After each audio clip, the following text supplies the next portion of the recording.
Chapter 172.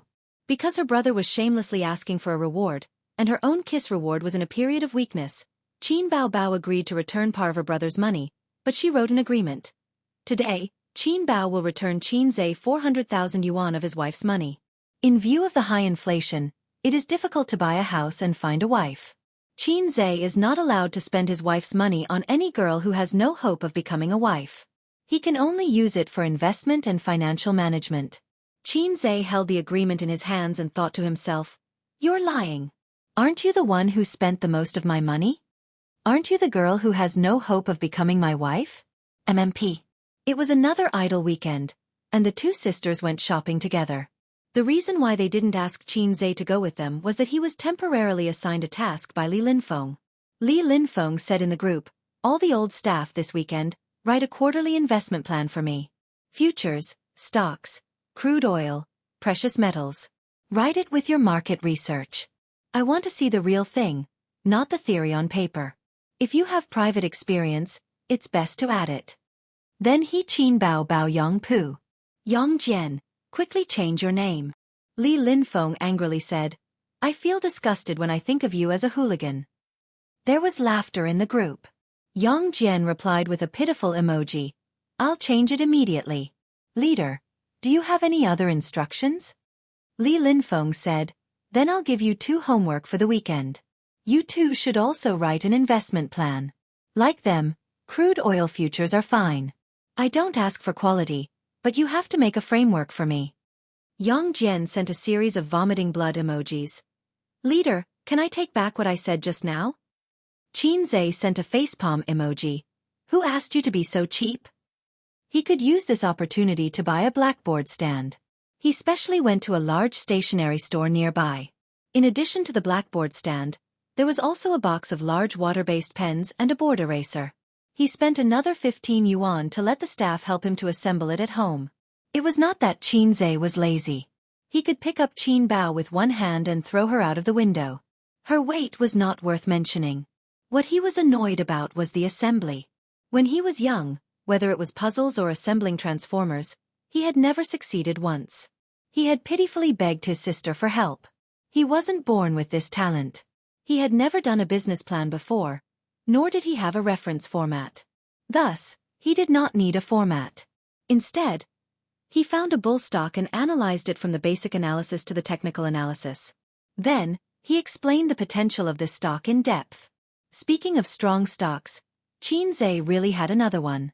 Although he didn't show any signs of anger, he was very optimistic about the potential of that stock. Black Donkey Technology, a company that was involved in internet video production. This company was not simple. It was listed at the end of last year. In the first half of the year alone, it had raised 3 rounds of financing, with a capital of 1 billion yuan. It was deeply loved by brokers. In this era where internet moguls gathered, to be able to raise so much money, it was either through unorthodox means or with the support of intricate financial relationships. Qin Zhe was writing and drawing on the newly bought blackboard. Sometimes he frowned, sometimes he was deep in thought, and sometimes his pen was flying. Suddenly, he wiped it clean and started from the beginning. It wasn't until 3 o'clock in the afternoon that he finished writing the business plan in the most concise language. No more, no less, just enough to fill the front of the blackboard. Then he copied it on the A4 book he bought at the stationery store. He dug out the stapler his sister bought for him in college. Click, click, click, done. Monday. Qin Bao waved goodbye to her brother and bestie. She watched them go out and stayed at home. She put on light makeup and dressed at home. The living room was clean and the coffee table was neatly placed. This small home looked very cozy. Of course, the most important thing was the people who lived here. At 10:30, the doorbell rang. Qin Bao ran to open the door. 2 people stood at the door, a fashionably dressed woman and an uncle carrying a camera. The young woman was holding a microphone with a V-shaped logo on it. She came from an online media company. Qin Bao had an announcement today, which was to do an interview. The TV station was not willing to do such a small thing, like an interview with the album sales champion. But the online media liked it very much. They were keen on the various kinds of gossip about the lives of celebrities. They had trained a group of professional editors who could attract the most netizens. "Miss Qin, my name is Shui Mei. I'm the program sponsor of Love Ku Video. Shui Mei greeted with a smile. This is our cameraman, Lao Wang. Qin Bao Bao glanced at the camera. The light was on, which meant that the recording had already started. She hurriedly invited them in. Wow, is this where Miss Qin lives? Shui Mei looked around in disbelief. Qin Bao Bao smiled elegantly, like a goddess and dignified. It's a little small, but it's very warm. Shui Mei, who had a high EQ, smiled. Really, it's full of warmth. Shui Mei faced the camera and smiled sweetly. As a newcomer in the entertainment industry, Miss Qin won the title of I Am a Singer and became famous overnight. Then, her single album broke the daily and weekly sales record. Now, it's one of the hottest topics in the entertainment industry. Teacher Qin, your album has broken the daily sales record and the weekly sales record in a row.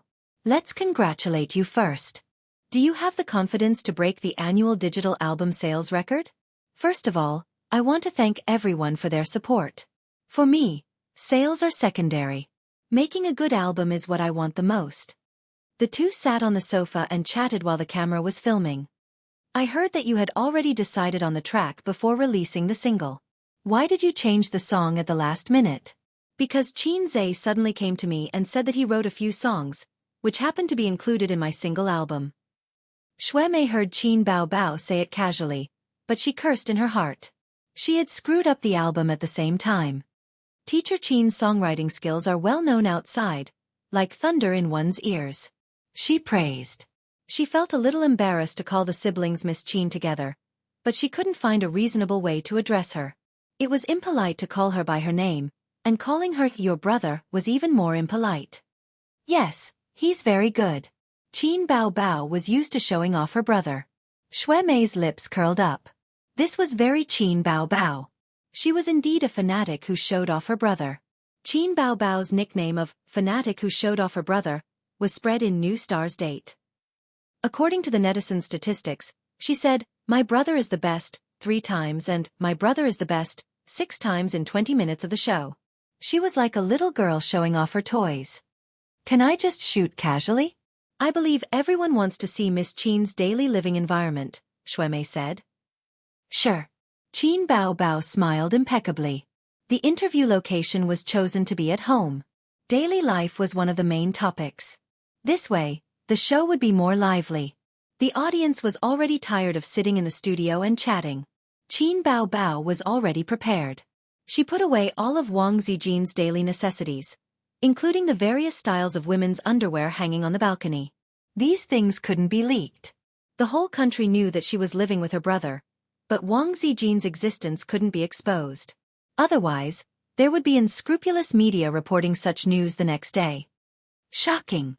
Qin Bao Bao living with 2 people at the same time. Or, other than Qin Bao Bao and her brother living together, there's actually another person. Guess who he is? I can't let my illustrious reputation be ruined just like that. The camera circled around the living room and then turned to the balcony. It didn't film the outside scene. That would expose Qin Bao Bao's address. The cameraman was also sensible and didn't go to the bathroom. Qin Bao Bao introduced to Shui Mei. This is my room. My brother is next door. Can I take a look at your room? Shui Mei was excited. Qin Bao Bao was already prepared. She turned the doorknob of her room. Suddenly, she heard Shui Mei's excited voice. Can I take a look at your brother's room? Sure. Qin Bao Bao resentfully let go of the doorknob. Why didn't you follow the routine? I spent so much time tidying up the house. She turned to open the door to Qin Zhe's room. She needed to tidy up her own room. Qin Bao Bao was very assured that her brother's room wouldn't have piles of smelly socks or suspicious tissues. Her brother's room was always clean and tidy. Shui Mei called the cameraman to follow her in. Chapter 173. Shui Mei was looking forward to finding something in Qin Zhe's room. It could be a manuscript of a song or a piano piece. It was said that a room was a person's most private place. To understand a person, just looking at his room was enough. This was a 20-square-meter room. It could be even smaller. The furnishings were also simple. There was a double bed, a wardrobe, and a desk. There were anime posters on the wall beside the bed. There was a blackboard beside the desk. The windows were open, and hot air rushed into the room. Such a simple style did not look like an artist's room. The camera slowly swept across the room, focusing on the desk. However, there was nothing on the desk except for a notebook, finance books, a pen holder, and a lamp. Her eyes swept across the blackboard, and her eyes lit up. Miss Qin is a finance major? Qin Bao smiled and nodded. Yes, he's a finance major. The camera focused on the blackboard.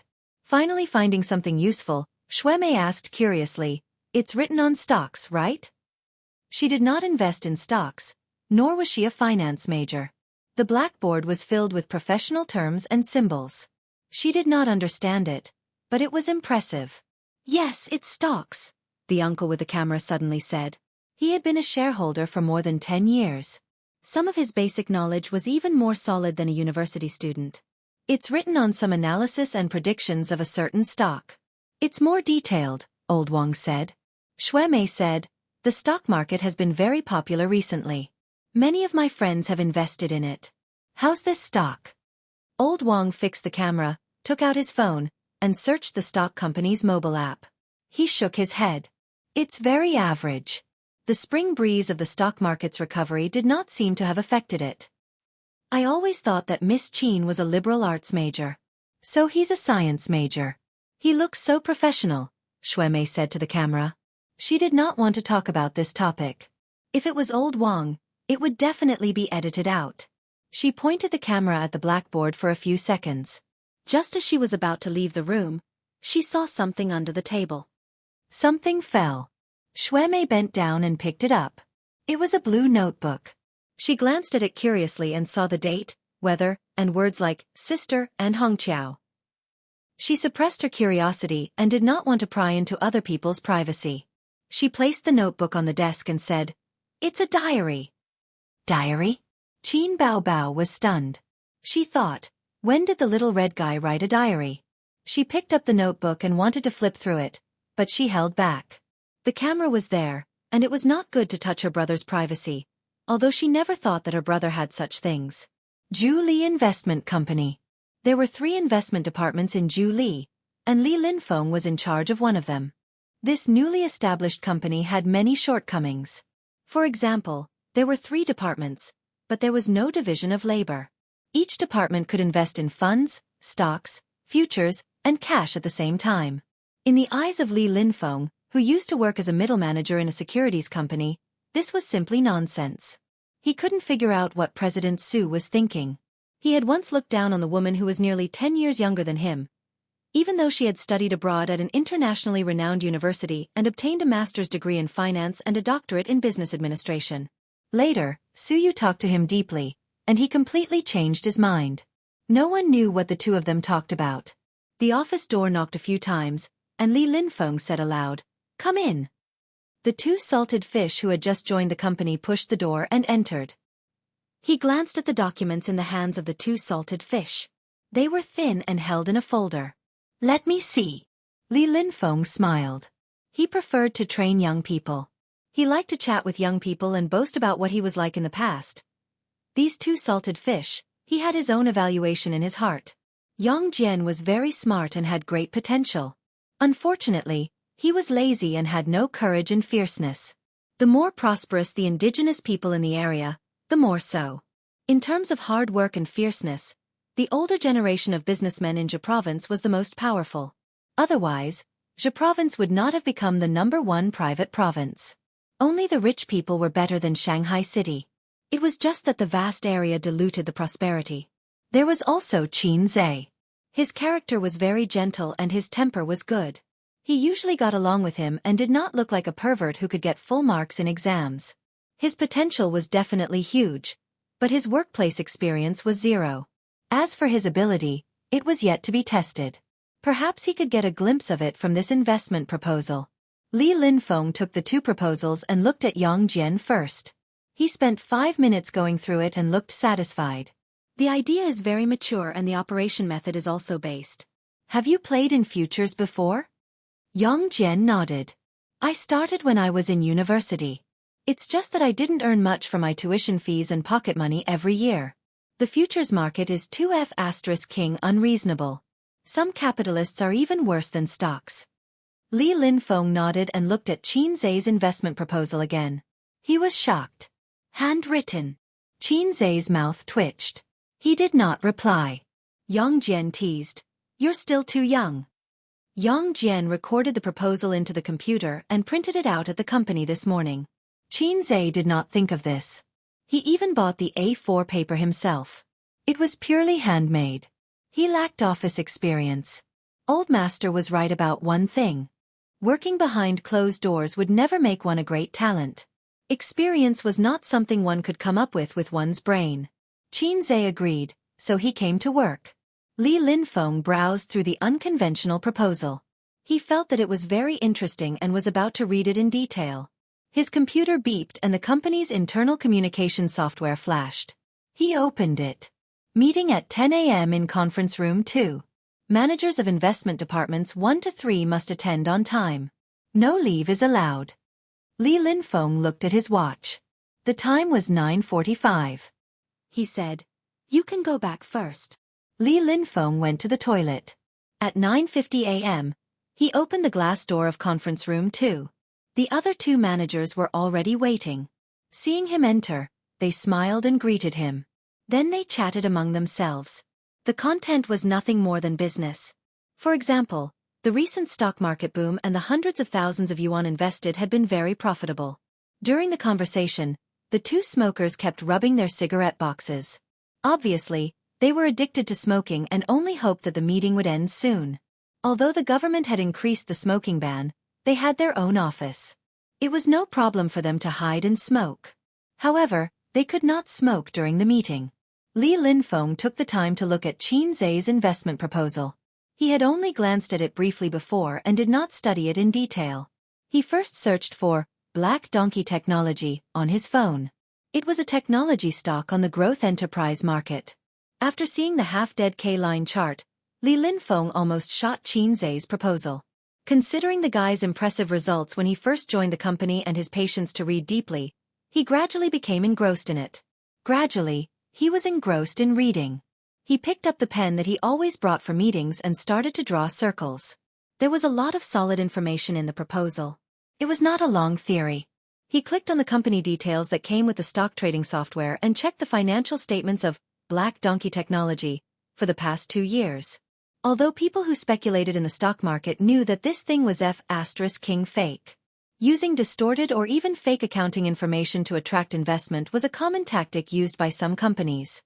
However, it could be used as a reference. When he saw that the proposal detailed the number and amount of financing of Black Donkey Technology, Li Linfeng circled it and searched for relevant information on the internet. Sure enough, this company raised a total of 1 billion yuan in March, May, and August this year. How could a stock on the growth enterprise market get so much money? Since there was so much money, why didn't the stock market rise when it was gradually warming up? The old driver Li Linfeng smelled a trace of something fishy. As a successful investor, it was important to catch bull stocks. However, there were too many listed companies, and it was impossible to study every stock in depth. Investment companies generally locked the industry sector first, and then selected individual stocks. Li Linfeng began to study this stock, so that Suyu didn't notice when he approached the conference room, holding a pen and writing something. "This time I called you here for a short meeting," Suyu said. "The company has been established for less than half a year, and there are many contradictions in the distribution of business. Don't wonder why there is no division of labor since 3 investment departments have been established. It makes no sense to divide into 3 investment departments." Suyu put a stack of documents on the conference table. "I have a summary of all the investment projects of your 3 departments. Each department has losses and losses, but after all, it is profitable. I am very pleased. Through this report, the strengths and weaknesses of your department can be seen at a glance. The purpose of this meeting is to officially start the division of labor, and each investment department focuses on its own strengths." After a long time, Li Linfeng suddenly found that the president's voice disappeared, and the conference room was quiet. Looking up at the main seat, it was empty. Then he found that the beautiful president of the company was standing behind him without him knowing, quietly staring at his investment plan. The other 2 investment managers looked at him playfully. Li Linfeng calmly blocked the plan and said, "President Su, please continue." Suyu ignored him, reached for the plan, smiled and said, "It's very interesting and it's handwritten." The veteran said, "It's written by a newcomer. It's quite deep, so I studied it." Suyu's eyes flashed and asked, "Which newcomer?" Li Linfeng finally showed an embarrassed look and said, "Let's not talk about this. Can we continue the meeting?" "Qin Zhe," he said. Suyu said, "Oh," and returned the plan to him. He said lightly, "You are from a securities company. The stock investment income of your department is the best. You can do this in the future. Futures, spot, etc. Investment as appropriate. The meeting is over." Suyu returned to the office and called an assistant. "You inform Li Linfeng and let him set up an investment project. Now go to the finance department to report. Do it according to the plan. Black donkey technology. He will understand when you say it." The assistant asked, "How much is the fund?" 1 million. Suyu thought about it and changed his words, 2 million. The assistant left. Suyu leaned on the chair and turned around, thinking, "It's a mule or a horse, try it." Chapter 174. Thank you, Miss Qin. Today's interview will end here. Xue Mei was relieved and beamed. Qin Bao Bao shook hands with her and old Wang, who was carrying the camera, and sent them out. Watching them take the elevator downstairs, Qin Bao Bao turned around and closed the door. She threw herself on the sofa and exhaled a mouthful of foul air. After leaving Qin Zhe's room, Xue Mei asked a lot of questions, such as the netizens' comments on the new album, the process of writing songs, and some trivial things in life. Xue Mei would mention Qin Zhe and try to squeeze Qin Bao's information out of Qin Zhe. Qin Bao Bao said what she should say, but she didn't say what she shouldn't say. For example, "Does your brother have a girlfriend?" Qin Bao Bao chose to ignore such an outrageous question. She lay on the sofa and heard her stomach grumble twice. It was time for lunch. Qin Bao Bao shouted, straightened her small waist, and bounced her 2 legs. She wanted to imitate the heroes on TV, but she obviously overestimated herself. Instead of bouncing up, she rolled off the sofa. She groaned and rubbed her knees as she stood up and limped into the kitchen. There were leftovers from last night in the fridge. They could be eaten after a few minutes in the microwave. With her current identity, it was not easy to order takeout. One of the reasons was to expose her address. If she met a pervert who saw that she was alone at home, he would have evil thoughts and force himself on her. Qin Bao Bao felt that she could only commit suicide. She put the leftovers into the microwave and hummed a messy song happily. "I have a little brother, but I never ride him. It's good to have a little brother who can cook." That's right, the diary. Qin Bao Bao's concept of privacy never included a little brother. In the past, she often looked through Qin Zhe's phone, so Qin Zhe didn't even dare to look at porn. He couldn't be stubborn in this regard because the phone was bought by his sister. Later on, smartphones came with a fingerprint unlocking function, which finally ushered in the spring of privacy rights. She walked into Qin Zhe's room. The moment her hand touched the diary, she hesitated. After all, my brother is already so old. He should have some privacy. Isn't it inappropriate for me to read his diary like this? However, peeking at a diary was the most exciting. It was said that everyone would pour out their most private things in a diary. Maybe I'll be able to discover my brother's secret. With that in mind, Qin Bao Bao flipped open the diary. When Qin Zhe got home from work, he found his diary on his laptop. Her expression immediately changed. She turned around and rushed out of the room. She questioned Qin Bao Bao in the living room. "Did you touch my diary?" His expression was very strange. He was nervous and fearful, but there was also a faint trace of anticipation. The diary recorded his mother's meeting with a strange man at Hongqiao, as well as Qin Zhe's speculation about his sister's top-up gift. Qin Bao Bao said blankly, "What diary?" Qin Zhe didn't say anything.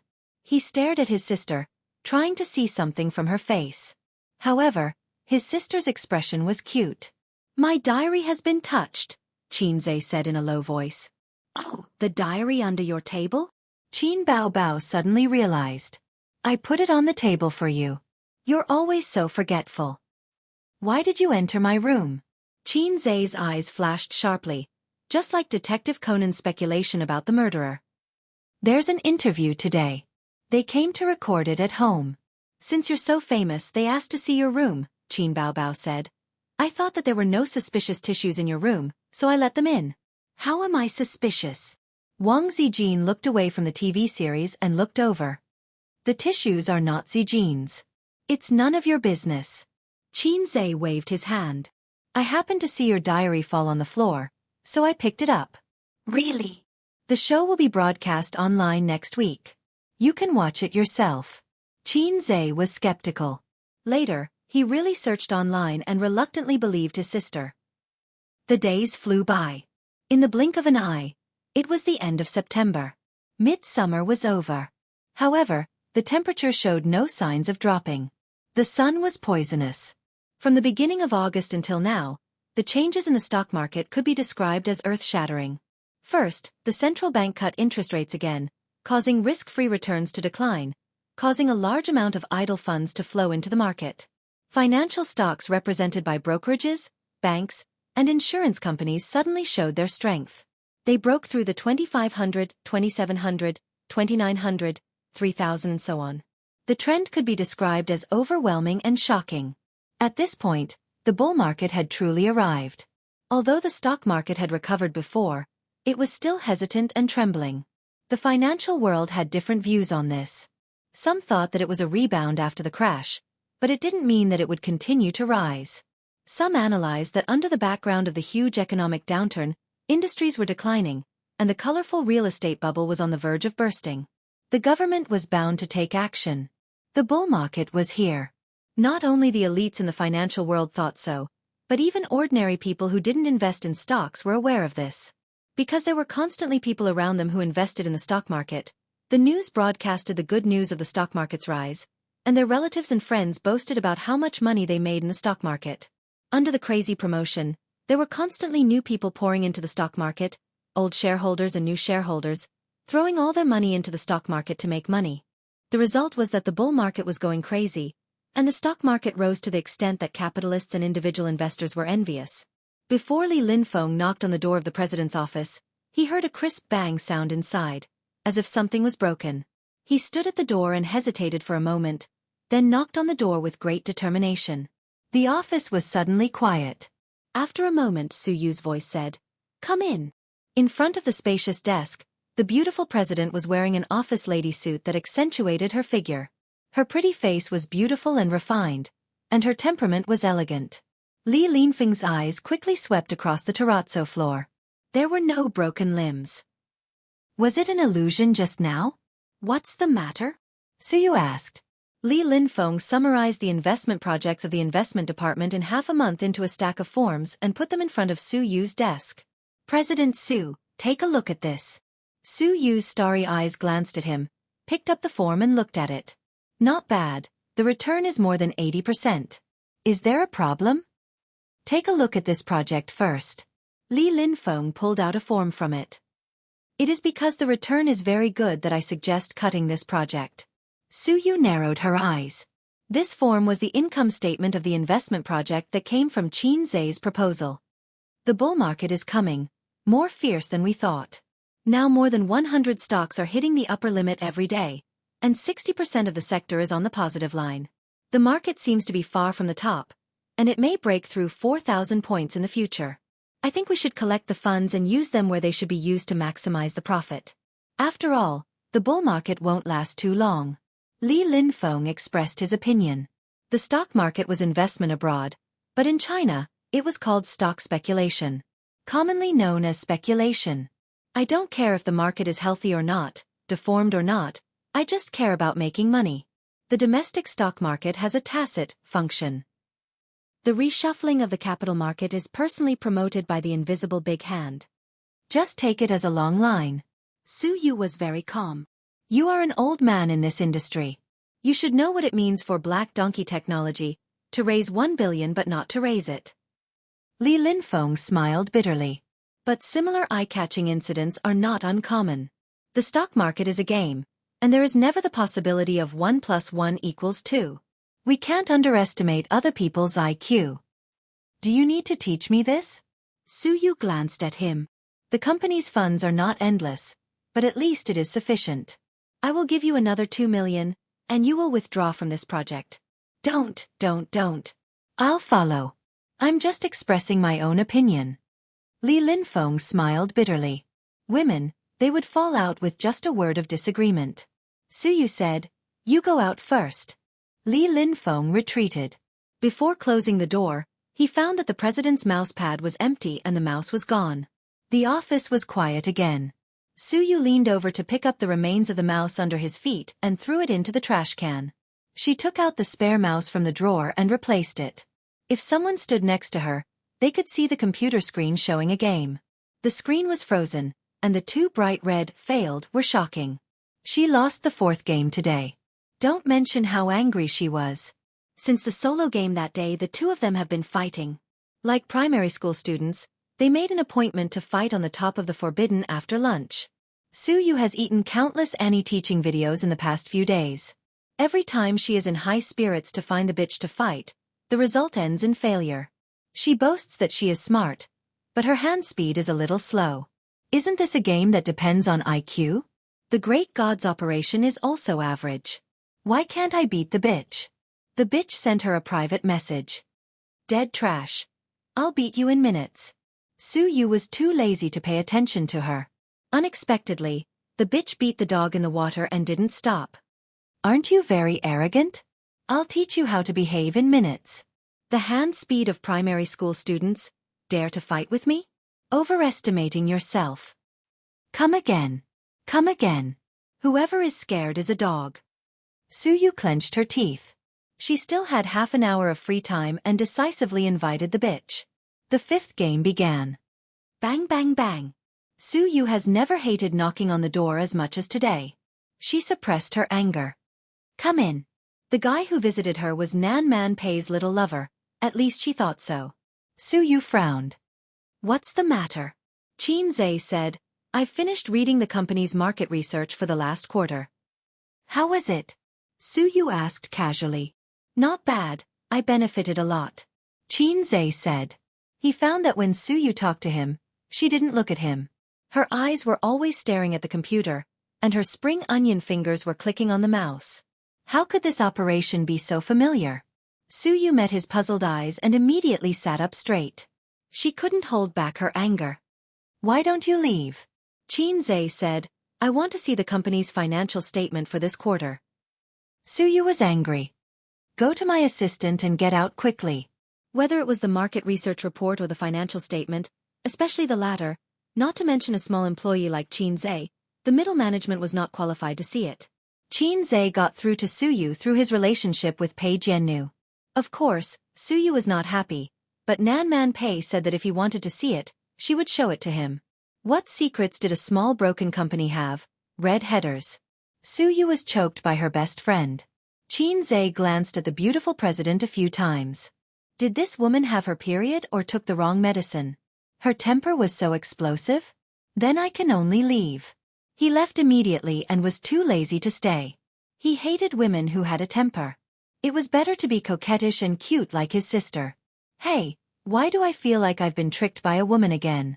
Looking back to the screen, Suyu found that she had been killed by the other party and was counting down to resurrect. The guy broke 2 defense towers in a row and pushed to the high ground. While waiting for the support of the small soldiers, he danced in place. Dead trash chicken, you don't move. Did you give up treatment? I can beat you 10 times. In the future, every time I see you online, I'll abuse you once. I won't accept it even if you beg for mercy. Suyu raised the mouse and threw it to the ground, breaking it in a crisp sound. MMP. After work, Suyu drove her red Ferrari home. It was not her father's villa, but a high-end apartment near the company. Since returning home, she asked her father for the down payment, and she never went back to that home to live once. Now the mortgage has been paid off, and the down payment money has been transferred back to her father's bank account, although the old man said that he didn't need it. But she could imagine the woman sitting on the side with her bitter sarcasm. The Ferrari was parked in the underground parking garage. Even in this high-end apartment, it was the most conspicuous car. Ferrari's bright red color is a classic, suitable for both men and women. However, Suyu's last car was a Maserati, the same as Nan Man Pei, but much more expensive than Nan Man Pei's car. When she graduated and returned home, The old man gave it to her. Suyu didn't want it and left it in the villa's parking garage. Taking out the key to open the door, she stood at the door, took a deep breath, and her face was filled with a sweet smile like a little girl. I'm back. The room was empty, the wind poured in from the open window, and the curtains were flying. The house was 100 square meters, and it was a little empty for one person to live in. The furnishings of the house were very simple, single furniture, single daily necessities, and single women's slippers, which made the looming loneliness more and more clear. Suyu didn't think there was a problem at all. It was good to go home, and the children at home didn't panic. The first thing she did when she got home was always to take a bath, then make a cup of coffee and wear a bathrobe. Suyu sat in front of the computer with a cup. The slide chair was very big. She habitually curled her feet up on the chair, turned on the computer, and logged into the game. Some people say that life is short, but sometimes a short life can be particularly difficult. If you don't find something to kill time, how can you spend a lonely night? The cell phone rang. Suyu glanced at the mobile phone screen on the computer table. It was the old man. Dad, she answered the phone. Are you home? Have you had dinner? As usual, he was concerned. Suyu hummed a few times, listening to the old man rambling. She was impatient, frowned and said, Dad, if you have something to say, just say it. There was a moment of silence on the other end of the phone. Tomorrow your brother will come to work, and the position of deputy general manager will be left to him. Suyu felt a chill in her heart, but fortunately, she was used to it anyway. Are you as the largest shareholder, or as a father? She said with a sneer. What do you mean? Dad will always be your dad. The old man said. What did you say at the beginning of the year? Suyu imitated her father's voice. Dad only has you as a daughter, and the profits will be your dowry in the future. Dad will give you as much money as you want, and the company is up to you. Suyu sneered. Although you are old, you are not so forgetful, are you? Still silent, as if he was choosing his words, the old man said earnestly. You have just graduated a few years ago, and your management and investment experience are shallow, and the domestic market is different from foreign countries. Dad wants your brother to help you. I will check for you, and the position of president is still yours. It's because the stock market is rising, and you want to get a share of the profits. Suyu sneered again. These words seemed to touch the old man's reverse scale, and he was angry. How can you talk like that? We are all siblings. Suyu's eyes were red, and she took the phone away, sniffed gently, and said lightly, Up to you. She hung up the phone. Bitches. They are all bitches. The mobile phone rang again, and it was a National Day blessing text message. Very formulaic, copy and paste, and then sent in batches. This mobile phone was her private mobile phone. The company's staff certainly did not know, and few friends would not send such a non-nutritious, junk text message. She looked at the signature. Xianxia. No wonder. The only one among the employees who knew her private mobile phone number was him. Nan Man Pei certainly would not save her public number, and the mobile phone number given was naturally private. For Xianxia, she had a good impression of him. Today's rash intrusion made her succeed in a 5-game losing streak, and 1 point was deducted. Other than that, there was nothing else. Nan Man Pei seemed to be very interested in him. She did not know which nerve was pressed. It was best not to be an old cow eating young grass, or she would laugh at Nan Man Pei. Moreover, Suyu felt that she was very loyal and believed that her brother's wife should not be deceived. So she ignored Xianxia's blessing text message. At this time, she saw the great god online. The night was long, and it was more exciting to rank with the great god. Chapter 175. Xianxia found that his sister was becoming more and more obsessed with games. She even studied the instructional videos. He did not know what was wrong with her. Tonight, his sister pestered him to play games, but suddenly changed her mind. She went into the bathroom to take a shower and prepared to sleep. Xianxia thought to himself, Damn it, you stood me up even though I took off my pants? His obsessive-compulsive disorder was in the late stage, the kind that was incurable. Since he logged into the game, he had to play a few rounds before he stopped. Otherwise, he would feel uncomfortable all over. It was like spanking his sister's butt. He could not just hit her left but, he had to hit her right butt too. Qin Bao Bao would scold him for being a pervert every time. As National Day approached, Qin Bao Bao taught her brother the way of the workplace. It was important to leave a good impression in front of the boss. He could not be a bootlicker or he would lose his reputation in front of his colleagues.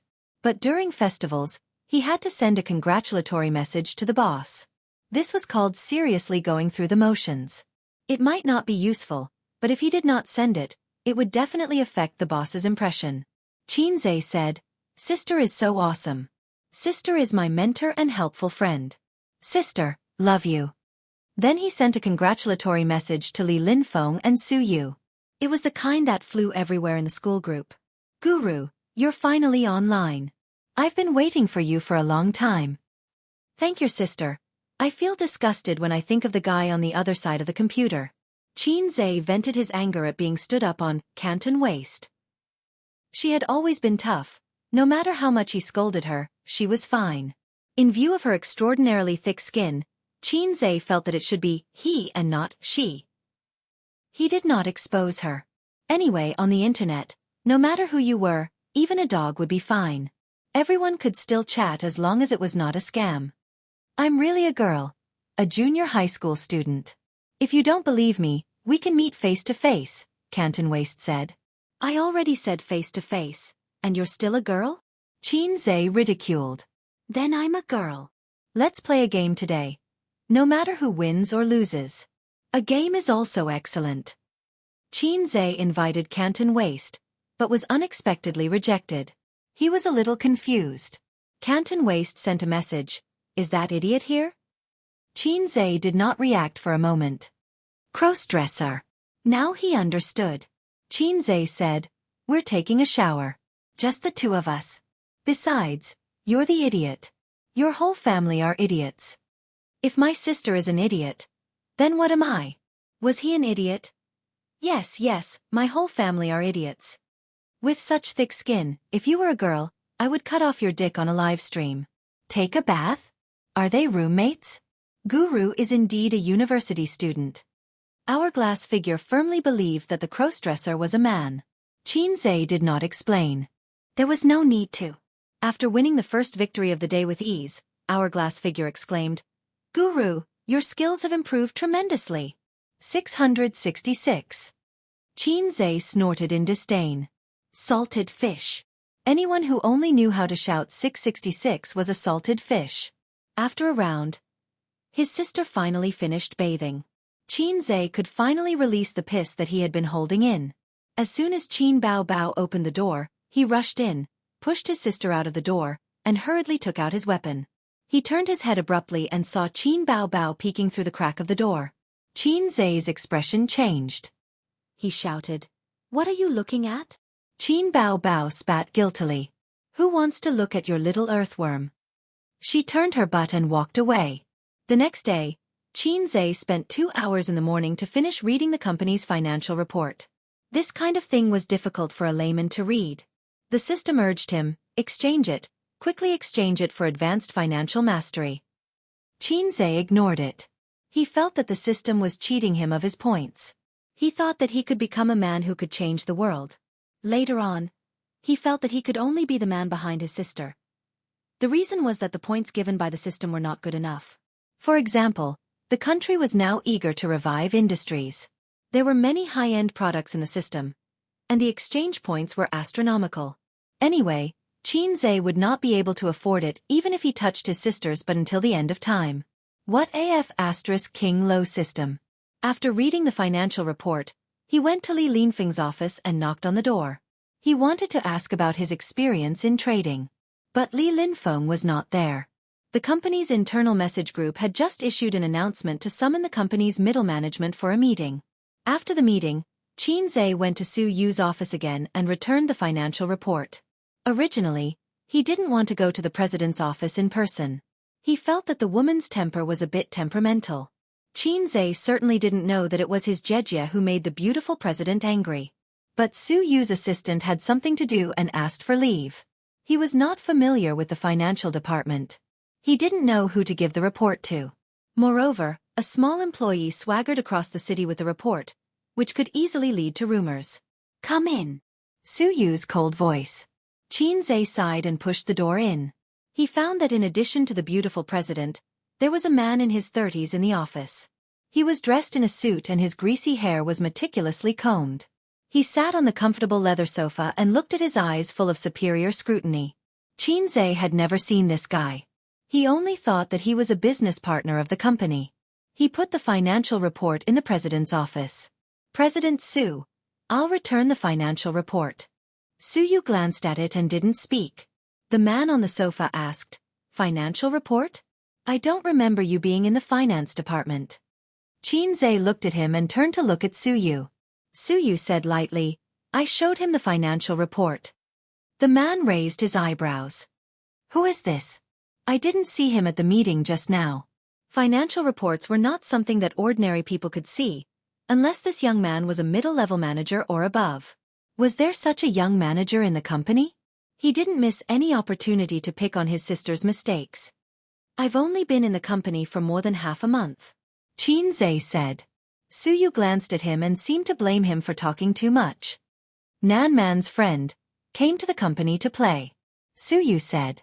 The man was stunned and didn't speak. He knew Nan Man Pei. She was a strong woman that even his father had to be careful with. It was said that she was quite powerful in the Northeast and Shanghai. A few years ago, she did business with his father several times and met his sister Su Yu. He heard that Su Yu had a good relationship with her after returning to China. Nan Man Pei happened to be one of the shareholders of Zhu Li. In fact, Zhu Li didn't lack her funds. It was Su Yu who forced Nan Man Pei to invest. Su Hao understood that his sister was trying to rope in allies. Xianxia said, Boss Su, I'll go out then. Su Yu nodded. Back in the office, Xianxia heard several female colleagues whispering. There's a new vice president in the company. He's quite handsome. I heard that he's Boss Su's brother. Xianxia listened to a few words and buried himself in his notes about market research and financial reports.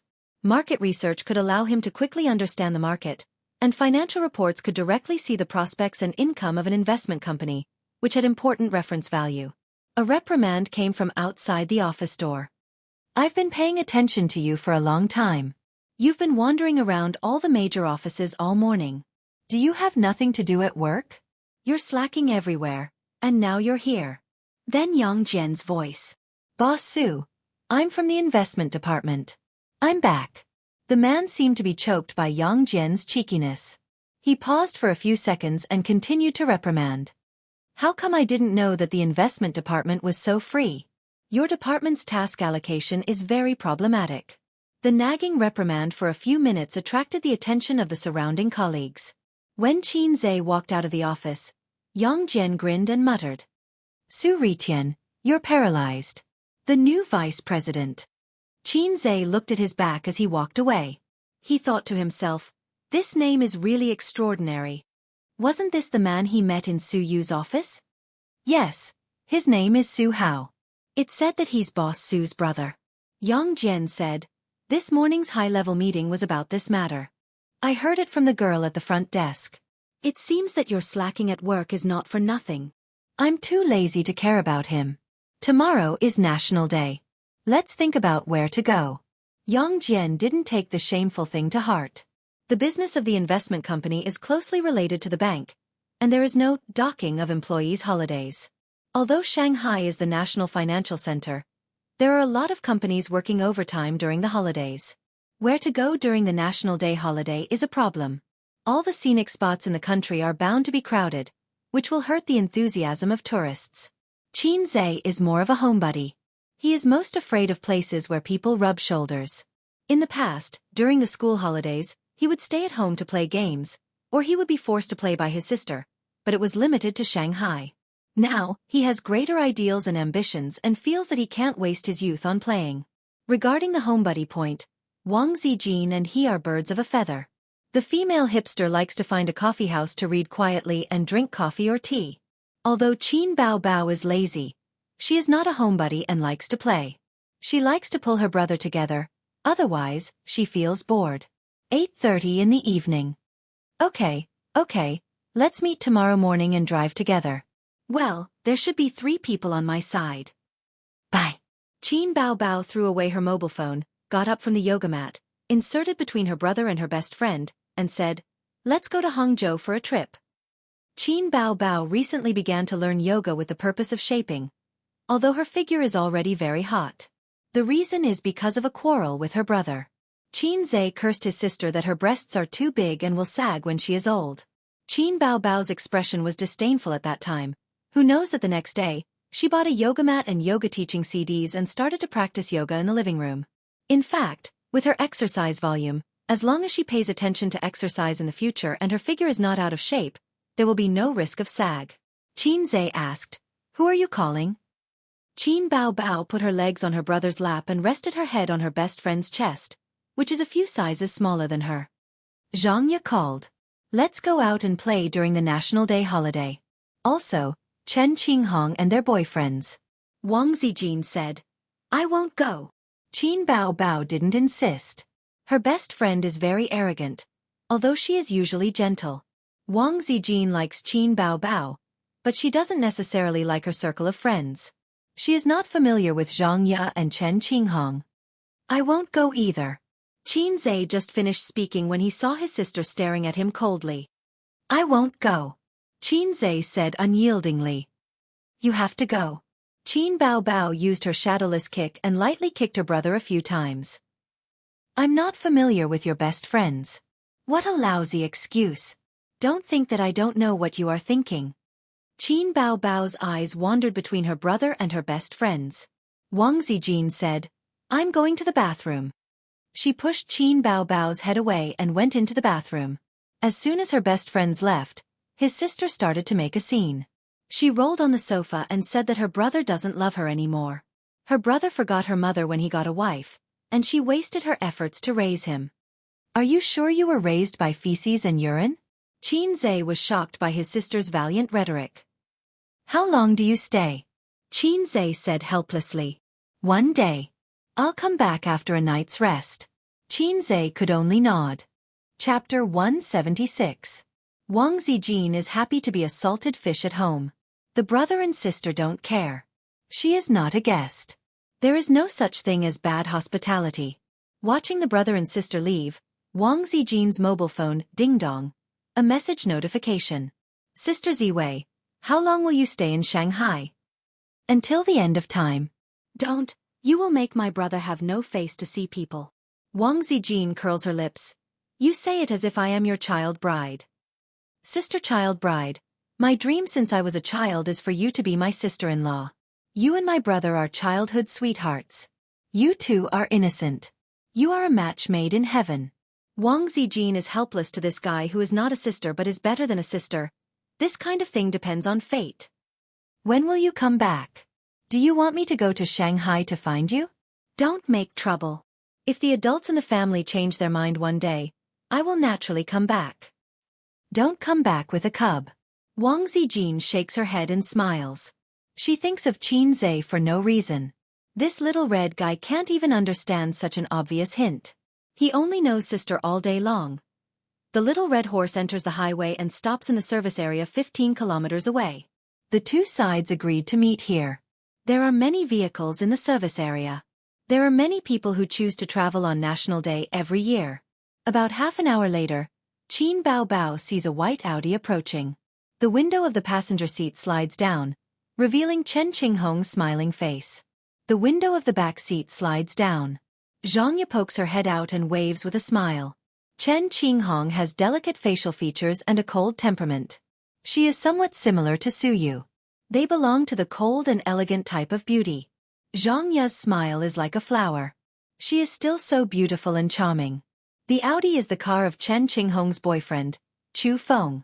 The two of them pay the down payment together. Every month, they have to pay more than 3,000 yuan for the car loan. There are still 2 years left.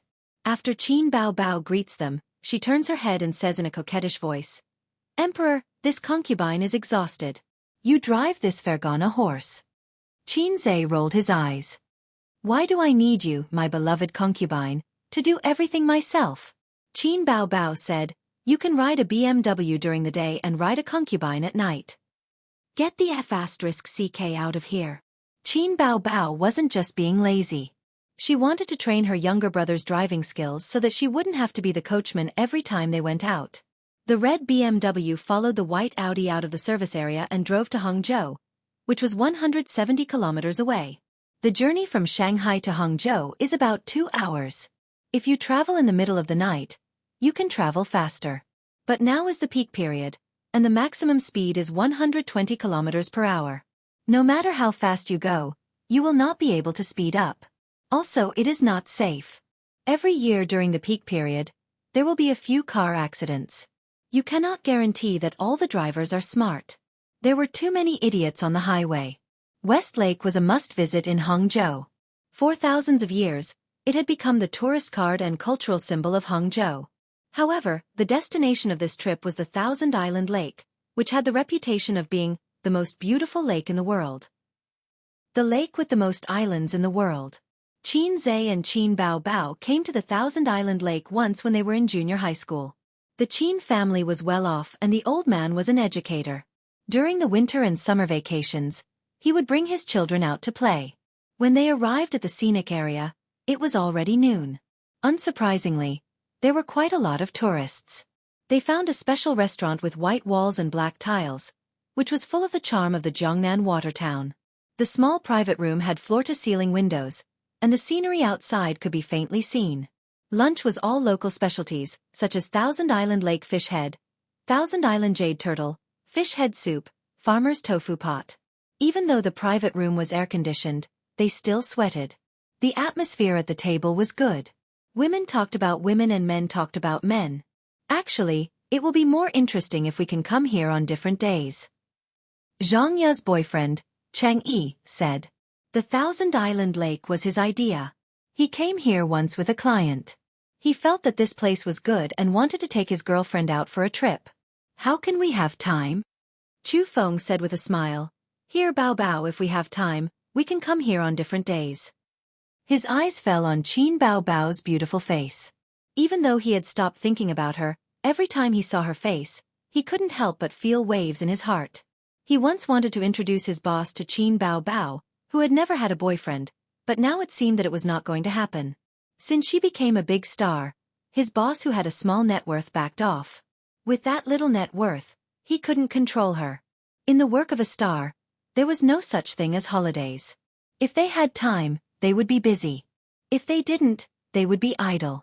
Qin Bao Bao replied with a lukewarm She didn't show any extra smile just because he was her best friend's boyfriend. Anyway, Chu Feng was used to it. After knowing her for so many years, she had always been indifferent to other men except for her brother. Sometimes, Chu Feng wondered what kind of man she would find in the future. Or she would gradually lose herself in the entertainment industry. We came out to play during the holidays. Maybe we won't have time in the future. Cheng Yi raised his glass and announced, Xianxia and I will be engaged at the end of the year. It had been 4 years since they met and fell in love. The engagement was a matter of course. Everyone raised their glasses and gave their blessings.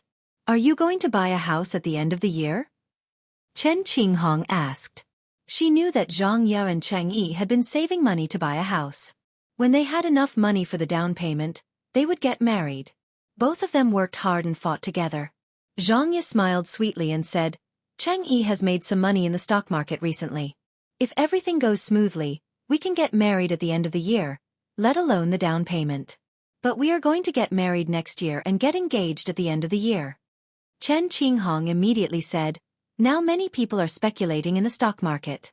It feels like they are picking up money. But Feng and I don't know much about it, so we don't dare to touch it. In the eyes of many people, the stock market was not a good place. The truth was so. There were many jingles among the old shareholders. Go in smiling, come out crying. The boss goes in, the worker comes out. The villa goes in, the straw hut comes out. Yao Ming goes in, Pan Chongjiang comes out. Don't complain about why there are Yao Ming and Pan Chongjiang in this world. Then it's best not to touch it. There are many people who lose money in the bull market. Most of them lose money blindly chasing after the market and frequently buying high and selling low. The way for newbies to avoid losses is to buy long-term stocks. When the stock market is rising, as long as it is not a rubbish stock, it can rise. It's just that you can earn more than you can earn. Cheng Yi spoke frankly. It could be seen that he had a lot of knowledge and experience in the stock market. Chen Qinghong hesitated for a moment and gritted her teeth. Cheng Yi, why don't you take us to the stock market? Her family background was average. Her boyfriend, Chu Feng, had a small family background. But it was definitely not to the point of buying a house easily. Now that Xianxia and Cheng Yi were almost in front of her, Chen Qinghong couldn't help but be tempted. Cheng Yi thought for a moment and nodded. Okay. With the current trend of the stock market, there is no possibility of a big drop. But don't invest too much, or I will feel pressured. Chen Qinghong looked at Chu Feng. Chu Feng pondered for a moment and said, let's invest 100,000. 100,000 was their limit. Cheng Yi smiled. 100,000 is fine. Any more and I won't dare to take you guys to play. Chu Feng proposed a toast to Cheng Yi. If it was an ordinary friend, he would definitely not take out his savings. But they both graduated from Fudan University and have known each other for many years. Their girlfriends were also best friends. They knew each other very well and had a very close relationship. Cheng Yi saw Qin Bao and her brother fighting over the fish head. Qin Bao lost, and the fish head fell into Qin Zai's bowl. She simply went to snatch her brother's bowl.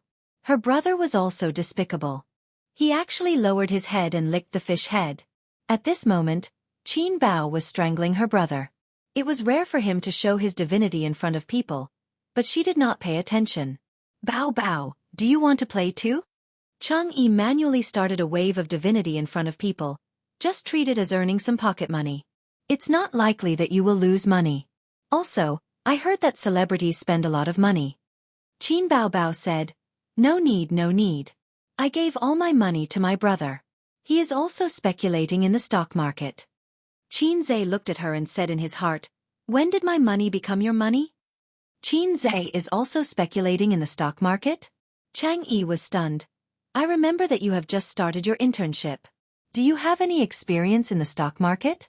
Although the stock market is doing well now, if someone is making money, there will definitely be someone losing money. You have to be extra careful. Don't blindly chase after the stock market and don't listen to the rumors online.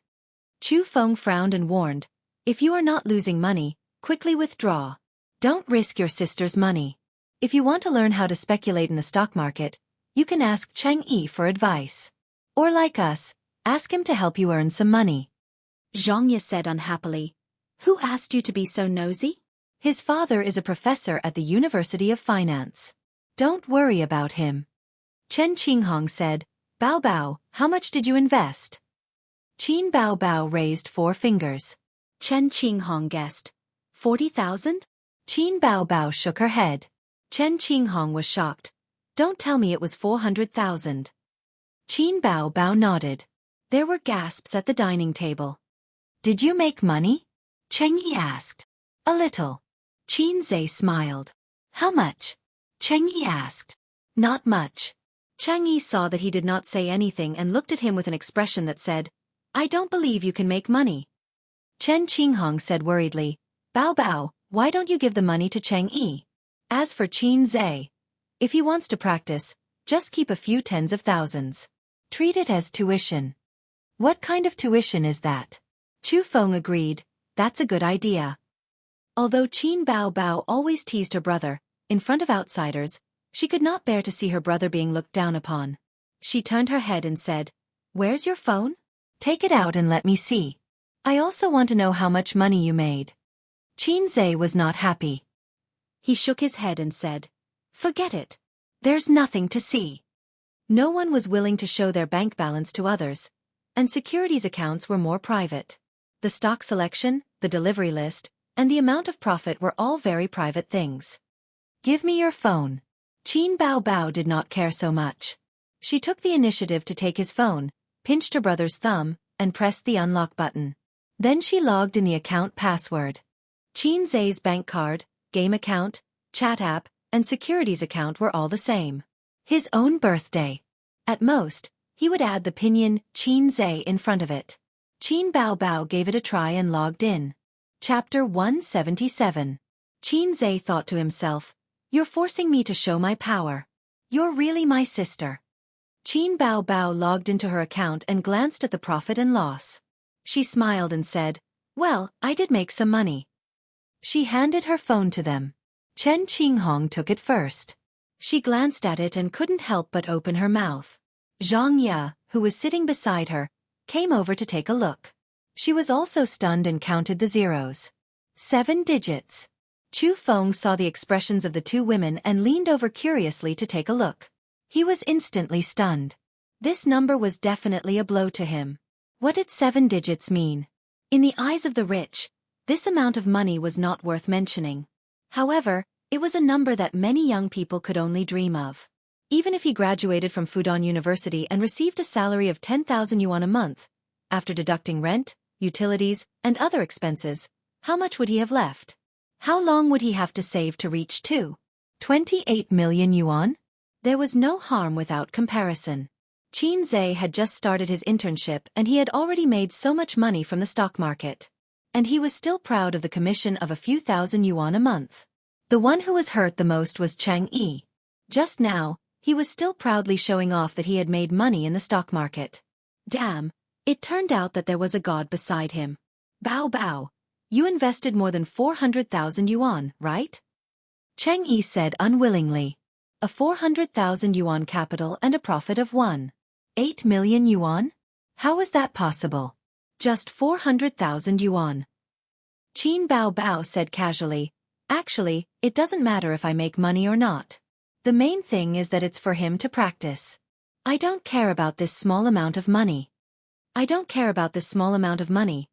Qin Zhe thought to himself, sister is indeed my sister. Her ability to show her power is better than mine. I'm impressed. Chang Yi didn't believe it and wanted to look at Qin Zhe's transaction history. However, Qin Zhe had already taken back his phone and put it in his pocket. He said, I'm going out for a smoke. Xianxia immediately followed him out. I'm going to the toilet. Qin Zhe bit on a cigarette. Seeing Xianxia following behind him, he understood and handed her a cigarette. Still haven't quit? I learned it when I broke up with my first boyfriend in high school. At that time I was very innocent. I just held his hand and felt that I would marry him in the future. When we broke up, I cried my eyes out and learned to smoke to drown my sorrows. Xianxia saw Qin Zhe bring the lighter over. She lowered her head and sucked on the cigarette butt. I've almost forgotten what my first love looked like, but I can't get rid of the habit of smoking. It's better to smoke less.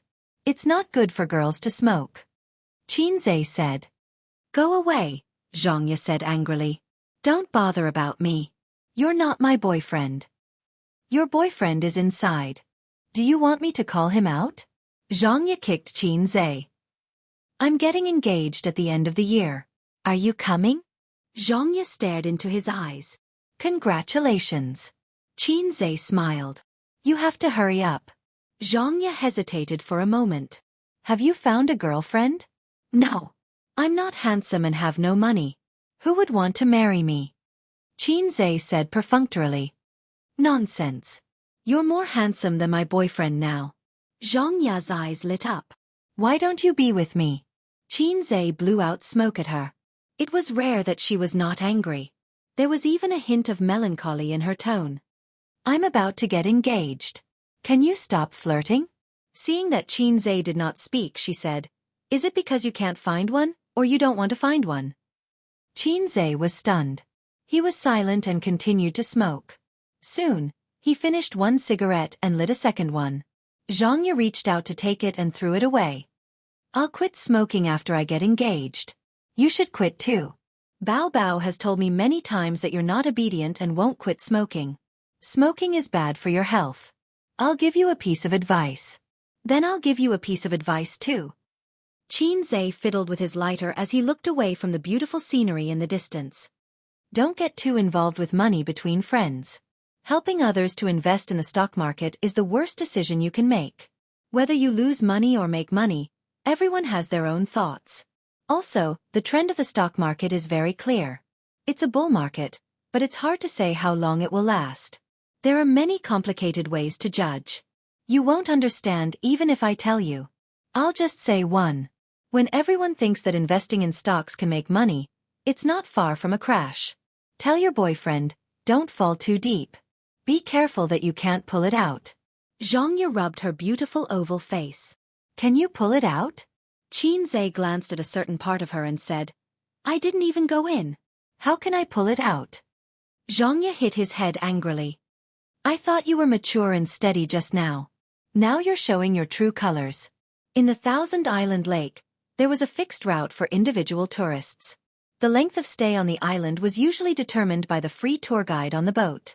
There were 3 boat routes for tourists to choose from. Qin Bao Bao said that she wanted to see the monkeys, so the group chose the A route. They took the most expensive luxurious boat. Along the way, the tour guide introduced the Thousand Island Lake to everyone. The introductions were repeated thousands of times. The Peacock Island was famous for its peacocks, the Dragon Mountain Island was famous for its high rue, the Mizhan Island had an ancient temple, the Qingxin Island could enjoy the scenery of flowers and deer, the Osmanthus Island could smell the fragrance that seeped into one's spleen, the archipelago could be seen from the top of the Apricot Peak, and as far as the eye could see, all the mountains were small. It was early autumn and the weather was hot. The lake was sparkling and the refreshing wind was blowing. Qin Bao Bao wore a light yellow bohemia dress to protect herself from the sun. The lake wind pressed down on her dress, showing the outline of her slender legs.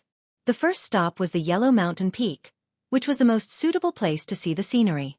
There was a cableway that led to the top of the mountain by cable car. During the tourist season, there were many people. They had to wait for a long time before it was their turn. Both siblings were afraid of heights. The cable car rose slowly, higher and higher. There was a slight shake. Qin Bao Bao glanced down. Fine goosebumps rose on her neck. She quietly held her brother's hand. Her body was close to Xianxia. She wanted to lean her head on her brother's shoulder, but Xianxia saw Jianghu looking at them. He felt that their behavior was inappropriate in the eyes of outsiders. So he pushed his sister's head away and didn't let her lean on him. The view of the Thousand Island Lake from the Yellow Mountain Peak was excellent. When you climbed to the top of the mountain and looked to the northwest, you could see more than 90 islands, like a string of pearls scattered on the lake. It was said that they could be arranged into 4 words, the world is the public. But most tourists could only see the word, public. They had to fill in the rest by themselves. Xianxia and Chen Qinghong took their boyfriend and spread out to enjoy the scenery. Xianxia and his sister came to the glass platform to enjoy the scenery. The Thousand Island Lake was clear and blue. The islands were scattered like stars in the sky. The sun was blazing above their heads, but there was a strong wind blowing in their faces. They didn't feel hot. Standing on the glass platform with green mountains and clear water under their feet, Qin Bao Bao spun gracefully. Her dress fluttered, and she let out a bell-like laughter. After a few rounds, she plunged into her brother's arms. She felt dizzy and wanted to vomit. The surrounding tourists all looked at them. Xianxia thought of a literary poem. You stand on the bridge to enjoy the scenery, and the person who enjoys the scenery is looking at you from upstairs. The moon decorates your window, and you decorate other people's dreams. In the eyes of some male comrades, she was the most beautiful scenery. Xianxia pressed his sister's face into his arms, trying not to let more people pay attention to her in case she was recognized. Even though she was wearing a big brimmed hat and sunglasses. Then, they took a boat to Osmanthus Island, which was also the Monkey Island. It was different from Xianxia's previous visit. The Monkey Island had changed its location. The original Monkey Island was no longer open to the public. The monkeys had all moved here. A group of people strolled in the scenic area. They could see groups of monkeys everywhere. They had yellowish-brown hair and pink faces. They were scratching their ears and cheeks, and their dark eyes were looking at the tourists. The monkeys were free-range and weren't afraid of people. There were obviously fewer people here. The environment was good, but there wasn't much fun. They were just looking at the monkeys. Qin Bao Bao excitedly bought a bag of biscuits to feed the monkeys. The tour guide warned the tourists loudly, "Don't take food in your hands, and don't take things out of your bags. The monkeys will come and snatch it. If you want to feed the monkeys, let's go back to the deck." Qin Bao Bao had to give up the idea and looked at the monkeys with interest. She suddenly pointed at a dazed little monkey not far away and asked Xianxia with a smile, "Hey, look at that monkey, doesn't it look like Xianxia? It's so silly." "Yes, they are both silly." Xianxia covered her mouth. The 2 women giggled. Xianxia didn't say anything, but the little monkey saw the 2 female monkeys, pointing at it and laughing at it. It was very intelligent and couldn't restrain its anger. It bared its teeth at Qin Bao Bao and Xianxia, screamed, raised its butt, and rushed over aggressively. Chapter 178.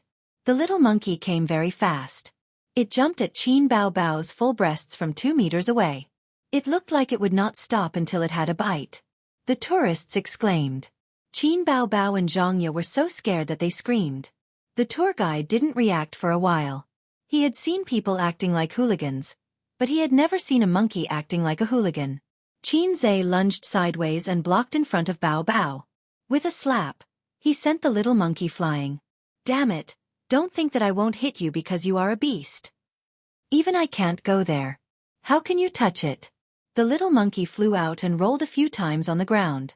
It screamed as it fled. The tourists were relieved. If someone was attacked by the monkey, they wouldn't dare to continue. The tour guide was also relieved. If tourists were scratched or bitten, it would cause a lot of trouble. It was not good for the image of the scenic spot. Why did the monkey suddenly attack people? It's so dangerous. Will you be responsible if something happens? It scared me. Fortunately, this little brother is agile. Let's go.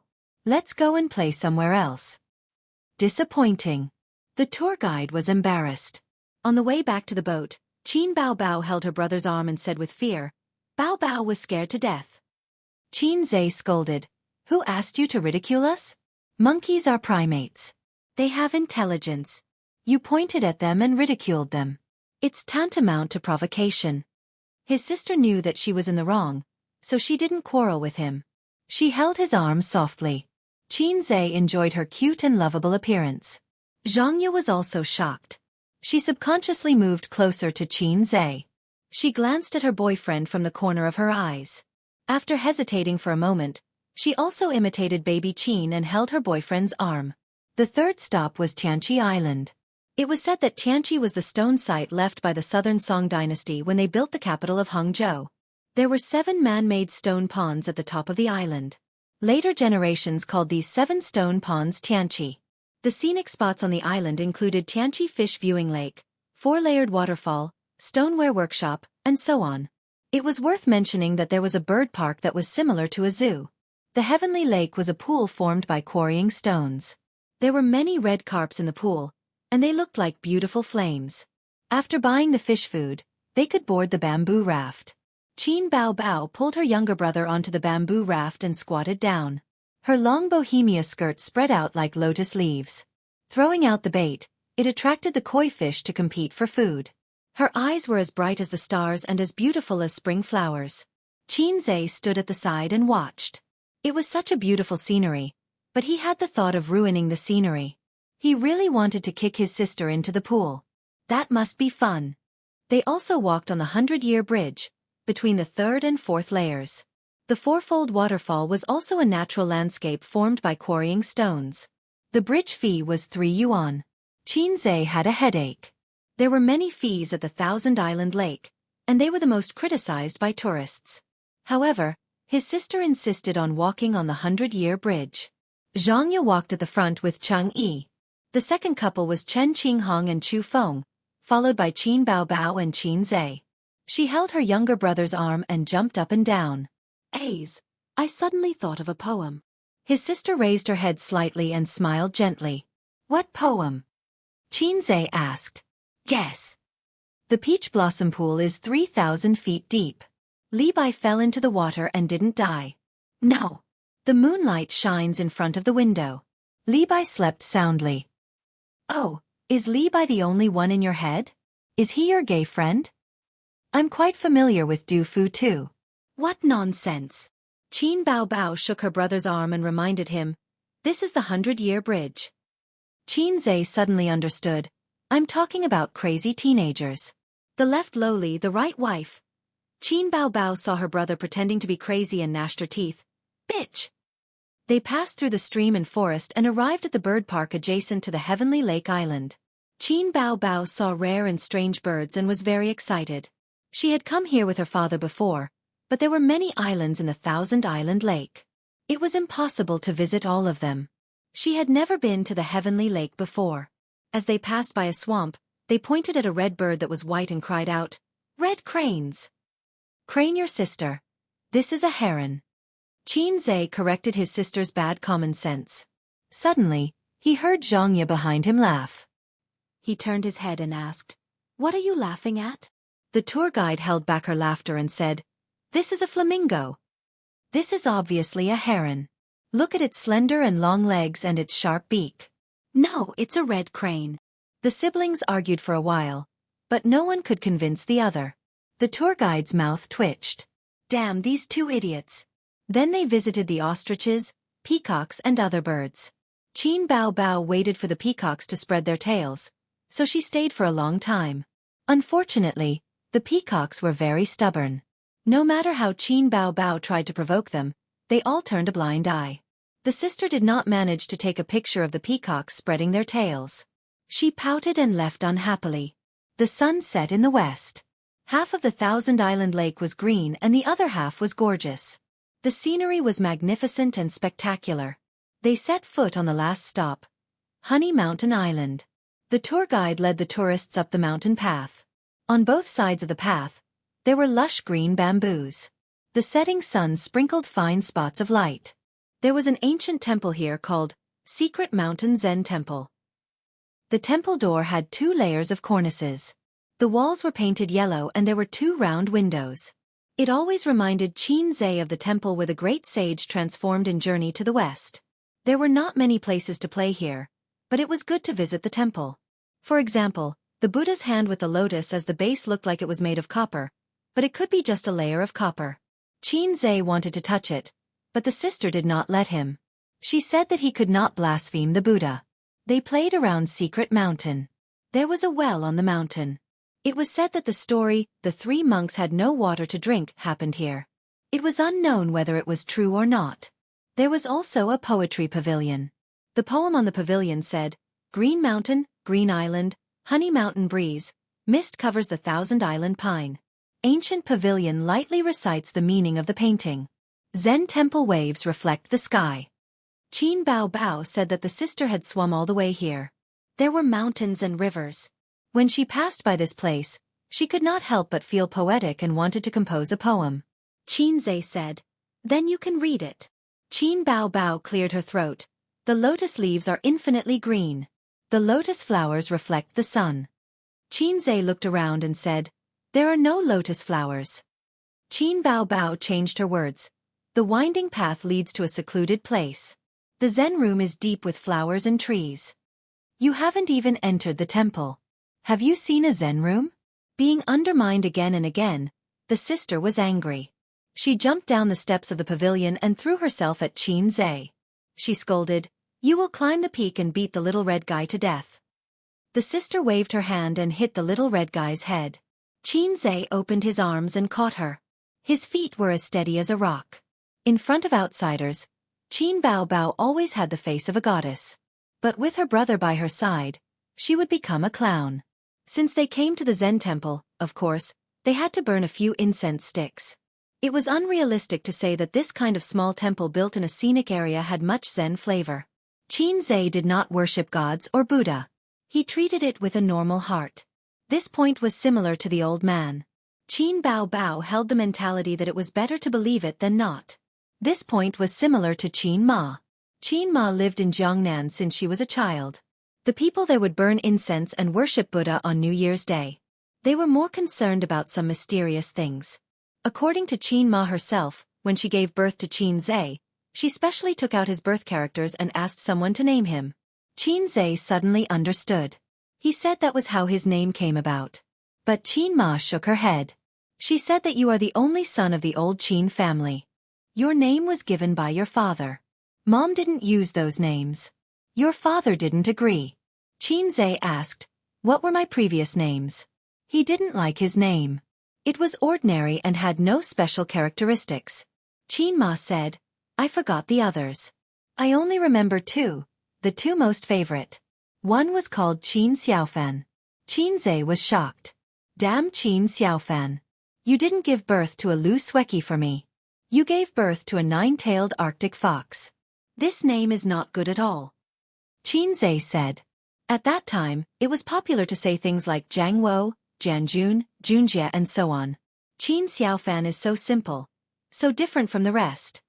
Qin Ma said. Qin Xiaofan was also popular in the 67s. What about the other one? Qin Ma said, the other one was amazing. He was very extraordinary. He was called Qin Hao. Qin Zhe almost couldn't sit still. He said in his heart that it was a close call. Thank you, Father, for saving my life. Otherwise, I would have to bear the name Ritian for the rest of my life. I would never be able to make a comeback. The few of them entered the temple to burn incense. The tour guide was happy to see this. Along the way, he kept instilling the concept of spending in the tourists, encouraging them to spend money. The candlelight in the temple swayed. Golden banners hung. The air was filled with the smell of incense. Qin Bao Bao was very sincere. She wanted to take off her sunglasses and large-brimmed hat. Qin Zhe stopped her, telling her not to court death. Qin Zhe stood behind his sister. When she bent down, he saw her full moon-shaped buttocks. This woman was too full and sexy. Even the bohemia dress couldn't hide her figure. Qin Bao Bao grabbed the lot pot and shook it for a while. She threw out a lot. The lot number was 9 and 7. The monk said that they didn't need to pay to burn incense, but they did need to pay to interpret the lot. Qin Zhe didn't want to be a sucker, but his sister said that since they were already begging, then they should go and interpret it. They paid the money and asked the monk to sign it. A fat monk opened the lot. When he saw it, he said to Qin Bao Bao, "You're begging for marriage." Begging for marriage? Qin Zhe looked at his sister and thought, she's really getting old.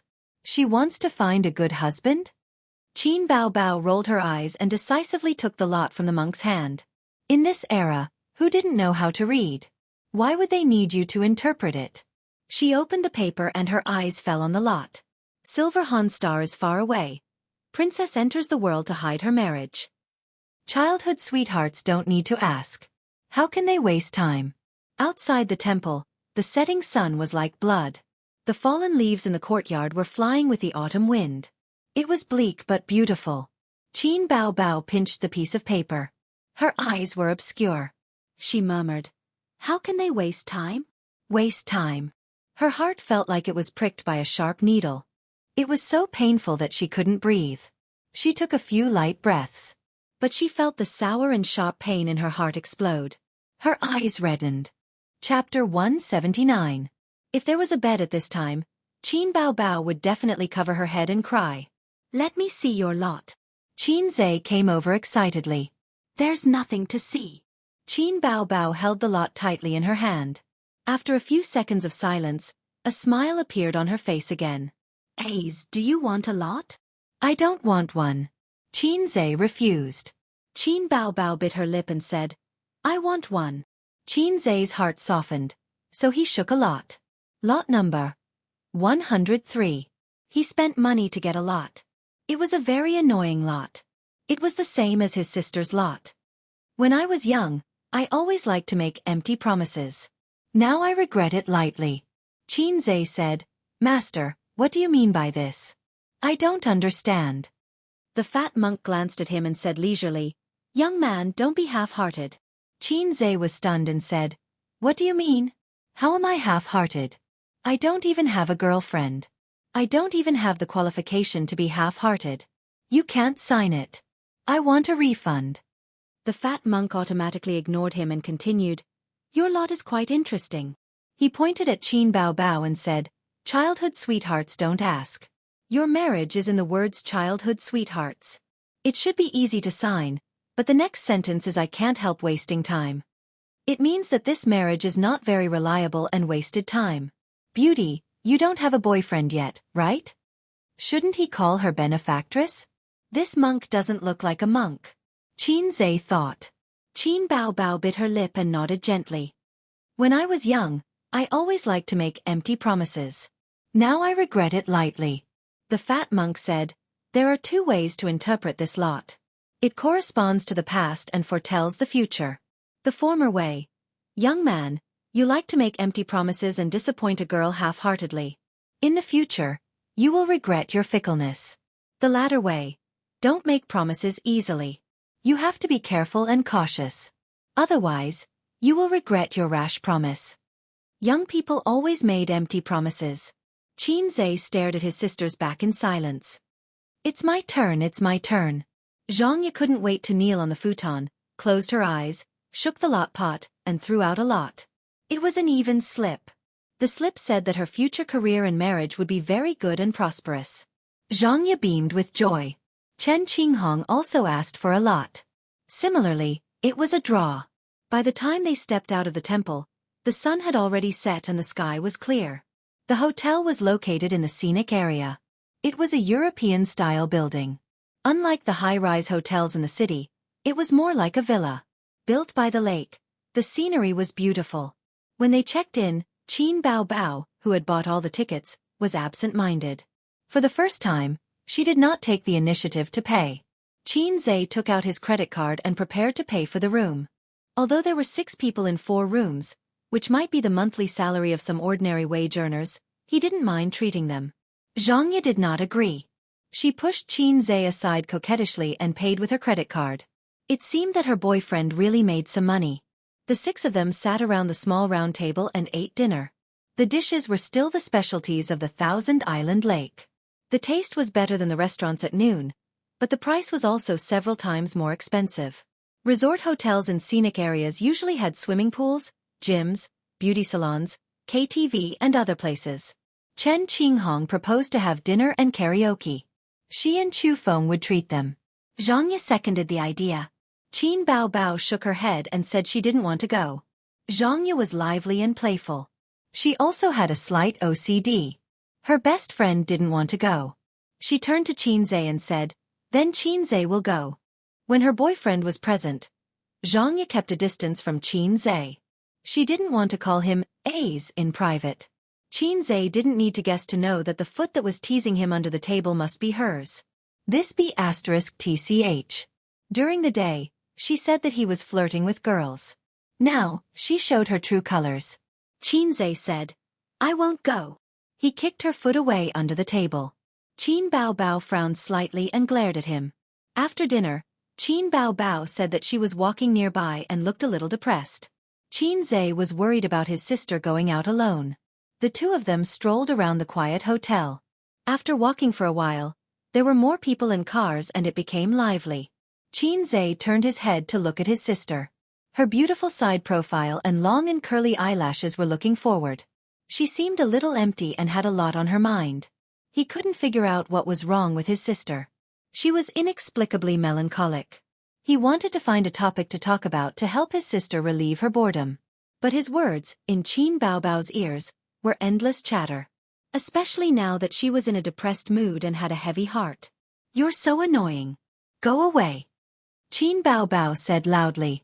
A few passers-by who were in a hurry turned their heads to look. Qin Zhe was stunned. He had never seen his sister so irritable. Today, his sister was like a hedgehog, sticking out sharp thorns at him. Crazy.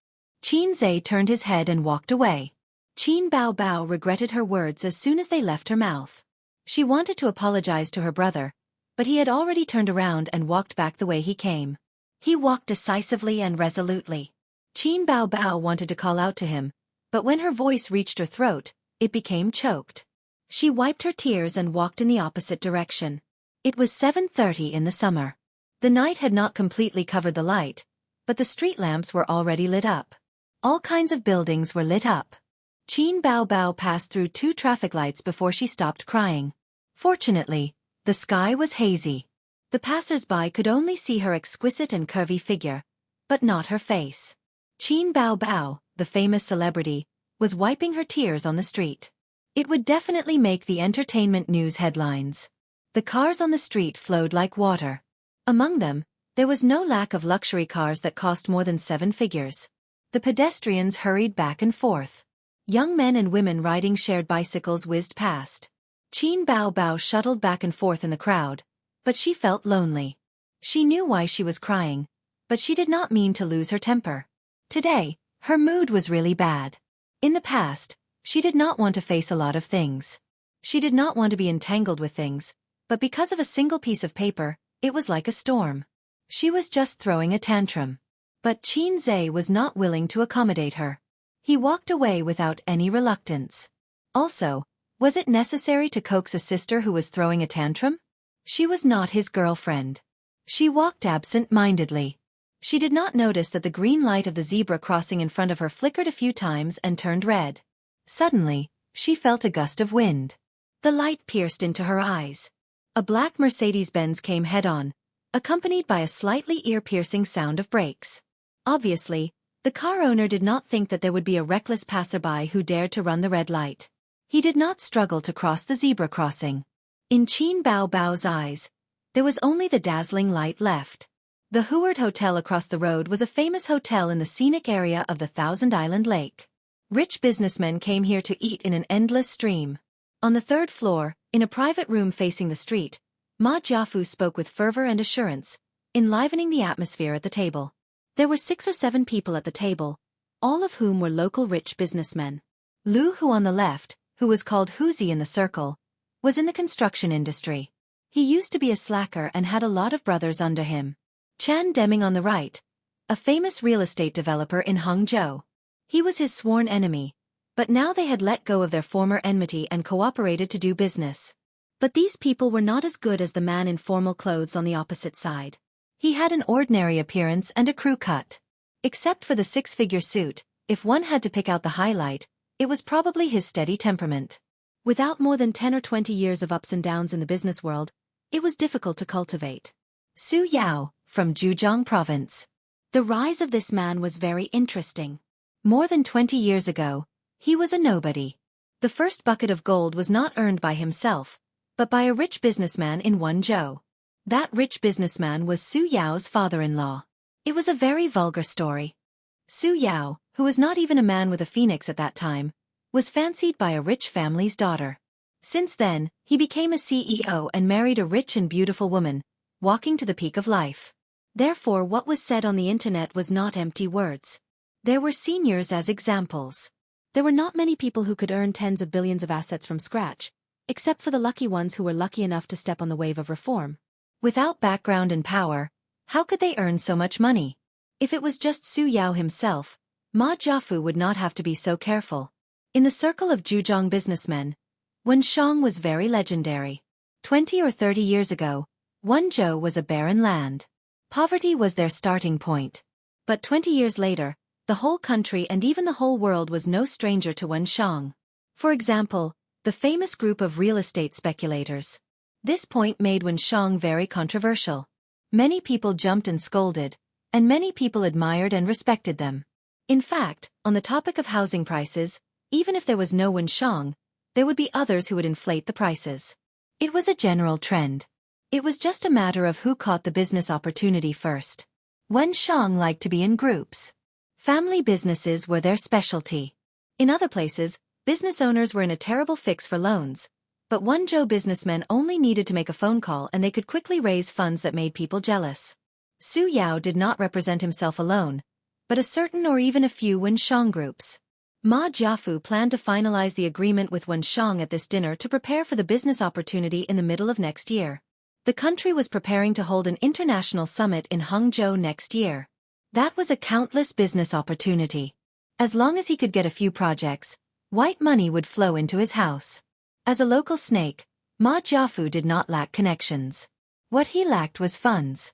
Real estate developers always lacked funds, and in the future, there would be large projects that would cover a district. The amount of funds needed was astronomical. For some reason, it was not good to get a loan from the bank. Wenshang was the best partner for an alliance, but the rich businessmen in the city were not. They were competitors in the same bowl. Chapter 180. Qin Bao Bao felt something tighten around her waist. Her whole body was pulled back violently, and then she crashed into a strong chest. The familiar smell was mixed with sweat and a faint smell of tobacco. It calmed her chaotic emotions in an instant. F***CK. Can't you watch the road? If you want to die, go and harm others. The car owner rolled down the window and cursed. His back was covered in a layer of cold sweat. Although the car had just sped up and would not kill anyone, it was scary these days. They might even amputate or paralyze you and eat you for the rest of your life. Sorry. I'll scold her later. Qin Zhe apologized repeatedly. The car owner wanted to curse a few more times, but the car behind him honked a few times, urging him to leave quickly and stop talking. So he started the car and drove away while cursing. Qin Bao Bao put her hands on her brother's chest and wanted to push him away, but he pressed the back of her head. Her brother said, "Don't, people are watching." Sister was not wearing sunglasses now. If she was recognized, the first reaction of the onlookers would be to take photos with their phones or gather around to ask for autographs. Since his sister was in a bad mood, Xianxia did not want to cause more trouble. They hugged each other at the bustling zebra crossing like an ordinary couple. Qin Bao Bao pressed her forehead against her brother's chest. She smelled his scent and felt his steady heartbeat. Gradually, her eyes became wet. "Don't be afraid, don't be afraid." Xianxia patted his sister's back and noticed the water stains on his chest. "Didn't I tell you to get lost? Why did you come back?" Qin Bao Bao cried and vented the grievances in her heart. "Let me die. At this speed, you can't kill anyone. At most, it'll be a high amputation." "Wah! You're talking back." Qin Bao Bao cried. "It's a pity for such a beautiful sister to die." Xianxia coaxed his sister. "In the future, I'll be a brother-in-law and receive red packets." Who would have thought that these words would cause the elder sister's tears to flow uncontrollably like a flood? It's not a pity at all. Anyway, there's no meaning in living. Qin Bao Bao whimpered, "I want to cut ties with you." Xianxia had heard that people who had survived a great disaster would go crazy for a while. He was very understanding and went along with his sister's words. Okay, we're not friends anymore. You can be friends however you want." After crying for a while, Qin Bao Bao choked and said, "Why did you come back? Didn't you leave?" "I'm not familiar with this place. How could I really abandon you? Once you turn around and leave, I'll follow behind you." Xianxia took out a pack of tissues and covered his sister's face. He thought to himself, "When I get back, I'll immediately take a shower and change my clothes. Her snot and tears are all on me. At least you still have some conscience." Qin Bao Bao didn't use a tissue. She lifted the hem of her brother's short-sleeved shirt and used it as a rag to wipe her snot on her brother's chest. After crying, Qin Bao Bao was in a much better mood. She didn't show her displeasure to her younger brother. In the private room, Ma Jiafu looked forward to the future and talked about the bright future of the strong alliance. Several other people occasionally echoed a few words, and then raised their glasses to drink. Su Yao listened patiently and sometimes expressed his personal opinions, which were always praised and applauded by several people. This kind of social interaction was the most boring. They said that they would drink and eat and not talk about business, but in fact, it was all about business. He had been in the business world for more than 10 years and had long been used to it. He still had to follow the rules. Since he could sit here, he was naturally willing to cooperate. Otherwise, who would come all the way to Hangzhou to waste time? For some people, time was money. It was not wrong at all. What they really wanted to talk about was not cooperation. Everyone had a tacit understanding. The purpose of this dinner was actually about the distribution of benefits. Ma Jiafu was a wily old fox. He talked a lot and waited for him to speak first. In boredom, he glanced out of the window. The night was dark. The cars converged into a river. The pedestrians were either rushing with their heads down or walking with their partners. At the intersection of the zebra crossing, there was a young couple hugging each other. They gathered together to form a picture of all living things. "Wait, young couple. My glasses," he ordered his assistant. Because of anxiety and excitement, his voice unconsciously sounded a bit like a shout. Su Yao was slightly nearsighted. He usually did not wear glasses. He only wore them when he was reading documents and using the computer. But it did not prevent him from finding that the couple was quite familiar. It was so familiar that it made his heart skip a beat. "Brother Rong, here you go." The assistant was stunned. He took out the boss's black-framed gold-rimmed glasses from the briefcase in his hand and handed them over. At the same time, he looked out of the window. She didn't know what it was that made her boss, who was so good at keeping his composure, so excited. Su Yao put on the glasses and looked out of the floor-to-ceiling window. He could not hide his disappointment. Did he see it wrong? But at this time, the couple let go of each other. He finally saw their faces clearly. "Excuse me." Su Yao got up from his seat in a hurry and said hurriedly. He strode out of the private room. The moment he went out, he changed from walking to jogging, and then to running. In the private room, a group of rich and successful people looked at each other, confused. Su Yao took the elevator downstairs. The distance from the third floor to the first floor felt like a long journey. Ding! The elevator door opened and Su Yao ran out of the hotel. When he ran out of the hotel, the couple was already gone. He looked around blankly. He did not know where they had disappeared to. The hot blood in his heart cooled little by little.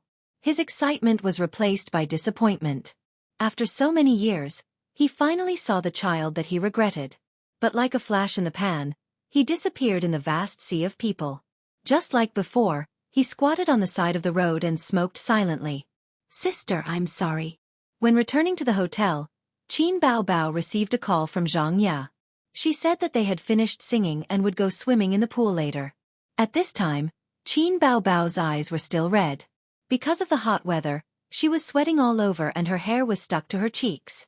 His sister was a little tempted, but she refused. Qin Zhe was puzzled. "Don't you like swimming? Why don't you go?"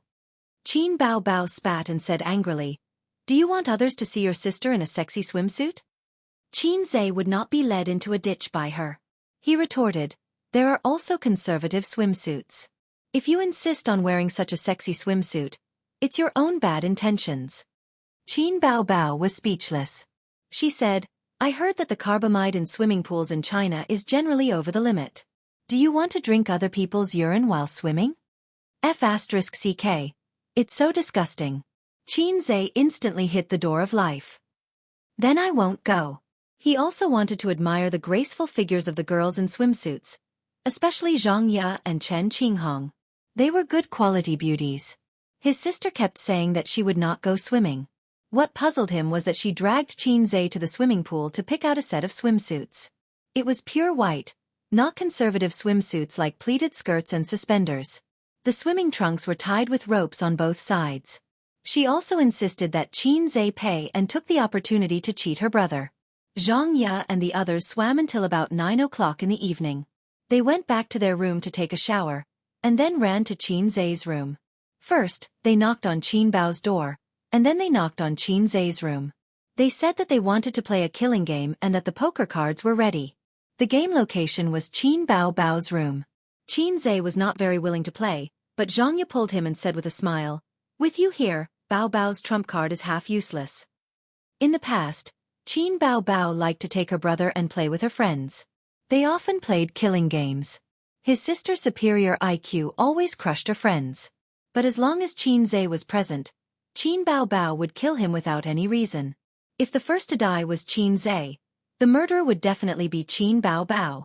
Later, his sister found out that her brother had the idea of hooking up with Xianxia, so she rarely took him out to play with her friends. 6 people were not enough to play a killing game. This kind of game was only interesting when there were more people. There were also fewer people. 1 killer and 1 policeman each, and they drew cards to decide. 1 host, 3 audience members. Sure enough, as long as Qin Bao Bao was a killer, she would definitely kill Qin Zhe. Qin Zhe was very depressed. They were siblings born from the same mother. How could there be so much hatred? This game could not be played. As long as his sister was not a killer, Qin Zhe could show his real skills. He liked to play this kind of puzzle games. In the past, he was addicted to the Legend of the Three Kingdoms. He could play it all night. When he was an assassin, he could always kill people invisibly. His thinking was like hanging antelope horns. Many times, not only did he deceive Xianxia and Chen Qinghong, but also Qin Bao Bao. As for the role of a policeman, he did not like it. Compared to the role of a policeman, he preferred the role of a killer. He could kill whoever he wanted. But Qin Zhe rarely killed his sister.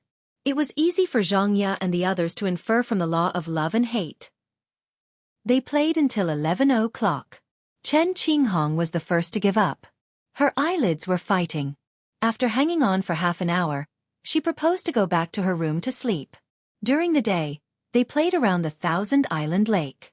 Everyone was a little tired, so they ended the game and went back to their rooms to sleep. Qin Zhe left his sister's room, turned on the air conditioner, and browsed the forum. He was surprisingly energetic. Considering that he would return to Shanghai tomorrow morning, he was ready to turn off the lights and sleep. At this time, there was a knock on the door. The knock was very light. It seemed that the person knocking on the door was sneaky. Chapter 181. Xianxia had heard that if he stayed in a hotel, there would be a call from a prostitute at night. "Sir, do you need a massage?" If you said yes, then there would be a girl who would let you he at night. It was said that you could also negotiate the price. This was what he heard from the experienced drivers in the forum.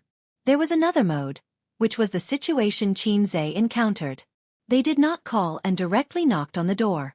Those who were able to call him usually had some sort of relationship with the hotel.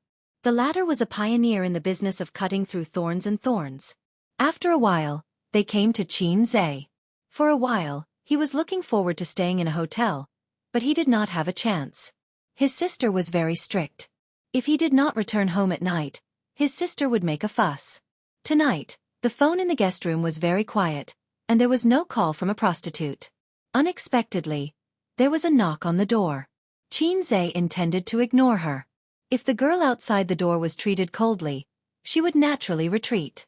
Unexpectedly, the other party's determination to do business was unusually firm.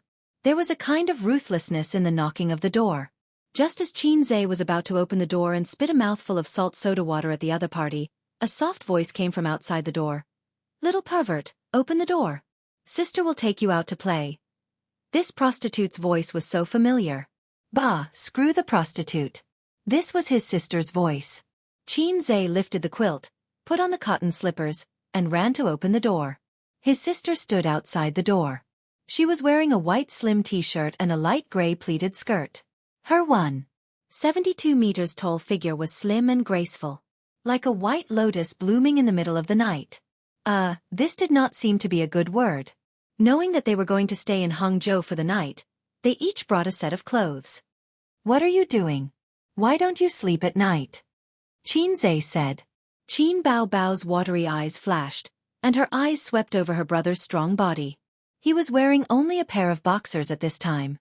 His figure was tall, his chest muscles were well proportioned, and his abdominal muscles were prominent, but not exaggerated. She glanced to the side. "Get dressed quickly. Let's go out to play." Xianxia stretched out his hand to touch his sister's smooth forehead. Go out to play in the middle of the night? Was there really no water in his brain? "I'll give you 1 minute.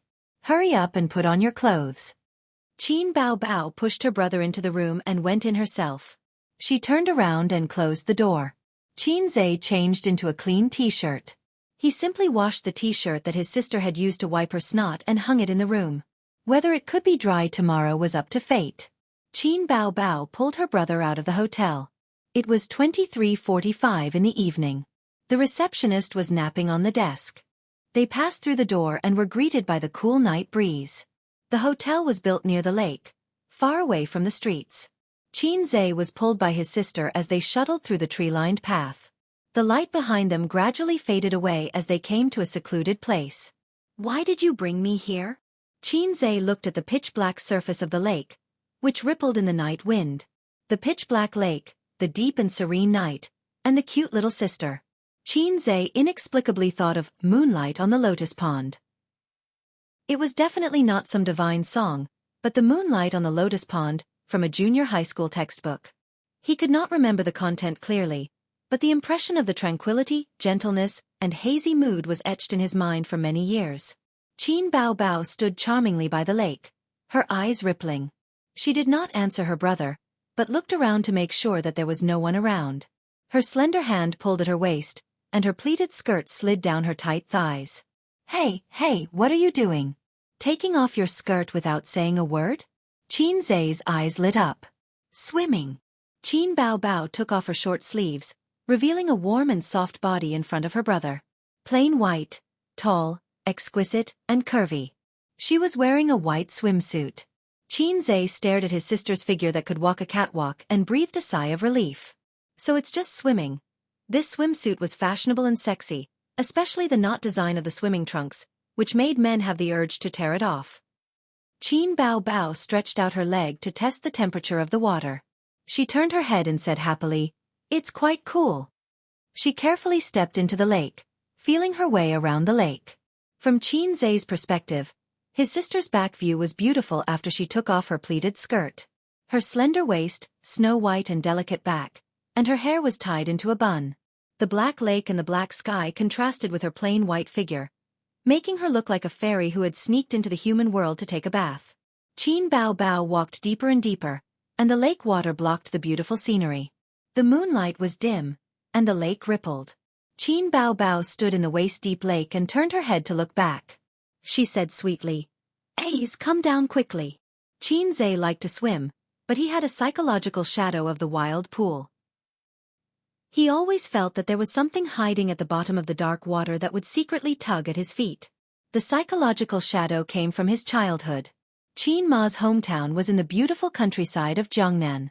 There were golden ears of rice, oranges hanging from branches, and sparkling reservoirs and wild fish ponds.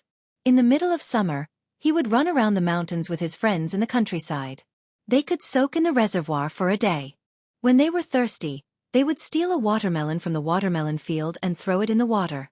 At night, they could also fish for eels and frogs.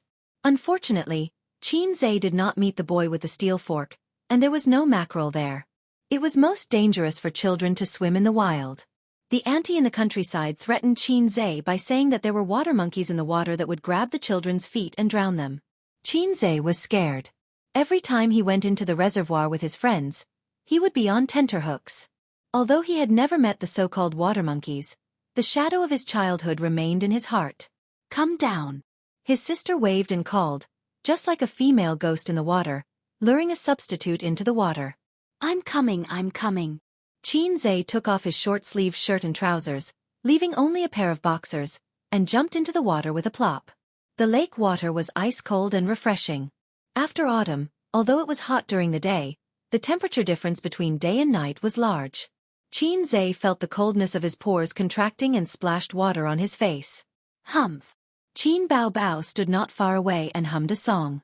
She looked at him with a provocative expression, playful and proud. Qin Zhe angrily counterattacked. His arms spun like windmills, splashing out waves of water. Qin Bao Bao immediately returned the favor, but her splashes were quickly drowned by her brother's ferocious attacks. His sister had no power to fight back. She whimpered, "I don't want to play with you anymore." She swam away like a salted fish. Qin Bao Bao swam happily, sometimes diving into the water like an ethereal and beautiful mermaid. Qin Zhe was swimming alone not far from the shore. He tried the breaststroke, butterfly stroke, and dog paddle. Sure enough, swimming in the lake was enjoyable. The small swimming pool was not enough for him to stretch. In fact, when he saw the blue waves of the Thousand Island Lake during the day, he had the impulse to jump in and swim. Considering the image and the rules, he did not dare to put his thoughts into action. His sister knew how to play.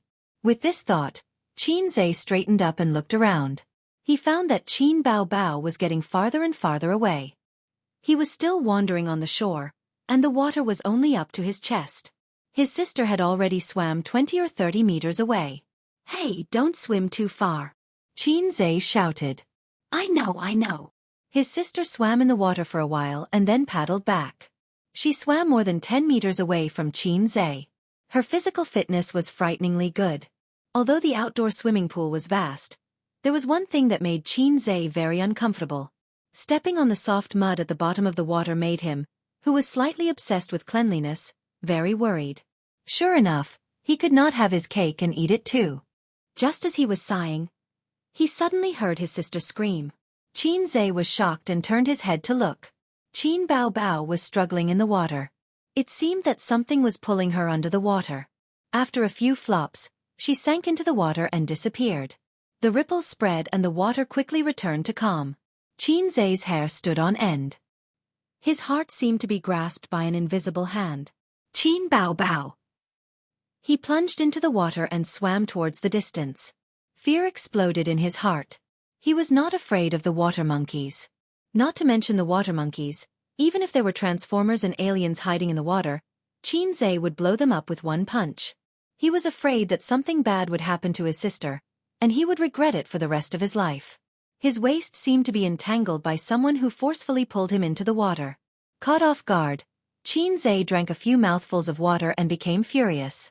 An ethereal and beautiful mermaid emerged from the water, accompanied by a bell-like laughter.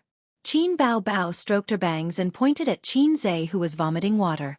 She giggled heartlessly. F***ck. Xianxia wanted to strangle her. He pressed his sister's forehead and pushed her into the water. He was furious. Do you believe that I won't beat you to death? Qin Bao Bao staggered up in the water. She was not angry. Instead, there was a trace of joy. Her eyes were amazingly bright. Seeing his sister like this, Xianxia was even angrier. He wanted to hit her. Qin Bao Bao said coquettishly, "Sister was wrong. Don't be angry, little bumpkin." Qin Bao Bao had always been flexible. Little bumpkin? He pulled a long face. Baby son. Qin Bao Bao immediately changed the way she addressed him. I think you're just itching for a beating. Xianxia glared at her. Qin Bao Bao hugged her brother's hand to prevent him from being fierce. She said softly, baby brother, you're not normal today." Xianxia was puzzled. Sister asked for the worst fortune today. Qin Bao Bao said. But you didn't show it to me. The fortune said that sister can't get married in this life. What should we do, Ace? Qin Bao Bao gazed at him as if she was expecting something. If she can't get married, then so be it. Our family doesn't lack money. That's not the right answer. Qin Bao Bao twisted her waist. The night wind was cool, and the lake water was even colder. They stood in the waist-deep lake and stared at each other. Little red guy. The elder sister called out softly. Her eyes were blurred like an ink painting. Sister didn't say anything for a long time. There was a subtle atmosphere brewing. Sister wants to learn the kissing scene. Qin Bao Bao's white face was tinged with a touch of red. Xianxia was silent. He didn't say anything. Qin Bao Bao didn't dare to say anything either. Her bright eyes were filled with nervousness and expectation. Xianxia pretended not to understand. Why do you want to learn the kissing scene? Aren't you a singer? Sing well and don't bite off more than you can chew. Qin Bao Bao hurriedly said, You can practice first. She moved closer to her brother. Xianxia hesitated. His gaze swept past his sister's face and fell on the dark lake in the distance. Qin Bao Bao blushed. She held her brother's face with both hands. She looked calm, but her trembling eyelashes showed that she was nervous. Seeing that his sister's evil plan was about to succeed, Xianxia suddenly pushed her away. I'm going back to sleep. I don't want to bathe. He staggered toward the shore. Qin Bao Bao looked at her brothers fleeing back and screamed, Xianxia, you useless thing. Chapter 182. Xianxia realized that ever since he returned from Hangzhou, his sister had stopped talking to him. If there was anything, she would ask Wang Zijin to pass on the message. The young lady from the Wang family had been the mouthpiece for a week and was at a loss. I just didn't swim with you to the end. I didn't expect you to be such a sister. After the National Day holiday ended, the gloomy pace of work resumed. The internet was full of complaints. It seemed that being a salted fish at home was the common desire of the people. The world was really cruel. Most people were not even qualified to be salted fish. In mid-October, the weather gradually turned cold.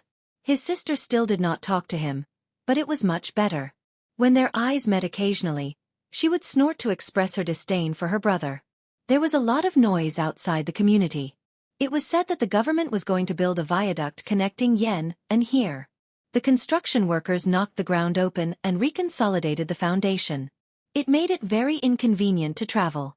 There were many unfamiliar faces mixed in. Qin Bao Bao's schedule gradually increased. She often had to go abroad and would only come back after 2 or 3 days. Her career was getting better and better. She should be happy. However, Qin Bao Bao was a little depressed. Xianxia treated it as a child who had never left home and was not acclimatized. She would get used to it after a long time. A few days ago, the stock market fell. The market fell by 2%. The red stock market instantly turned into a prairie. Dozens of stocks fell. The individual investors were scared out of their wits. They finally remembered the fear of being dominated by the stock market and the shame of having their hard-earned money trapped. Not to mention the individual investors. Even some financial companies with a weak foundation were shocked and reduced their positions. Only the veteran investors with decades of experience held on. They drank tea while looking at their stocks that fell. The tone of the bull market had basically been set. According to experience, it was normal to fall and rise in the middle. However, the general trend was rising, so there was no need to panic. The more powerful ones were able to see the whole picture through the national policies, the Securities Regulatory Commission, and other information. Of course, there were also those who were half-baked, such as Su Hao, the vice president of a profit-making company. This is the summary of all the projects in the company's investment department for this quarter. Su Hao pointed at the information projected on the screen by the projector and said in a cadence, "I propose to cut all the projects with shallow profits, half-dead projects, and loss-making projects. Focus your money on blue chips." A new broom sweeps clean. Coupled with his ambition to seize power, Su Hao was motivated to jump up and down in terms of benefits. Due to the huge benefits of the stock market, he handed his company over to the vice president to manage. After the National Day holiday ended, he had been working at Zhu Li. Su Yu sat on the left, playing with his mobile phone in boredom. When he heard the words, he looked up and said, "You have cut off 3 projects. Investment is not how you play." "What is the purpose of the investment?" Su Hao scoffed at his sister. "Profit. Only projects that can see profit are good projects. The stock market was turbulent last week. How much did the company lose?" He raised 3 fingers. 3 million. Yes, the market has indeed recovered a little. But can you guarantee that it won't fall again next week? Currently, only the blue chip stocks are stable. We should invest our funds in places with less risk. The managers of the various departments looked absent-minded. Su Hao took a deep breath and switched to the projector. An investment project appeared on the screen. On the homepage, there were 4 bold words, "Black Donkey Technology."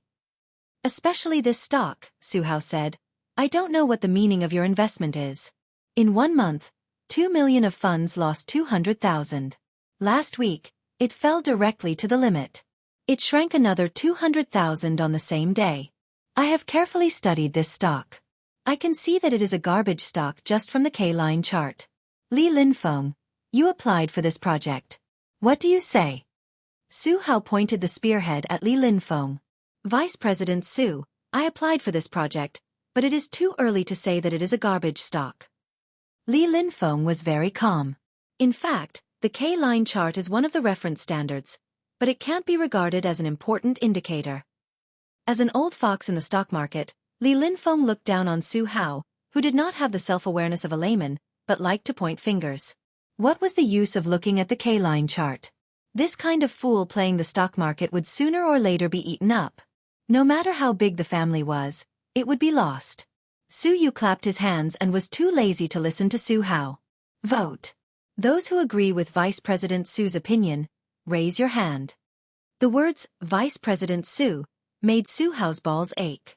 His gaze swept across the conference room, hoping to get the support of the managers. At the very least, there would be some who would side with him. However, there was none. The managers looked at each other. Some chose to remain silent, some were absent-minded, and some simply looked around and pretended to look at the scenery in the distance. Su Hao was a little depressed. These core members were his sister's henchmen. When they first set up the investment company, he scoffed and waited to see his sister make a fool of herself. Because at that time, the stock market was low. In just half a year, the stock market rose from 1,500 to 3,200. The signal of the bull market had spread throughout the country. Now anyone on the street would ask, "How is the stock market recently?" They would all give a thumbs up and say, "Stupid people have a lot of money. Come quickly." Su Hao managed the 2 subsidiaries of his father's company, food and clothing. Once, he saw the quarterly financial report of the investment company that his sister faxed to his father. The profit was 10 times his own. Su Hao could not sit still. Investing in companies turned out to be so profitable? You could do this without risking anything? It was much more promising than the business he worked so hard to build. Evil capitalist market, all of you back off. Let me do it. Su Hao was full of ambition to seize power. There was another awkward silence. Su Hao had held 3 meetings in the past few days. There was no doubt that a general without an army could not get everyone's support. He knew his own situation, but he wanted to see if anyone would defect to him. He only needed to raise his hand to signal. However, no one did. It seemed that he had underestimated his sister's ability to control people. The meeting ended with a tiger's head. No one expected that the Black Donkey technology project that Vice President Su had criticized in the meeting the day before, In less than 10 minutes after the market opened the next afternoon, the stock rose strongly and reached its upper limit. It was a slap in the face. That was not all. On the third, fourth, and fifth day, Black Donkey Technology reached its upper limit again and again. It was so strong that it was a mess. It was on the today's upper limit list. The market price was originally 4 yuan per share, but it was still rising. Such a strong stock attracted the attention of financial institutions and individual investors. However, at this time it was impossible to buy positions. It reached its upper limit every day when the market opened. Throughout October, the hottest topic was the stock market. The news broadcast, the netizens discussed it, and the joke makers ridiculed it. A lot of strange news appeared. For example, a news report said, "In the second half of this year, the stock market is very good. The market has broken through the barriers and swept away all the diseases. The boom in the capital market indicates the recovery and reshuffling of the country's economy." A high school student invested his pocket money in the stock market and earned 20,000 yuan in half a month. It was equivalent to 3 months of his parents' salary. The stock market has brought a huge investment market to everyone. Whoever believed it was a fool. Such news was everywhere. Some people or some organizations were hyping up the stock market, calling for more people to enter the market, just like celebrities who bought news to flatter themselves. From this, one could see how hot the stock market was. Stock-related forums and tieba were very lively. Everyone was talking about how much money they had earned, and how much money they had earned. Those who deserved it sighed and said that the stock they had sold yesterday had reached its upper limit. It would be great if they could hold it for one more day. Someone posted a post to attack these people who were showing off. Are you comparing who is more miserable? Come, let's see who is more miserable. The content of the post. You people who are pretending to be miserable have actually made money, but you are shouting as if you have lost everything. I dare say that no one is more miserable than me. You know Black Donkey Technology, right? It's the growth enterprise market bull stock that has reached its upper limit for more than a week. I bought this stock last year when I applied for new shares. It reached its upper limit for 2 days before it started to fall. Originally, I wanted to sell it. Although I was a little reluctant, it was better than being trapped. Moreover, if I sold it at that time, I would have made a profit. But many financial websites and stock forums were saying how good this stock was and how promising it was. I did not sell it at that time. Moreover, it did rise for a period of time. After that, I continued to invest tens of thousands of yuan, and then, there was no more then. Not long after, it plummeted and continued to fall for 3 days. I lost everything. I did not have the heart to cut my own flesh, so I was trapped. A netizen replied, "Damn, you are the one who is showing off. This is awesome. The Tower Master is rich. OP has reached the pinnacle of life from now on. I am envious, jealous, and hateful. Please carry me. OP, sit tight. I will send you up.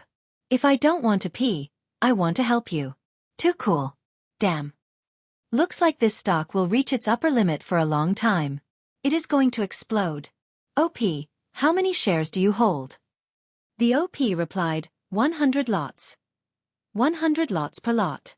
100 lots means 10,000 shares. How much did OP pay for each share when you bought it? 666. Damn, it is shocking. I am envious of the big boss who bought the Black Donkey Technology. The OP cried, "You guys are going to end it like this in the future? Then why did I say that I was miserable?" The problem is, on the first day it reached its upper limit, I saw that this stock was finally rising. I was so happy that I cried and sold it. You guys don't know how bad it was. The market rose so much, but it did not rise. Of course I had to sell it. But who knew that it would reach its upper limit that day, less than an hour after I sold it? To prove that he was not lying, he took a screenshot of his own transaction, which attracted pity and ridicule from netizens. I was caught off guard. I am laughing. My saliva is all over the screen.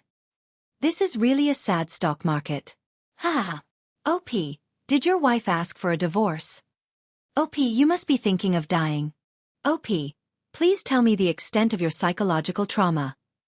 OP, to be honest, stock news cannot be trusted. It is all the lies of capitalists. Generally, you should listen to the opposite. If the news says that a stock is good, you should sell it. If the news says that a stock is bad, you should buy it. The tricks of capitalists are unfathomable. Little newbies are trembling. At this time, someone replied in the post, "A bunch of trash. I have seen through everything." The accompanying picture was a blackboard with dense words written on it. Basic analysis, technical analysis, financial report analysis, and a combination of various information and news. All the information was gathered into one sentence. Recommended Shigure Black Donkey Technology. Chapter 183. The post instantly exploded with exclamations. F***CK, the post owner is so awesome. What else can I say? I have nothing to say except 666. I'm so jealous. Boss, do you still need a pendant on your leg? Post owner, what's your penguin ID? Do you have a public account? Do you have an instructional video at night? I want to invest with you. I'm willing to pay. This stock has been trading for more than a week. It's estimated that the momentum will continue. If you really buy it, don't sell it. Get rich with one stock. There were dozens of replies in an instant, and the post was pushed to the front page. More people saw the post, clicked in, and then found the picture. Some rational people questioned, "Post owner, your picture doesn't show the time. How do we know if you just wrote it?" That's right, your posturing skills are so low. Sigh, I've screwed up. Post owner, posturing is not popular now. People with skills are showing off in front of people. Not only did the floor manager fail to show off, he became a fool instead. He said helplessly, "Actually, this is not my original picture. I saw it on the internet. But I can guarantee with my integrity that this picture is definitely a prediction before Nyo made his move." Does the post owner have integrity? What is integrity? It doesn't exist. The post owner is still struggling. The post owner said angrily, "Lazy cat video, the 13th episode of Star Gossip. Take a look. This was written by Qin Bao Bao's brother." Really? When did Big Boob Girl record Star Gossip? What is Star Gossip? It's an original variety show on Lazy Cat Video's official platform. There's nothing special about it. Few people watch it. Let's take a look. Big Boobs Girl should watch it too. This matter started from the stock forum and quickly spread. Star Gossip was dug up, and with the stock market on the background, it instantly conquered a large number of netizens. A small blackboard with a stand was made into a dynamic picture and spread through forums, Tieba, Weibo, chat groups, and other channels. For a long time, it became a tool for netizens to show off. Like a joke, it was posted when they had nothing to do. As a result, the number of views of that episode increased by hundreds of times. Countless netizens who didn't understand came to watch. A new god of stocks has been born, with 100 sixes. This is ridiculous. This is a video from a month ago. At that time, Black Donkey Technologies K-line was like a salted fish. Xianxia is too amazing. I always thought that he was a scholar who wrote songs, but damn, you're telling me that he's a science student.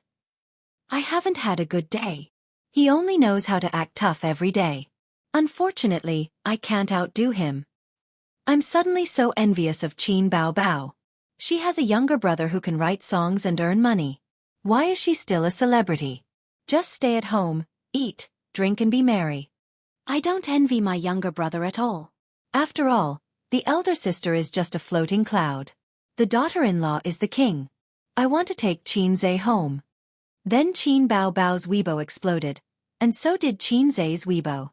The netizens gathered to watch. Stock God, I bought Jianghu technology today. Will it go up tomorrow?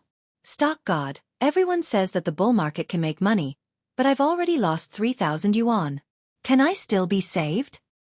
Stock God, please take me to show off and fly. Xianxia, I love you. Take me to the stock market. Hubby, let's go home and kiss each other. No, let's go home to the stock market. As long as Stock God takes me to the stock market, I can do whatever I want. Some were jeering, some were sincere, and some were just joining in the fun. Lazy Cat Video's official site. Leader, our Star Gossip program has exceeded 10 million views. Which program? Isn't the highest hit only 5 million? It's the 13th episode that's off the charts. It's driving up the total. What's going on? Take a look yourself. It's Qin Bao Bao's episode. The most shocked person was Xue Mei. She was the host of the program. If it wasn't for the sudden rise of black donkey technology, she would have forgotten about it. Cameraman Lao Wang was very glad. He remembered that he had confidently said that black donkey technology was a junk stock. Fortunately, his words were removed during the post-production. Otherwise, he would be an internet celebrity now. An internet celebrity who was laughed at by others. Su Yunhan also joined in the fun. She forwarded the picture of the blackboard and added the caption, "My brother is the best. My brother is the best." Qin Bao Bao. In less than half an hour, there were thousands of replies. Brother? When did Qin Zhe become your brother? God brother? Upstairs, you're new to the internet. You don't know that Qin Bao Bao is known as the crazy brother show-off. This is obviously teasing Qin Bao Bao. Qin Bao Bao. Humph, do you think my nickname is for nothing? To be honest, if I had such a brother, I would show off every day too. 8:30 p.m.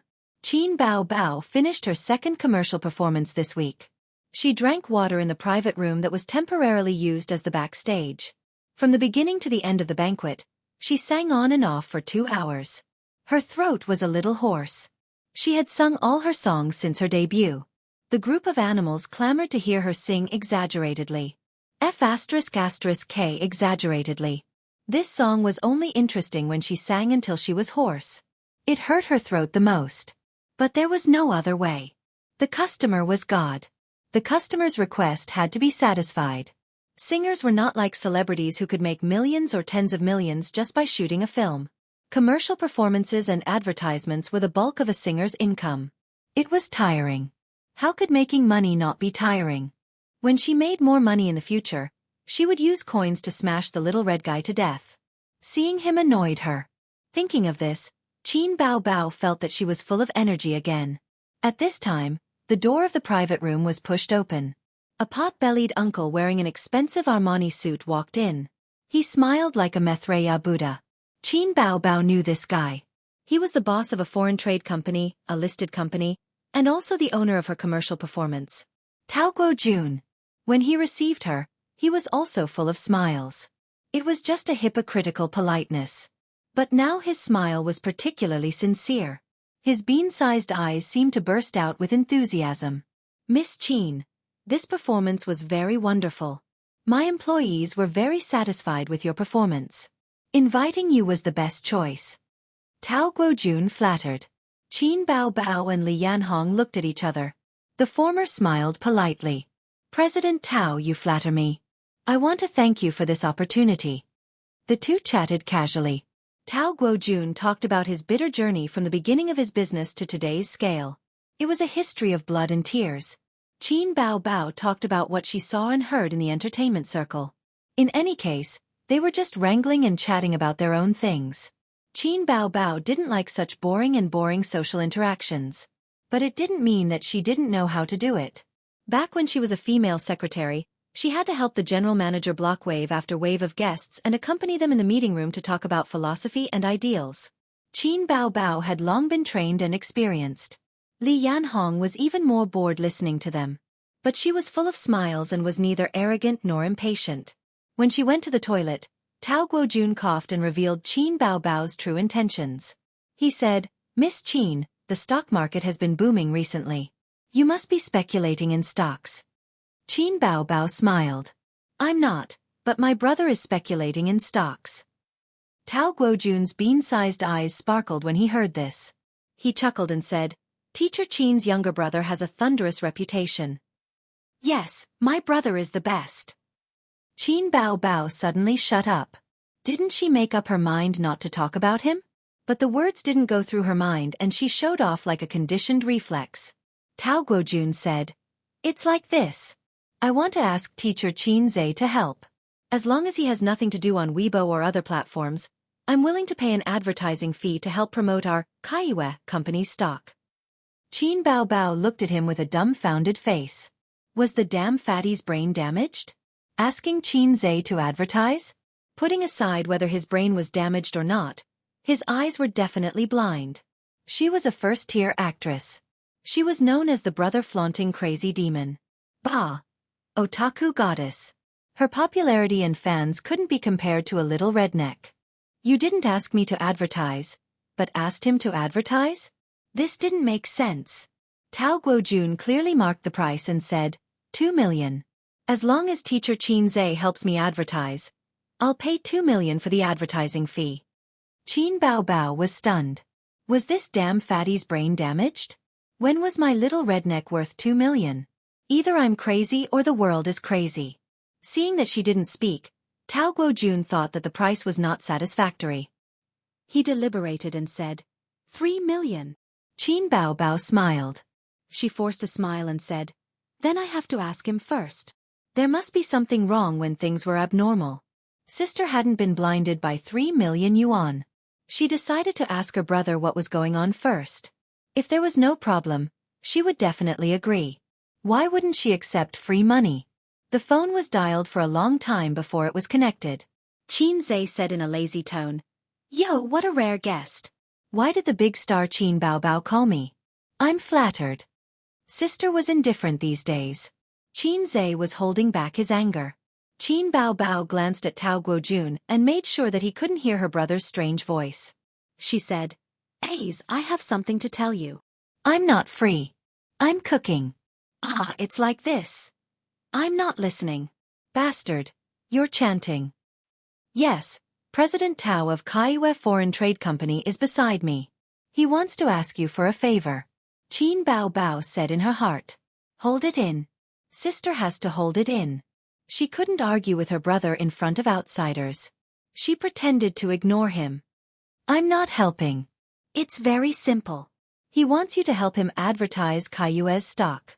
He's willing to pay 3 million yuan for the advertising fee. What do you think? Little redneck, I'll deal with you when we get home. Her brother didn't continue to say strange words. He was silent for a moment and said, Reject him. Qin Bao didn't ask for the reason. She said apologetically, I'm sorry, President Tao. My brother doesn't agree. If it's about the price, we can talk about it again. Tao Guojun was unwilling to give up. Miss Qin, why don't you ask him again? He can just tell you the price. Qin Bao still didn't understand why he was so persistent. She didn't say anything and said, Okay, I'll go back and talk to him.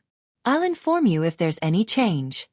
Tao Guojun sent her out with gratitude and watched her get into the MPV and leave. Qin Bao was very familiar with that attentive and slightly ingratiating smile. Every time the boss of a small enterprise visited the general manager, he would always have this smile. She was even more confused. Chapter 184. Qin Bao sat in the spacious nanny van with a genuine leather massage seat. A 32-inch car TV was installed on the partition between the driver's seat and the passenger's seat. Below it was a bar counter and a refrigerator. The interior was luxurious, completely matching her status. This nanny van was the car that the company had given her. Li Yanhong placed the glasses on the bar counter, opened the refrigerator, and took out a bottle of champagne. She poured a glass for herself and Qin Bao. She liked this nanny van very much. It was luxurious inside and out. She was satisfied with both the senses and the real experience. In the past, she had never dared to dream of sitting in such a car, drinking and chatting, but now she could. Everything was because of the beautiful girl beside her. Yes, in Li Yanhong's eyes, Qin Bao was a girl, although she was a little older. But she was very clean. She didn't deliberately scheme against others, but she wasn't an innocent and naive girl either. She could see the two valuable qualities of politeness and rationality in her. Li Yanhong had seen many celebrities who sold their bodies for the sake of climbing up the social ladder. They shouted with conviction, "It's not me who's wrong, it's the world." She had also seen many narrow-minded and jealous women who couldn't bear to see others doing well. No matter how enchanting these women were on the outside, their hearts were dirty. People who kept themselves clean were always likable. This liking wasn't because she helped her earn money, but a kind of intimacy and yearning that came from the heart. Bao, let's celebrate the perfect end of the commercial performance. She raised her glass. Just as she finished speaking, her cell phone rang. Sorry, I have to take this call. Qin Bao opened the contact list. There were several times when she wanted to call her brother, but she resisted. She frowned slightly with a conflicted expression. Ding dong. Su Yunhan sent a message. Bao Bao, do you still need a leg accessory? Please take me. Qin Bao Bao was confused and replied with a question mark emoji. Su Yunhan, I also want to invest in the stock market. Please take me. Stock market again. What was going on? I don't know how to trade stocks, Qin Bao Bao replied. Are you playing dumb? It's not like I'm asking you to help Sister Su trade stocks. You just have to tell your brother and give Sister Su some pointers. I'll be very grateful. Qin Bao Bao sighed. What happened? I just finished a commercial performance and my phone has been turned off. A moment later, Su Yunhan sent a few pictures over. One was a high-definition screenshot of celebrity gossip. There was a blackboard in the shot. Qin Bao recognized it. It was the small blackboard in her brother's room. She remembered the content on it, but what could it mean? Qin Bao Bao clicked on the second picture in confusion. She immediately understood. This was a screenshot of a certain stock's K-line. Most of the K-line charts fluctuated gently with red and green intersecting. However, at the end of the chart, there were 8 consecutive bright red upper limit boards. The name of the stock was Black Donkey Technology. Your brother is so awesome that he has no friends. Bao Bao, how did your family raise him? It's unbelievable. Can you take me with you to trade stocks? I'll be satisfied if I follow your brother and drink some soup. Everyone on the internet calls him the god of stocks. It would be great if I had a brother like him. Su Yunhan chattered on and on, without stopping. Qin Bao Bao pursed her lips. What was so good about her? She was a black-hearted maggot. Why would a big star like you trade stocks? It's not like you lack money. Su Yunhan sent a vomiting blood emoji. Who doesn't want more money? Besides, this is not a small amount of money. It might be equivalent to half a year's income. Take your brother's stock for example. If I invest a few million, I won't have to work for a year. Now, the most discussed topic in the circle is trading stocks. There are losses and gains. Do you know that Su Lu has been trading stocks with her godfather and earned a few million? Godfather? Yes, the boss of a public fund. It's a secret that everyone in the circle knows. Qin Bao Bao rolled her eyes. What a fickle woman. Su Yunhan laughed and changed the topic. But your brother is still the best. Qin Bao Bao's lips curled as she typed in a message. That's my brother. She suddenly reacted and deleted that sentence. Then, she typed in a new message. All right, I'll ask him when I'm free and ask him to recommend you a few stocks with potential. Qin Bao Bao opened Weibo and found that her Weibo had exploded. Her latest Weibo post originally only had a few thousand comments. Now it was in the tens of thousands. After looking at it for a while, she knew the whole story. Her brother's blackboard had written the analysis and prediction of the future of Black Donkey Technology. It could be seen as a prophecy post. Then, a month later, the post came true. Black Donkey Technology had reached its upper limit for a week. Even among the many stocks, it stood out. Then, her brother became the prophet emperor. No wonder. No wonder Tao Guomin was so attentive. It was laughable that she had thought that the darn fatty's brain was damaged. His brain was not damaged. In fact, he was very smart. Think about it. Borrowing Qin Zai's, prophet emperor, to promote her own stocks. Then, there would be countless people who would follow the trend and buy it. At that time, let alone 3 million, it would be more than 30 million. At the same time, she also understood Qin Zai's reason for rejecting. This kind of thing was too bad for his character. A good stock would definitely not be promoted. Perhaps at the beginning, it would rise steadily due to the chase. But not too long later, it would burst because of the fake bubble. At that time, how would people look at Qin Zai? Even she would be scolded. Li Yanhong hung up the phone and sighed.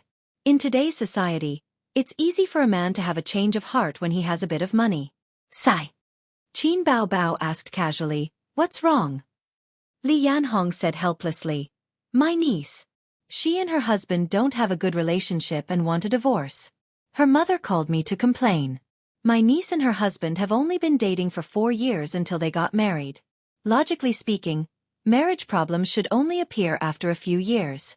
Her husband earned some money from his business this year. It was originally a good thing.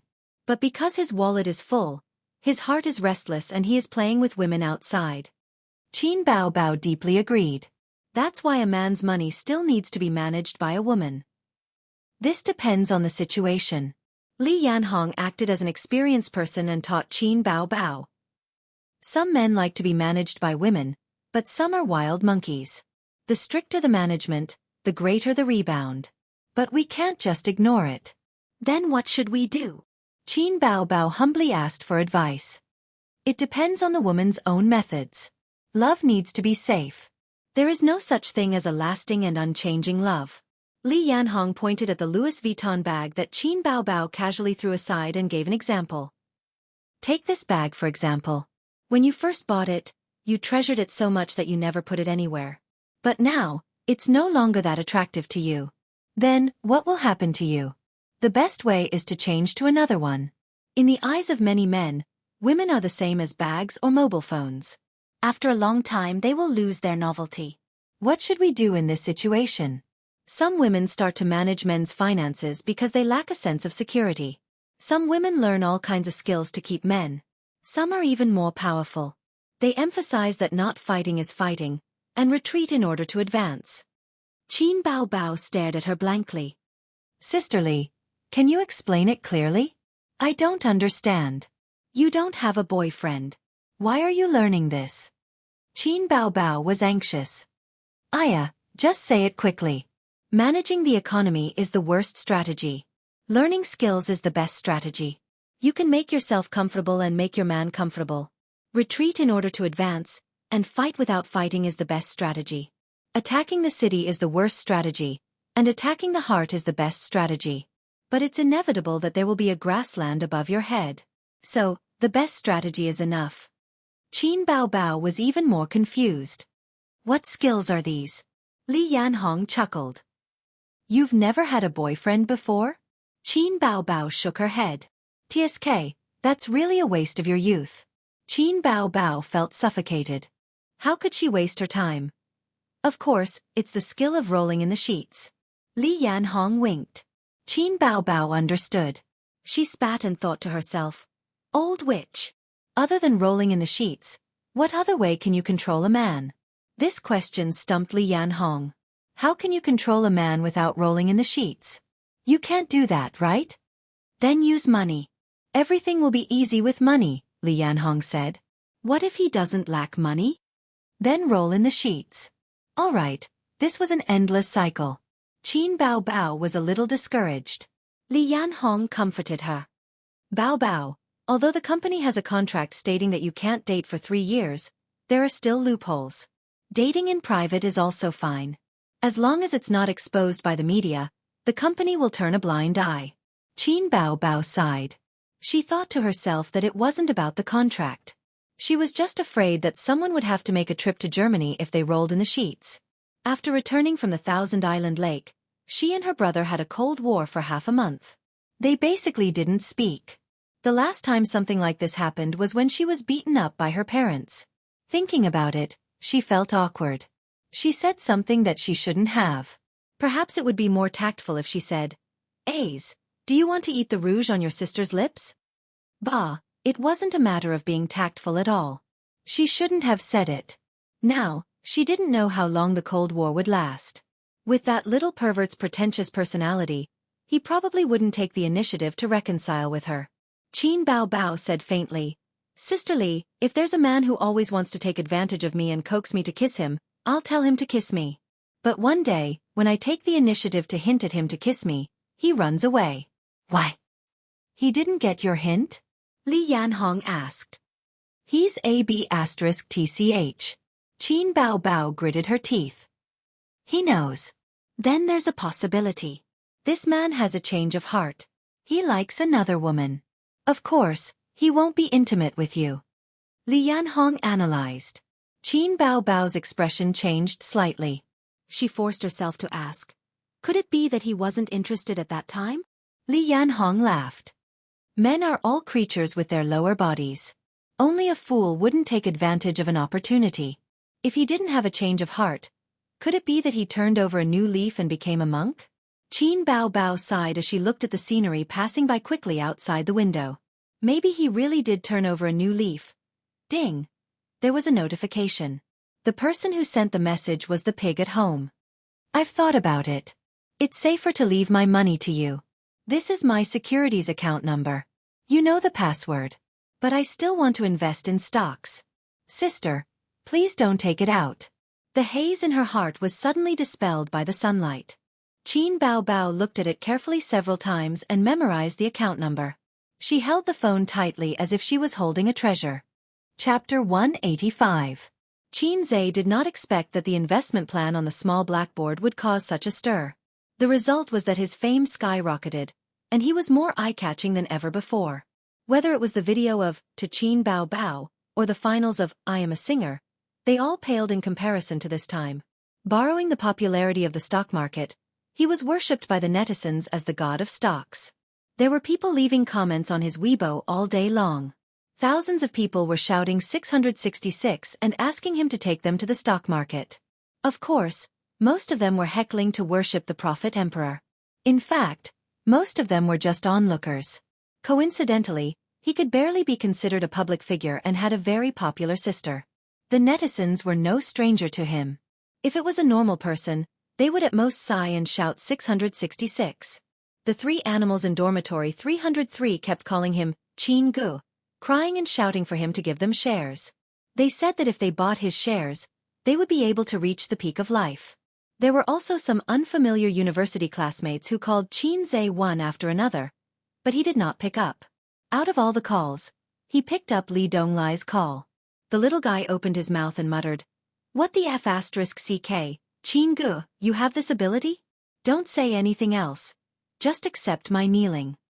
Qin Zhe said helplessly, "How did you know? Didn't you not pay attention to the entertainment industry?" Li Donglai said, "I don't pay attention to the entertainment industry, but I pay attention to your sister."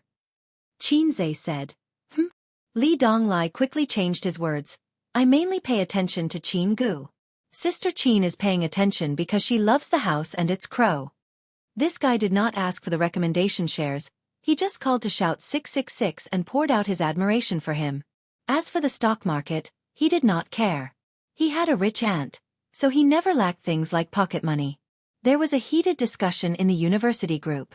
Ever since I Am a Singer, his classmates all knew that his sister was Qin Bao Bao, and all the teachers and students knew that Qin Bao Bao's brother was Qin Zhe, from our university.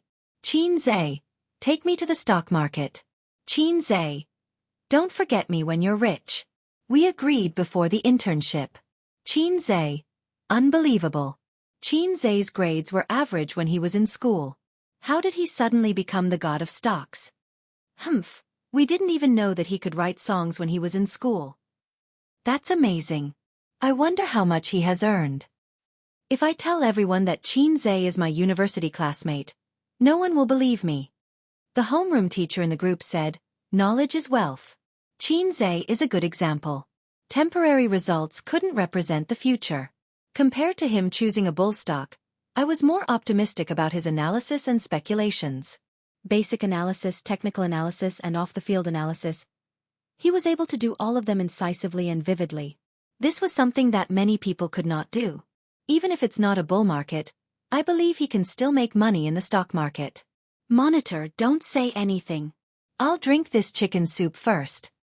Everyone, get up and drink the poisonous chicken soup made by Monitor. I'll cry out loud. I grew up drinking the poisonous chicken soup made by Monitor for the past 3 years. The students laughed and joked. The homeroom teacher sent a sweat-wiping emoji. You guys, alas. Qin Zhe joined in the fun and sent a funny emoji. Everyone, drink this bowl of poisonous chicken soup. As soon as he came out, the group exploded. Boss, you finally came out. Hurry up and push the stock. Qin Zhe, I'll repeat it again. Don't forget me when you're rich. Qin Zhe, I don't want you to push the stock. I want our sister's photo. Hurry up and send it. Photo +1, photo +2, photo +3. Just like that, the students started to talk about baby Qin. Basically, it was the boys who were joking about whether Qin Zhe's sister had a boyfriend. If she didn't, how about introducing her to them? If she did, how about changing her boyfriend? If she didn't want to change, how about considering one more boyfriend? Xianxia didn't care about the jokes. He casually sent out a few stocks. These stocks have potential. I suggest you hold them for at least half a month. After half a month, you can decide if you want to sell or not. The group was in an uproar. The homeroom teacher, I'm so scared. Awesome. Monitor, hurry up and buy them. Ha ha ha. On the second day of Xianxia's promotion, he expected that his colleagues would have a big reaction. As soon as he stepped into the office, Yang Jian winked at him. Guru, please take this newbie to the stock market. It's all thanks to you that we can become rich. He rushed over to hug Xianxia's thigh. Xianxia rolled his eyes. Get lost. The other colleagues in the office also joined in the fun and teased Xianxia to take them to the stock market. Some were joking, some were serious. More than 10 years ago, the employees of investment companies and securities companies were forbidden to invest in the stock market. It was still forbidden now, but it was not as strict as before. You can't invest in the stock market, but you can let your family invest in the stock market. In the past, your family couldn't invest in the stock market. At that time, there were few listed companies. Securities companies and investment companies could access a lot of insider information. If left alone, the market would become a tool for some groups to accumulate wealth, which was not conducive to the healthy development of the stock market. Li Linfeng's face was glowing, and he was smiling every day.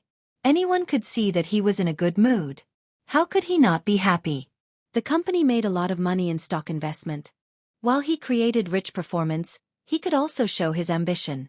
Su Yu was unique in management and was willing to delegate power to the managers of various departments under him. Li Linfeng strolled into the company and patted Xianxia on the shoulder. Boy, do you know how much your commission is this month? He raised a hand. Yang Jian guessed. 50,000. Li Linfeng nodded. This is just the current commission. If Black Donkey technology continues to grow, your commission will double. Xianxia smiled. Boss, it's just a drizzle. Li Linfeng was a boss who didn't like to put on a dignified show. He was very easygoing in private. Xianxia got along well with him and could communicate the meaning of draft without changing his face. Yang Jian vomited blood. I can't compare with you. Li Linfeng rolled his eyes. After lunch, Xianxia leaned over the desk to write a schedule. Suddenly, he felt someone approaching. He turned his head and saw that it was the famous cold beauty Su Yu. Her eyes fell on Xianxia's plan, and her cold face showed a smile. What are you writing? Nothing. Xianxia closed the proposal without batting an eyelid. Come to my office. I have something to tell you. Su Yu nodded, turned and walked out of the office. The office skirt wrapped around her perky buttocks, full of charm. Yang Jian gave Xianxia a thumbs up. Su Yu rarely did not sit behind her desk, but sat on the reception sofa with Xianxia and personally made a cup of black tea for Xianxia. Xianxia was a little flattered. To be honest, I set up an investment project according to your plan, and I was ready to lose money or even lose everything. Su Yu said. Xianxia could only reply with a smile. He couldn't say, thank you CEO for your love. Nanman is very optimistic about you. I love the house and its crow. It's a pure surprise that this project can have such a good result. Su Yu sipped the black tea and her posture was very elegant. Yesterday, Nanman came to me and said that she wanted you to manage a department alone. Xianxia was taken aback. It's not appropriate. Su Yu nodded. So I refused. Xianxia. But I think it should be appropriate to arrange you in the position of deputy manager. What do you think? Su Yu asked. Su Yu has a habit of talking to the person involved in the work scheduling of any employee. Just like she once talked to Li Linfeng changed his view of her. Xianxia hesitated for a moment. Can I be President Su's assistant? Su Yu raised her eyebrows. My assistant needs to prepare a variety of documents for me, such as the company's financial statements, market research, performance reports, project summaries, and so on. Su Yu smiled and said, let me guess, it's because you've been asking me for important company documents recently. Xianxia, these things you're looking at are not what a salesman should look at. What do you want to do? Xianxia didn't want to answer her question. He simply gave the beautiful president a side profile and pretended to look at the screen hanging on the wall. 6 LCD screens were hung directly opposite the desk. 2 showed the general trend of the stock market and futures, and the other 4 showed the detailed trend of individual stocks. His black donkey technology was one of them. It opened directly to the upper limit. Under the background of the general bull market, as long as you don't make a bad move, you can basically make money. Especially this year's stock market, which was aggressive and showed signs of breaking the bull market record. In the words of many insiders, you can make money lying down. Therefore, compared with the stock market, Xianxia prefers to watch the changes in the futures market. The abundance of idle funds not only boosted the stock market, but also the futures market. It's just more turbulent and thrilling, not as stable as the stock market. The 5-minute trend chart of a precious metal attracted Xianxia's attention. It was a thrilling and exciting multi-air offensive and defensive battle. At the opening, there were people divided into 10 prices. Each price had more than 1,000 orders, but in just an hour, someone bought all the orders. Then the bears gradually gained the upper hand.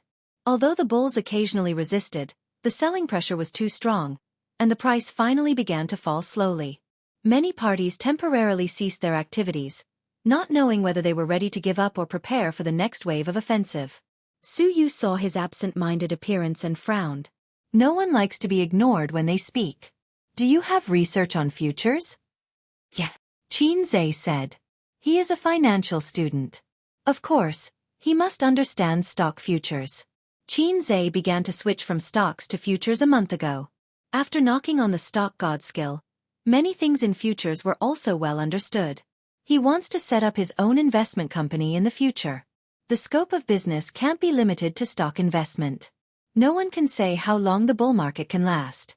Just by speculating in stocks, he can make a well-off life. After all, it is hard to make money in a bear market. It has nothing to do with technology. That precious metal is being manipulated by the investment department too and is a bear. Su Yu said, "What do you think?" The market is a little turbulent, but at present, the bears have the upper hand. Xianxia expressed his opinion, but it's best not to fight. The flow of idle funds to the market will also benefit the futures market. Bulls are the general trend. The two talked, and the market was turbulent again. Chapter 186. Chen Guang was the manager of the second investment department and graduated from Shandong University. He came to Shanghai in 2008 and had been in the international financial capital for nearly a decade. He had witnessed the stock market crash in 2008. He had also witnessed the record-breaking bull market in 2007. He was most proficient in the futures market. Before joining the investment industry, he worked in a private equity firm and was also in charge of futures. He was famous for his unconventional methods in the futures market. However, his bold and unconstrained thinking and risky style gave the former owner a headache, so he was unable to move his position forward. Futures were always more exciting than the stock market.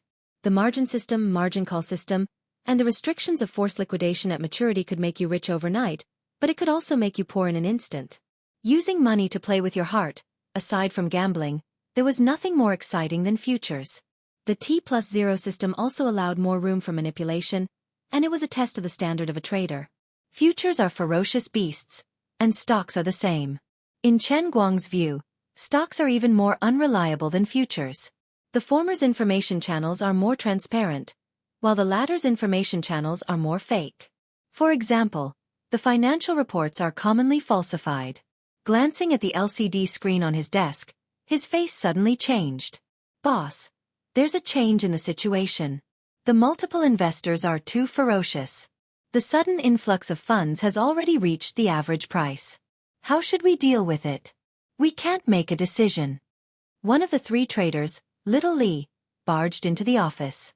Chen Guang stared at the constantly changing chart on the LCD screen. First, there was a small yang oscillation, followed by 3 yang lines. Anyone with a bit of technical analysis would know that this was the 3 suns rising, and it was a huge benefit. Thus, it attracted the attention of individual investors and the trading volume rapidly increased. Chen Guang felt that he was in a race against time. He had to do something. Currently, the price was close to the average, and the moment it broke through the 12-day average, there would be a huge change in the mentality of the investors. At that time, it would be too late to say anything. How many positions do we have left? Chen Guang suddenly asked. 8,500 hands. Trader Xiao Li said. At this moment, the trading volume increased once more and the price broke through the 12-day average. Inform accounts 1 to 6 to retreat in batches. Don't continue fighting. Chen Guang made a prompt decision. Through the perfect Three Suns grand opening movement, he was certain that the banker was operating behind the scenes, and his methods were very experienced. Chen Guang did not have the intention to compete with the other party since the difference in funds was huge from the start. In the president's office, Su Yu sipped her black tea and glanced at Qin Zai's focused face. She asked, "Who do you think will win, the bulls or the bears?" It's a one-sided situation. Many forces are coming at us aggressively. If the airheads can remain calm for a few minutes, the situation may change. I'm just afraid that they'll be scared and run away, giving up their base. Qin Zai's eyes flashed with wisdom. Su Yu muttered, "Are you confident?" She majored in macroeconomics and was more like a strategist in the headquarters. This was also an important reason why she had delegated power to the managers of the various departments. Qin Zai nodded. Su Yu put down the teacup. In Qin Zai's stunned eyes, he got up, walked to the desk, and grabbed the landline. When the landline on Chen Guang's desk rang, he took a glance and saw that it was the CEO's office number. He immediately picked it up. Su Yu's cold and pleasant voice went straight to the point. "If it's not closed, then stay for a few minutes." Chen Guang was briefly stunned before he looked at the crazily rising chart and hesitated. "CEO Su, we've invested quite a bit." "It's not your performance if we lose money." Su Yu continued. "Don't hang up." "All right then." Chen Guang called out to Little Wang. "Wait a little longer." "Boss, what are we waiting for? If we don't come out now, our losses will be huge." Little Wang was at a loss. "You want me to reject CEO Su's request?" Chen Guang pursed his lips and held onto the phone. "CEO Su has never asked about the operation. What's wrong today?" Little Wang was both curious and puzzled. "How would I know?" 5 minutes later, the price was still rising. For the time being, there wasn't any sign of it falling. Seeing this, Chen Guang's heart throbbed. Little Wang's face was distressed and tangled as if he had lost millions. Scratching his ears and cheeks, he shouted, "Boss, it's over. We can't withdraw even if we want to." Just as Chen Guang was about to speak, he suddenly heard a beeping sound from the phone. CEO Su had hung up. His heart suddenly trembled. Did she give up? Then his phone rang. It was Su Yu's number. "CEO Su." Chen Guang wiped his sweat. He didn't know what this woman was doing. Although she said that she didn't need to take responsibility, it was still millions of yuan. Even he was sweating for her. Su Yu reported 6 numbers without rhyme or reason and said, "Instruct the traders to place orders at these 6 prices. Every time, 20 to 30 orders will alternate." Chen Guang rushed out of the office and came to the staff office of the investment department. He shouted and repeated Su Yu's words. Several traders with ashen faces immediately took action. Sure enough, the market's empty orders began to increase. At this moment, Su Yu gave another order. She reported 3 numbers, any 3 accounts. Place orders according to the requirements. "Boss, look." Little Wang excitedly pointed at the screen. On the screen, as soon as the Shangyin line was collected, the trading price of the market began to drop slightly and kept going down.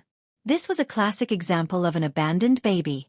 As soon as the falling price appeared, there was a trend of everyone pushing the wall. The bears began to exert their strength. After all, they weren't the only ones who were short. There were others as well.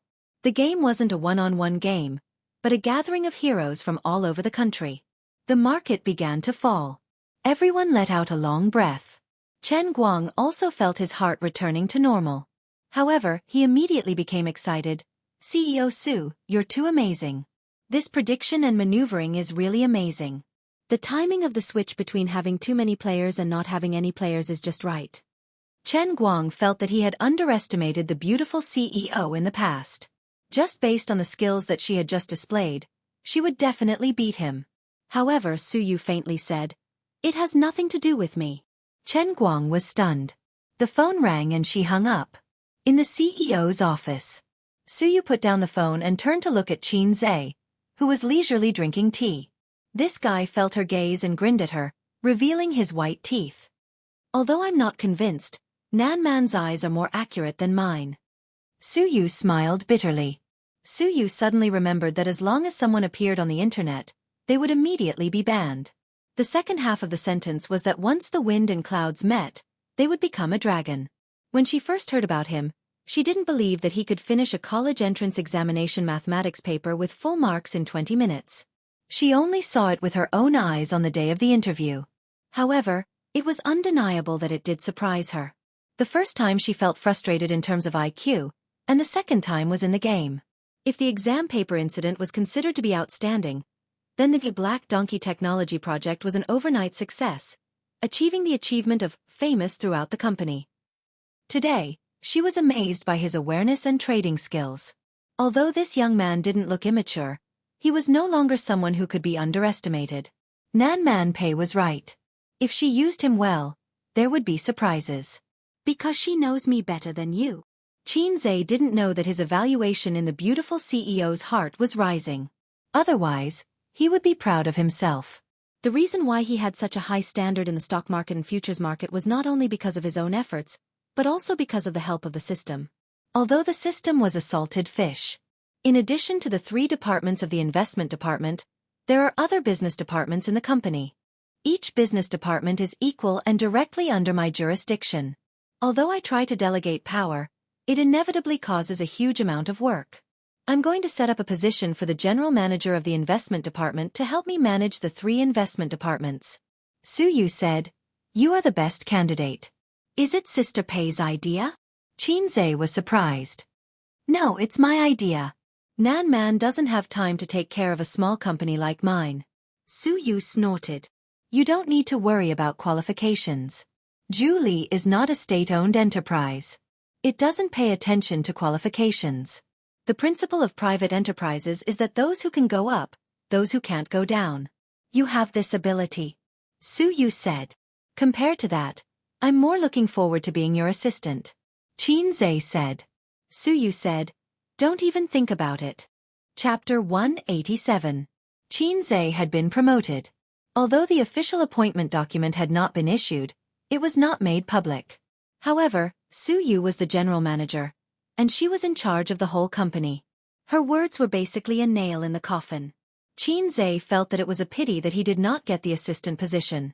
Moreover, he mentioned it again and again, which seemed to have caused Suyu to misunderstand that the pavilion closest to the water enjoys the moonlight first. Xianxia thought that there were 2 sides to everything. Although he was disappointed that he did not become the assistant to the president, the position of the head of the investment department was not bad, which meant that he could mobilize a huge amount of funds. It was also a good choice to use other people's money to practice. The investment of a company and an individual were very different.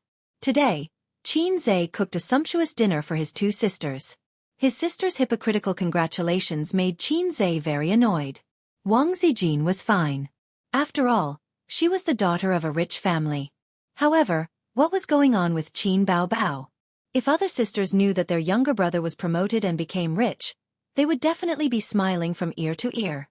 They would hug their younger brother and give him a kiss as a reward. Other sisters would kiss their younger brother. Right? Qin Bao Bao couldn't wait to take out her laptop after dinner. She turned it on, logged into the game, and invited Kanto Studio. This set of procedures was very skillful. Xianxia, who was next to her, rolled his eyes. He had once watched the fierce battle between his sister and Kanto Studio. He finally understood why his sister was so obsessed with the game. This was the thrill of looking for abuse in the game. What he admired the most was Kanto Studio's tenacity despite being defeated repeatedly.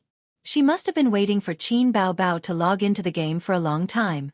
The 2 of them quarreled every day at 8:30 p.m. It was more interesting than a primetime TV series. Qin Bao Bao won 3 rounds in a row in 20 minutes and spent 10 minutes quarreling with Kanto Studio. She took a sip of tea and said with a face full of enjoyment, "I feel refreshed." "Are you interested?" Xianxia was speechless. "It's none of your business." Qin Bao Bao glared at him. Qin Bao Bao picked up the phone on the table. Fingerprint. Xianxia did not set a password. Only his fingerprint could unlock the phone. He pressed with his thumb. Qin Bao Bao skillfully opened the stock trading software, logged in the account password, and happily checked Xianxia's gains today. Her eyes curved into crescents. You've earned a lot today. I'll give you a verbal reward. This was a greedy sister. Sure enough, as long as he obediently handed over his wife's money, he could easily deal with her temper. Xianxia remembered the fortune stick at Mizhan Temple. When I was young, I always made empty promises, but now I regret my words lightly. He did not believe in religion, but he felt that these two sentences made sense. Don't think that you can easily control me. I only forgive you because you admit your mistake. Qin Bao Bao saw through her brother's thoughts. Xianxia glanced at his sister's swollen chest and said, Sister is not a woman that I can control with one hand. Qin Bao Bao snorted. At first, she was pleased with herself, but then she said in disdain, You're as cowardly as a bear. Seeing that her brother did not speak, she said angrily, Trash. Wang Zijin finally looked up from the TV series and said angrily, Nonsense. Qin Bao Bao was angry. I'm teaching my brother a lesson. What does it have to do with you? Wang Zijin said in her heart, I have nothing to say. Qin Bao Bao sneered again. Bear. She was still angry about what happened that day. Qin Bao Bao had always been a woman who held grudges. Enough is enough. Xianxia pushed his sister. Qin Bao Bao immediately returned the favor. She kicked her brother's chest, but unfortunately, she did not have much strength. She shouted, You're a bear, ha ha ha. Xianxia was angry. Without saying anything, he threw his sister on the sofa. I'm going to teach you a lesson today, fat tiger. Zijin. He's going to hit me again. Qin Bao Bao called her best friend. Wang Zijin breathed a sigh of relief. This was the right way for them to open up. She couldn't stand the atmosphere of looking at each other in silence some time ago. Qin Bao Bao couldn't escape the fate of being spanked if her best friend didn't help or dissuade her. However, Xianxia raised his hand halfway and gave up. Qin Bao Bao saw that the situation was not good. She shouted, Bear. Slap. Xianxia slapped his sister's round buttocks, one on each side. Wang Zijin finally had the courage to ask them what they had done in Hangzhou. As soon as they came back, they shivered as if they wanted to break off the relationship between them. Unexpectedly, they denied it and said that nothing was wrong. Wang Zijin said, I don't believe you. I hate it when you two hide and whisper. Don't ask me to be the messenger next time. Humph. Wang Zijin said, A's birthday is at the end of the month. What gift do you want? Qin Bao Bao said sarcastically, Girlfriend. Xianxia said, Ignore her. I like any gift from Sister Ziwei. Wang Zijin said, Then let's go shopping and buy whatever we see. Qin Bao Bao said, No. A's and I are going to Disneyland on my birthday. Wang Zijin said, Then I will go too. Qin Bao Bao refused. Don't you have to go to work? You can come back and eat cake at night. Wang Zijin thought, Hey, this brother complex. Qin Bao Bao chewed the beef jerky. She put the whole bag of beef jerky in front of her chest. She wanted to eat a piece of beef jerky. The beef jerky was shaking in front of her chest. Xianxia was really afraid that it would slide down. Wang Zijin sat opposite her. She glanced at her thighs and reminded, Bao Bao, you are exposed. Qin Bao Bao was wearing a pleated miniskirt. It was also Xianxia's favorite skirt because he could admire his sister's long legs without stockings. Qin Bao Bao was not afraid at all. Anyway, we are at home. No man is looking. Wang Zijin glanced at Xianxia. Maybe my brother is not a man. Xianxia explained to himself. While Wang Zijin was in the bathroom, Xianxia pretended to be relaxed and said, Did anything happen at the company? No. I have been so busy these days. I am not even in the company. What can happen? Qin Bao Bao said angrily. Mom is too much. She didn't bring an umbrella when she went grocery shopping. She got caught in the rain and caught a cold, Xianxia said. How come I didn't know? Qin Bao Bao looked at her brother. You didn't go to shoot a commercial. Xianxia said casually, last month, she went to Hangzhou and got caught in the rain. She caught a cold when she came back. She didn't. Qin Bao Bao paused. She went to Hangzhou last month? The computer screen jumped and a spam ad website popped up. A famous ad slogan kept repeating, Start with a knife, become a tycoon in 3 seconds. The siblings didn't pay attention to the advertisement. Xianxia stared into his sister's eyes. She went. I wrote about it in my diary. Didn't you read it? Qin Bao Bao was not flustered. Your diary? Then I definitely didn't read it. Xianxia said. Oh. You didn't read my diary, but you still dared to ask for a kiss. Sister, your thoughts are really dangerous. Oh, this is not like you. You actually didn't read my diary. Xianxia said. Oh, you're already so old. Sister should respect your privacy. Qin Bao Bao patted her brother's head and used the image of a gentle elder sister to confuse her brother. But in her heart she thought, this little pervert has seen through me. Xianxia nodded. It's good that sister knows. Peeking at a diary will cause a big problem. When he spoke, he observed his sister's expression, trying to see a similar expression of panic. Unfortunately, there was none. His sister's beautiful face was blank and innocent, and her watery eyes were blinking. He thought that if his sister found out the secret of the diary and knew that he was not the biological son of the old man, with her glass heart, she would definitely explode. There was no reason for her to hold it in. Maybe she was like him and didn't dare to say it out, afraid that the family would be torn apart. The kiss that day. Was her glass heart broken and she was looking for a sense of security with him? Qin Bao Bao said disdainfully, I just peeked at your diary.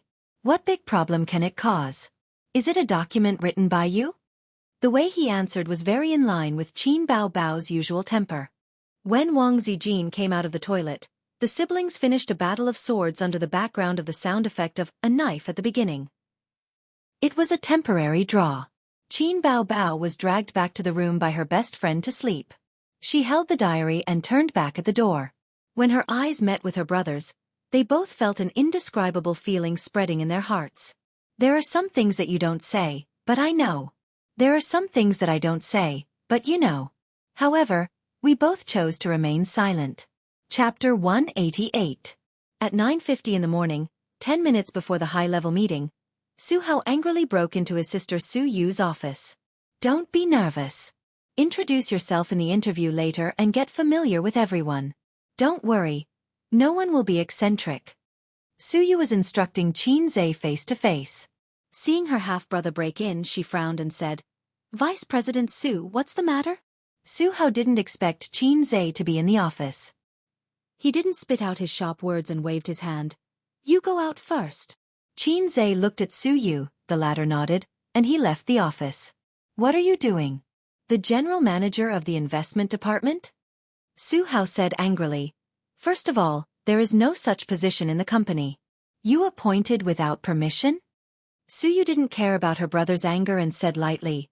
Inform? All the middle and high-level positions in the company were appointed by me. I don't remember who to inform. That was before. Now I'm the deputy general manager. Su Hao said angrily. I won't agree to this ridiculous appointment. Su Yu sneered and stared at Su Hao. When does the general manager's decision need the deputy general manager's consent? Su Hao sneered. You want to be Wu Zetian? You don't need my consent, but as long as I call, you have to explain to Dad.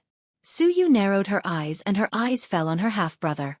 In her impression, this man seemed to only find his father to stand up for him. He was like this when he was a child, and now he still can't change his habit. It was too much to say that he was a waste. After all, he was able to take care of the two branches in an orderly manner. He had some ability.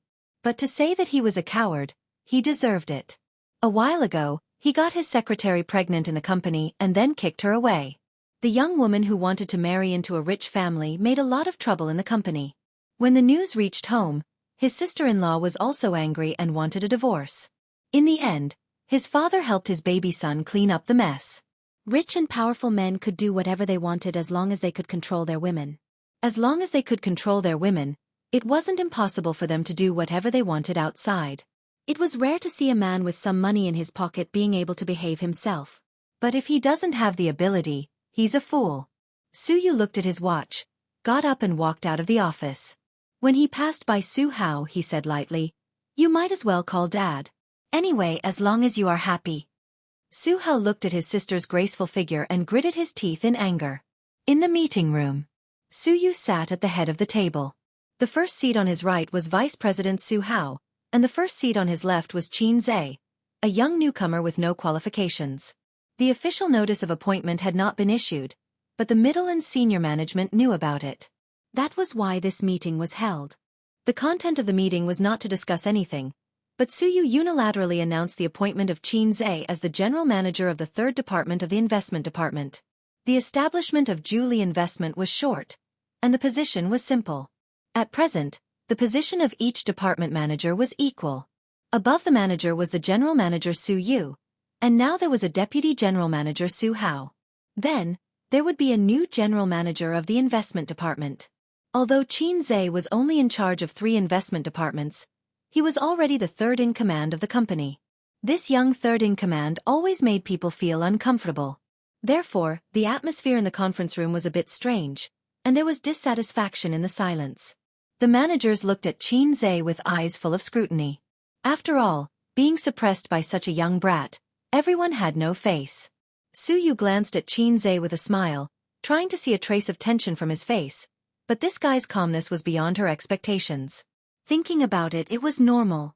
He was a person who even sang on the stage of a national variety show. The scene in front of him may be just a small matter in his eyes. At this meeting, I will inform everyone that starting today, Xianxia will be the general manager of the investment department. Su Yu glanced at the crowd. In the future, we will work together and understand each other. Li Linfeng was expressionless. Chen Guang wanted to say something but stopped, and another investment manager, Yao Kong, frowned. President Su, I think this appointment needs to be cautious. Su Hao said, the investment department is the company's key profitable department. The position of general manager is very important. I think we should let more qualified people sit in this position. Indeed, we are a private company. We don't care about seniority, but as a company, the system can't be missing. Any appointment should have its rules. He didn't directly deny Xianxia, but changed to a euphemistic way of saying it. Then let's talk with the resume. Everyone knows the project of Black Donkey technology. The profit is 100%, and this is not the end. At present, this stock is supporting the upper limit, and there is no opportunity to buy. No one knows how long it can go up. If it is a month or 2 months, how much is the profit? Of course, a profit of 2 million yuan, even if it is a 100% profit, is only a small amount for everyone here. But if he was not an ordinary employee at that time, and the investment was 20 million yuan, or even more, how much would the profit be? Su Hao frowned and said, let's assume first, what if this is just luck? In the background of the hot stock market, there are too many lucky people who choose the bull stock. If you have read his plan, you will not feel this way. Su Yu said, in fact, his ability is far more than that. I believe that Manager Chen will agree with me on this point. In the conference room, everyone's eyes were on Chen Guang. Chen Guang was taken aback. How did he get dragged into this? Boss Su, do you want me to improvise a story? He was speechless and at a loss. Su Yu said, yesterday's futures trading instructions were his idea. Chen Guang was in awe as he looked at Xianxia. The latter smiled at him. Chen Guang said, since that's the case, then I have no opinion. After returning home last night, he analyzed Su Yu's instructions over and over again. He analyzed her judgment of the situation and her grasp of the timing. No matter what, she was far better than him. Li Linfeng said, I have no opinion either. Among the few people present, aside from Su Yu, he was probably the only one who knew how fierce Xianxia was. Su Hao asked, what happened yesterday? The others were also curious. Chen Guang said, yesterday, our department was shorting Huiying 6023.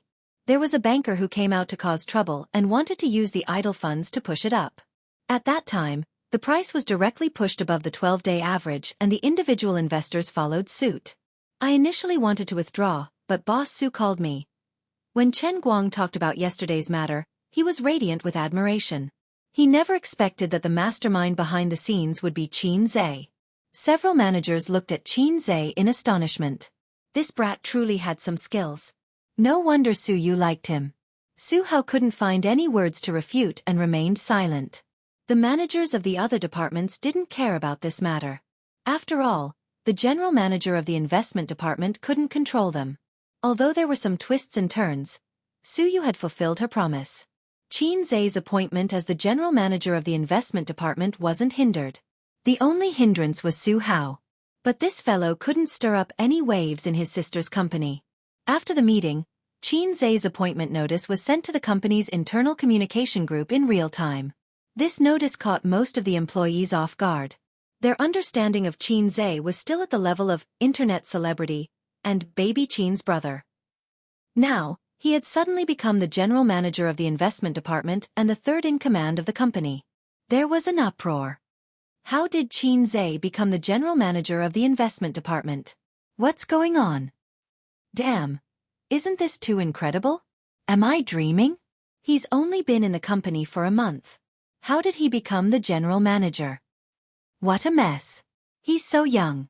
Does he have any work experience? Our investment company isn't the entertainment industry. He can become famous just by writing a few songs. I'm dizzy. That's why private investment companies like ours have a huge flaw in the system. Like the public company I worked for before, it's impossible for him to be the general manager without 8 to 10 years of experience. He still has to produce results. Similar whispers appeared in various offices. The employees couldn't understand the unconstrained thinking of the company's management. In their eyes, appointing an intern as the general manager was the biggest joke in the world. At the same time, in Li Linfeng's office. After the meeting, he pulled Qin Zhe into his office. Black tea was boiling on the tea tray. The classic sandalwood tea tray was engraved with the words, Shang Tian K, on the corner. I bought it for 30,000. The sandalwood that was hyped to a sky-high price a few years ago is worthless now. If I resell it, I'll probably get a 50% discount. When the tea was ready, Li Linfeng tilted the teapot. A dark red stream with dense white steam flowed into the bone porcelain teacup. But I asked someone to make it. There's no second one on the market. Qin Zhe laughed and said, evil little capitalists. Actually, tea tastes better than coffee, whether it's the taste or the nutritional value. Qin Zhe attacked again. Nationalist thinking. Li Linfeng stared. If you were still an employee under me, I'd kill you. Qin Zhe smiled. He picked up the teacup and took a sip. The rich tea fragrance filled his mouth. When it came to drinking tea, Wang Zijin was an expert. In the first month of her salary, she bought a tea tray home. After that, she spent thousands of yuan on tea leaves every month. She especially loved green tea, not black tea that was popular among girls. Qin Zhe thought that her stomach was not good. It was probably because of drinking tea. President Su's courage really opened my eyes. Although I know you're capable, if I were in her shoes, I wouldn't do what she did. Li Linfeng clicked his tongue. Maybe it's because she stayed abroad for a few years, so her thinking is different. Qin Zhe shrugged. You know President Su stayed abroad? Li Linfeng was stunned. I heard it from a friend. Li Linfeng looked him up and down and asked curiously, Qin Zhe, you're not really a rich second generation, are you? Qin Zhe rolled his eyes. Leader, what's your plan next? Please tell me. Li Linfeng teased. Just muddling along. Qin Zhe said. I can guarantee that everyone in the company is talking about you now.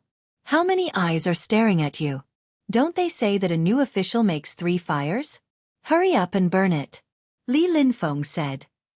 Wait until I go back and write the plan. It's time for dinner. Old comrade, let's eat together? The two left the office and passed by the door of Su Yu's office. They heard the assistant say, President Su, why did you drop the mouse again? It was a mistake.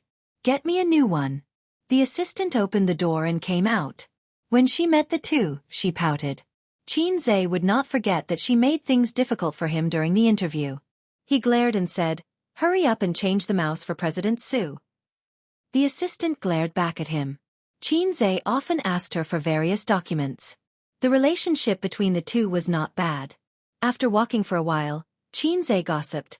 It seems that it's not the first time your leader has changed the mouse. I've encountered it 3 times. Li Linfeng curiously said, I've also encountered it once. The assistant was about to cry. More than 3 times, it's once a day. What's going on? I don't know. Every time it's when I'm not there, but I once heard the sound of the mouse clicking in her office. The assistant lowered her voice. Maybe she was playing a game. Li Linfeng and Qin Zhe looked at her like she was a fool. The assistant said, "It's true. Anyway, I heard it. I'm not sure whether it was a game or not." Qin Zhe thought, "Can a game make you angry and drop the mouse? This woman looks cold, but her temper is so bad." Chapter 189. At night, Shanghai was brightly lit with thousands of neon lights. This was a city that did not sleep. No matter how late it was, you could see cars coming and going on the streets, as well as some shops that operated 24 hours a day. Separated from the residential area by a street, there was an open apartment. The commercial and residential model made this place very crowded and lively. Especially after the construction of the nearby roads, it became more and more chaotic. In the past, Qin Zhe used to buy groceries here. However, it was not a vegetable and fruit supermarket, but a small roadside stall. There were almost no urban management officers here. They only needed to spend some money and talk to the property management to legally set up a stall. Moreover, the groceries sold were fresher than those in the supermarket. Qin Baobao and Wang Zijin each carried a bag of groceries and snacks. They passed through the open apartment and walked in the direction of their own residential area. "I feel that my chicken is too expensive," Qin Baobao complained. "Why didn't you bargain? Just these 2 bags of groceries cost me a few hundred yuan." Wang Zijin was not convinced. "Why didn't you bargain?" "I can't open my mouth." "Me too," Qin Baobao said. "Although I feel that it is too expensive, I chose the freshest chicken and mushrooms. I can't wait to eat Aza's chicken." Ha! Wang Zijin felt that something was wrong. She gave her a sidelong glance. "Aza's chicken." Qin Baobao corrected herself. Under normal circumstances, the two of them only needed to wait for dinner. However, today, Qin Zhe locked himself in his room to write a proposal. He decided to order takeout for dinner, which was unanimously rejected by the two sisters. Therefore, both sides took a step back and let the two of them go out to buy groceries. "These things are so heavy. Come out and help me carry them." Qin Baobao took out her phone and called her brother. Qin Zhe replied instantly. "Don't even think about it. Little bumpkin, you don't want to come out." Wang Zijin came over to look. Qin Baobao gave her a sidelong glance. "Little bumpkin?" Wang Zijin gave her a sidelong glance as well. "You made me say it." The night at the end of October was chilly. Qin Baobao suddenly said, "Let me tell you a secret. Qin Zhe likes you." Wang Zijin's lips curled up. Suddenly, she caught a glimpse of the faint smile in her best friend's eyes and said seriously, "I'll also tell you a secret. Qin Zhe likes you." Panic flashed across Qin Baobao's face. She said calmly, "I'm his older sister. Isn't it normal for a younger brother to like his older sister?" "I was just joking." Wang Zijin shrugged. "I was just joking."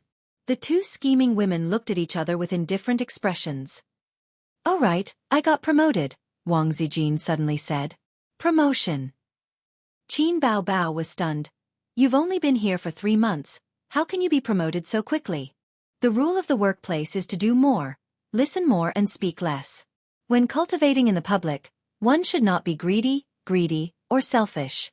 As long as he could achieve these few points, how difficult would it be to get promoted? Of course, the premise is that he has to be strong to forge iron." Wang Zijin said.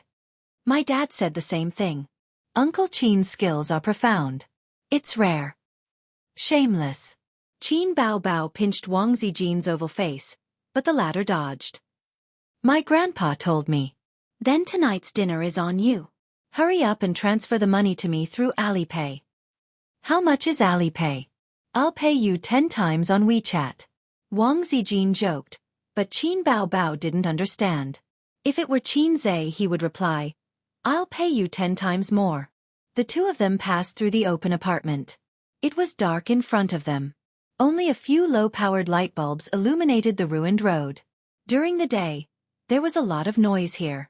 Now that the workers were resting, it was quiet and chaotic. "Be careful. Don't fall into the pit." Qin Baobao saw a sewer surrounded by several stones. She reached into the pocket of her coat for her phone, but found nothing. Qin Baobao was shocked. She turned her head subconsciously and saw a figure leaving quickly behind her. My phone was stolen? This thought flashed through Qin Baobao's mind. She instinctively chased after the scurrying figure, grabbed his arm and shouted, "Give me back my phone." The other party was obviously shocked. He didn't expect to be discovered. He also didn't expect this woman to rush up and grab him. "Who took your phone?" He turned his head and shouted. At the same time, he waved his arm in an attempt to shake off Qin Baobao. But Qin Baobao grabbed his arm and refused to let go. She saw the other party's face clearly. It was a face full of exotic features. High eyebrows, deep eyes, and rough dark skin. He looked very young. "You were behind me just now. Where did you turn around?" Qin Baobao scowled. She immediately guessed the other party's purpose of following her. She secretly took the phone from the other party's pocket and left. "Who stole your phone?" "Let go." The young pickpocket began to get nervous because the people around him were pointing at him. Although there were fewer people here, that was only relatively speaking. Qin Baobao refused to let go. She was a mess. "Give me back my phone." She reached into the pickpocket's pocket. She didn't find the phone that she expected. Instead, she felt a long, narrow, and hard object. A folding knife. Qin Baobao's anger suddenly cooled. She remembered a robbery that happened in Shanghai recently. The victim was driven to desperation by a desperate criminal who slit his throat because she kept pestering him. "Don't talk nonsense with her. Hurry up and leave." Someone in the distance shouted. This was obviously a gang crime. One person acted while the other watched. At this time, seeing that they had attracted a lot of attention, that person also panicked. Pickpockets should be like assassins. They came and went like the wind. They couldn't be pestered too much. The young pickpocket looked even more anxious. His face was faintly ferocious. Qin Baobao was no longer as fierce as before. However, she stubbornly refused to let go. She bit her lip. With tears in her eyes, she stubbornly and aggrievedly said, "Give me back my phone." She didn't want to lose that phone. When she first got her salary, she and her brother bought it together. It was definitely not a foreign brand. It was a domestic phone. It was an expensive phone that didn't sell well. At that time, there were only 2 phones on the glass counter. One was black and the other was pink. There was nothing else. Qin Baobao fell in love with it at first sight. She and her brother each had one phone. They had the same design and the same ringtone. In the past 2 years, Qin Zhe had never changed his phone, even though he was very rich now. Qin Baobao also didn't want to change it. She liked the new and tired of the old. She changed into branded bags and all kinds of luxury goods. However, she had never thought of changing her phone. The young pickpocket's eyes flashed fiercely. He made up his mind and reached into his pocket to take something. Qin Baobao was so scared that she took 2 steps back. "Take the phone and get out." Wang Zijin stood in front of her best friend and glared at him. This was the first time this woman showed anger. She actually looked a bit dignified. The young pickpocket breathed a sigh of relief and turned to run. Qin Baobao looked at the back of the pickpocket who was getting farther and farther away. She couldn't help but cry. Wang Zijin hugged her and patted her shoulder to comfort her. Okay. It's just a phone. Don't be so stubborn." But Qin Baobao wiped her tears. Just as she was about to speak, she saw a fist-sized cement rock whizzing over her head. Bang! A muffled sound was heard. Accompanied by the groan of the pickpocket, the cement rock and the pickpocket fell to the ground together. It was a rock that fell from the sky. At the same time, she saw Qin Zhe brush past her. He dashed out like a wild horse and kicked the pickpocket who just got up. Qin Baobao couldn't care less about the surprise of her brother's sudden appearance. She pointed to the front and shouted, "There's another one, another one!" She saw another pickpocket pounce over to save her brother. He pulled out a shiny folding knife from his pocket. Qin Baobao's face turned pale. At this moment, the phone was no longer important. Nothing was more important than her brother. Wang Zijin's face also changed. Qin Zhe looked coldly at the middle-aged man who was gritting his teeth and pouncing over. He was holding a folding knife in his hand. The blade was slanted downward. He could predict that the man was going to stab him in the stomach. Qin Zhe waited for the man to come closer. He suddenly slapped down with his right hand and hit the man's wrist that was holding the knife. Then he slapped the man in the face. It wasn't a crisp sound, but a muffled sound. The slap was so hard that his palm hurt. The huge force made the middle-aged man stumble and fall. The folding knife in his hand slipped. His vision turned black and blurred. Xianxia KO'd his opponent in one move, but he was still worried. He went forward and kicked the man in the stomach. The man was holding his stomach and retching. His eyes were bloodshot. He kicked the other man in the same way. Then, he took out his phone and called the police. From the corner of his eye, he saw his sister and Wang Zijin running over in a panic. He waved his hand and asked them to stay away. His sister was very obedient. She stopped immediately and looked at Xianxia with tears in her eyes. Wang Zijin looked at Xianxia. Her eyes were rippling. Soon, the police car came and handcuffed the two pickpockets. They took Xianxia and the other two to the police station to record their statements. At the police station, I felt that my phone was missing. I turned around immediately and saw that he was trying to escape. He was following behind me. It should have been on the way. Why did he suddenly turn around and leave? He must have stolen my phone. Qin Bao Bao described the whole process. The police took her statement patiently. I came down to look for them. I saw them arguing across the street. I rushed over immediately. Xianxia was recording from the other side. The police frowned. You didn't understand the situation. You went up and beat them up? Usually, in this kind of situation, it's either a hooligan or a thief, Xianxia said in his heart. I don't care what happened. Whoever bullies my sister, I'll beat them to death. The phone was indeed stolen. It was found in the pocket of the young pickpocket. He was arrested with the stolen goods. The young police officer who recorded Qin Bao Bao's statement was actually her fan. After hearing what he said, he was furious. These two guys are repeat offenders. They have a criminal record in the police station. The next time you encounter something like this, don't confront them. Call the police after the incident and let us handle it. After saying goodbye to the police officer, the three of them left the police station. On the way home, Qin Bao Bao pouted. Her face was full of unhappiness. That was because her phone was still broken. The screen was cracked. Xianxia held her hand and looked back at Wang Zijin, who was some distance behind. She said that she wanted to make a call. It seemed like she didn't want them to hear the content of the call. Chapter 190. It's okay, we'll buy another one. Xianxia comforted his sister as he felt the cool night breeze. Qin Bao Bao gritted her teeth and said, What's the point of buying a new one? It's not the original one. If the old doesn't go, the new won't come. It's not a matter of whether it's new or not. That's. Qin Bao Bao looked at her brother. She wanted to say something but stopped. It was late autumn and the weather was cool. She wore a thin jacket with a pink short-sleeved shirt, a short pleated skirt, and women's canvas shoes. In a few days, Xianxia would have to wait until next year if he wanted to admire his sister's long bare legs. However, autumn had its benefits. Qin Bao Bao changed into a pair of skinny jeans. Xianxia's beautiful, supple legs were one of the few benefits of autumn and winter. Under the orange streetlight, Xianxia stared at his sister's pretty face. After a few seconds, he suddenly took out his phone from his pocket and smashed it on the ground. The phone's screen shattered. Qin Bao Bao was stunned. Mine is broken too. Let's buy a new pair. Xianxia squeezed his sister's small hand. Qin Bao Bao's eyes flashed with joy. She pretended to say, What pair? I don't want to buy the same ones as you. Suddenly, she felt all the unhappiness and haze in her heart disappear. She looked at Wang Zijin, who was talking on the phone a dozen meters away. She pulled Xianxia into the shade of a tree by the roadside. She hugged her brother's waist and leaned her face on his chest.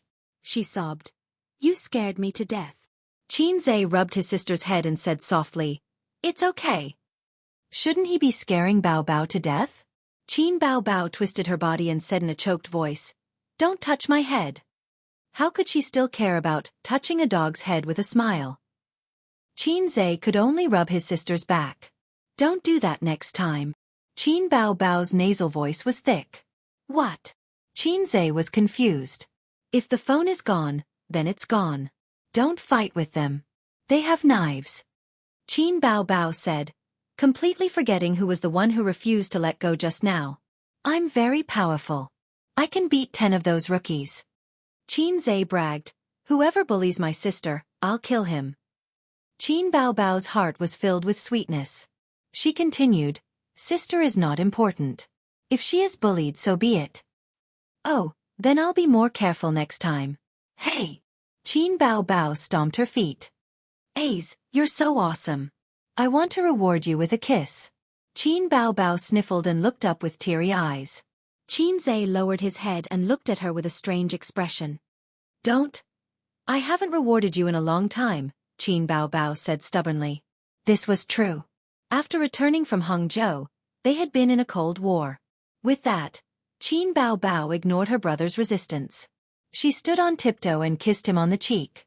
Xianxia's heart was dead. He silently wiped the snot on his face. "Damn it! Don't you know that your nose is running?" After the kiss, Qin Baobao realized that she cried too hard and her nose was running. Looking at the snot on Xianxia's face, she said with disgust, "You're so disgusting." She grabbed her brother's short-sleeved shirt and wiped her nose. Xianxia made up his mind to run as far away as possible when this woman cried in the future. After the phone call, Wang Zijin suddenly found that her best friend and brother were not in front of her. She looked around and found that they were hiding in the shade of a tree. They trotted over. Qin Baobao quickly pulled her brother out. "Why are you two hiding under the tree? Are you playing hide and seek?" Wang Zijin said angrily. "Who are you calling?" Xianxia changed the topic and bent down to pick up his dead phone. Wang Zijin said that she didn't call anyone. "Why is your phone broken too?" She stared at the phone in Xianxia's hand. "I've been annoyed with it for a long time. It crashes all the time." Xianxia felt guilty under her stare. He couldn't say that this phone was a pair with his sister. His sister's phone was dead. How could this guy live? "Zijin, let me use your phone. I'm going online to buy a new phone." Qin Baobao couldn't wait to buy a new phone for her and her brother. "I'll take a look too." Xianxia took out his sister's phone from her pocket and opened the online shopping app. Wang Zijin looked at her best friend and then looked at Xianxia. She wanted to smash her phone too. Xianxia's phone couldn't be used at all. But his sister's phone could be changed. Thinking of this, Xianxia's face stiffened. "I did something stupid. It's all Qin Baobao's fault. She's really a femme fatale." He looked for a phone he liked in the online shopping app, but couldn't find one he liked. He looked at Qin Baobao and saw that she was also hesitating. It seemed that his sister also had a phobia of choice. Xianxia clicked on his sister's shopping history. Women like to shop online. Clothes, bags, cosmetics, masks, and some household products. At this time, the chatting tool of the online shopping app flashed. Xianxia subconsciously clicked on it. The store owner sent an aggrieved emoji. "Dear, we promised to give you a red packet of 20 renminbi. Please delete the negative review." The store owner always used this trick. They asked the customer to delete the negative review based on the amount of red packet they gave back. But in fact, many of them would turn hostile after you deleted the negative review. The chat history attracted Xianxia's attention. He saw Qin Baobao's previous reply. "Sexy underwear is useless to him." Xianxia's heart suddenly sank. Although he knew that it was wrong to peep at his sister's privacy, he couldn't control his fingers and looked at the previous chat history. "Qin Baobao, I bought it. How long will it take for it to arrive? It's best if it arrives before my birthday." This message was sent more than 2 months ago. Qin Baobao had bought the black sexy underwear. Store owner, "Dear, it will arrive in 2 days in Jiangsu, Zhejiang, and Shanghai. It will take 3 to 5 days in other places." Qin Baobao, "Do men like this kind of sexy underwear?" Store owner, "Yes dear, we have a lot of good reviews. Men like it." Qin Baobao, "It's translucent. It feels too revealing." Store owner, "This is tempting enough. Men can't resist it. Dear, don't worry and wear it." Qin Baobao, "It's here. The quality is not bad. It looks good." Store owner, "Remember to leave a good review." 2 days later. Qin Baobao, "It's not good at all." He didn't even react when he saw it. "I feel like I've been tricked by you." Store owner, Qin Baobao, "Bad review." Store owner, "Dear, don't. He didn't even react when he saw it. Who saw it? Xianxia felt like his heart was being squeezed. His sister was in love? It started more than 2 months ago? Who was the other party? How far had they progressed? To wear sexy underwear, they must be in that kind of relationship. She hid it so well that he didn't notice at all. No wonder she was wearing sexy underwear on her birthday. His sister had found a boyfriend. It should be a happy thing. Mom didn't have to worry about her marriage anymore. He could also breathe a sigh of relief. But for some reason, he wasn't happy at all. He was even angry. He didn't want this to happen from the bottom of his heart. Ace, what do you think of this phone? Qin Bao Bao found a phone that she liked and handed it to her brother excitedly. Just buy it if you like it. Xianxia pushed his sister's hand away. He was dispirited. Why would I buy it if you don't like it? Qin Bao Bao said coquettishly. You buy yours and I'll buy mine. Xianxia waved his hand in annoyance. Here's your phone. Qin Bao Bao was stunned. She bit her lips and said pitifully, What's wrong? Why are you so angry? Qin Bao Bao went to hold her brother's arm but was pushed away. She was at a loss and felt wronged. She looked at Wang Zijin for help. The latter shrugged. Wang Zijin was speechless. She didn't know what to say. Qin Bao Bao went home with a pout. Her brother ignored her all the way home. She was confused. She thought about it and didn't know what she did wrong. Did she smear her snot on his face? Xianxia went home and went to his room. Bang! He closed the door. Wang Zijin was confused. What's wrong with you? Qin Bao Bao shook her head. How would I know? I'm also helpless. I feel uncomfortable every time I'm sandwiched between the two of you. Can you be more mature? Wang Zijin sighed. She went back to her room and took her pajamas to the bathroom. She was ready to take a shower and sleep. Qin Bao Bao liked to throw tantrums because she wanted her brother to coax her. Women were all like that. But she didn't want to see her brother angry. Every time Xianxia got angry, she panicked. Ace, drink a cup of milk before you sleep. It'll help you sleep. Qin Bao Bao came into the room with a bowl of milk to please her brother. Xianxia was wearing a pair of shorts. He grabbed the quilt to cover his lower body and said angrily, Don't you knock before entering the room? I'm wrong. Next time, I'll knock. Qin Bao Bao put the milk on the bedside table and said casually, Ace, the phone I showed you is really beautiful. Let's buy it. You buy it. I'm not buying it. Xianxia turned his head away. It's this stupid look again. Qin Bao Bao secretly gritted her teeth, thinking, What did I do wrong? I'll change, all right? Be good. Don't make a fuss. Qin Bao Bao used her usual trick and leaned over to kiss her brother's face. Xianxia didn't move. He looked at his sister and sneered. Are you so happy to kiss other men? What do you mean? Qin Bao Bao stared at him. You say you don't want men. But in fact, you want them very much. Xianxia snorted. If you want a boyfriend, just say it. Why are you pretending? Qin Bao Bao wanted to explain, but her brother's cold eyes hurt her. Her heart hurt. You bastard. Qin Bao Bao shouted with red eyes. Get lost, Xianxia said loudly. His sister sobbed and ran out of the room. At 1 o'clock in the morning, Xianxia tossed and turned, unable to fall asleep. He heard the sound of a doorknob being turned in the next room. Then, the door to his room was opened and someone came in quietly. It was Qin Bao Bao. His sister always liked to do this. He had encountered it many times. Ace. A soft voice called out to him.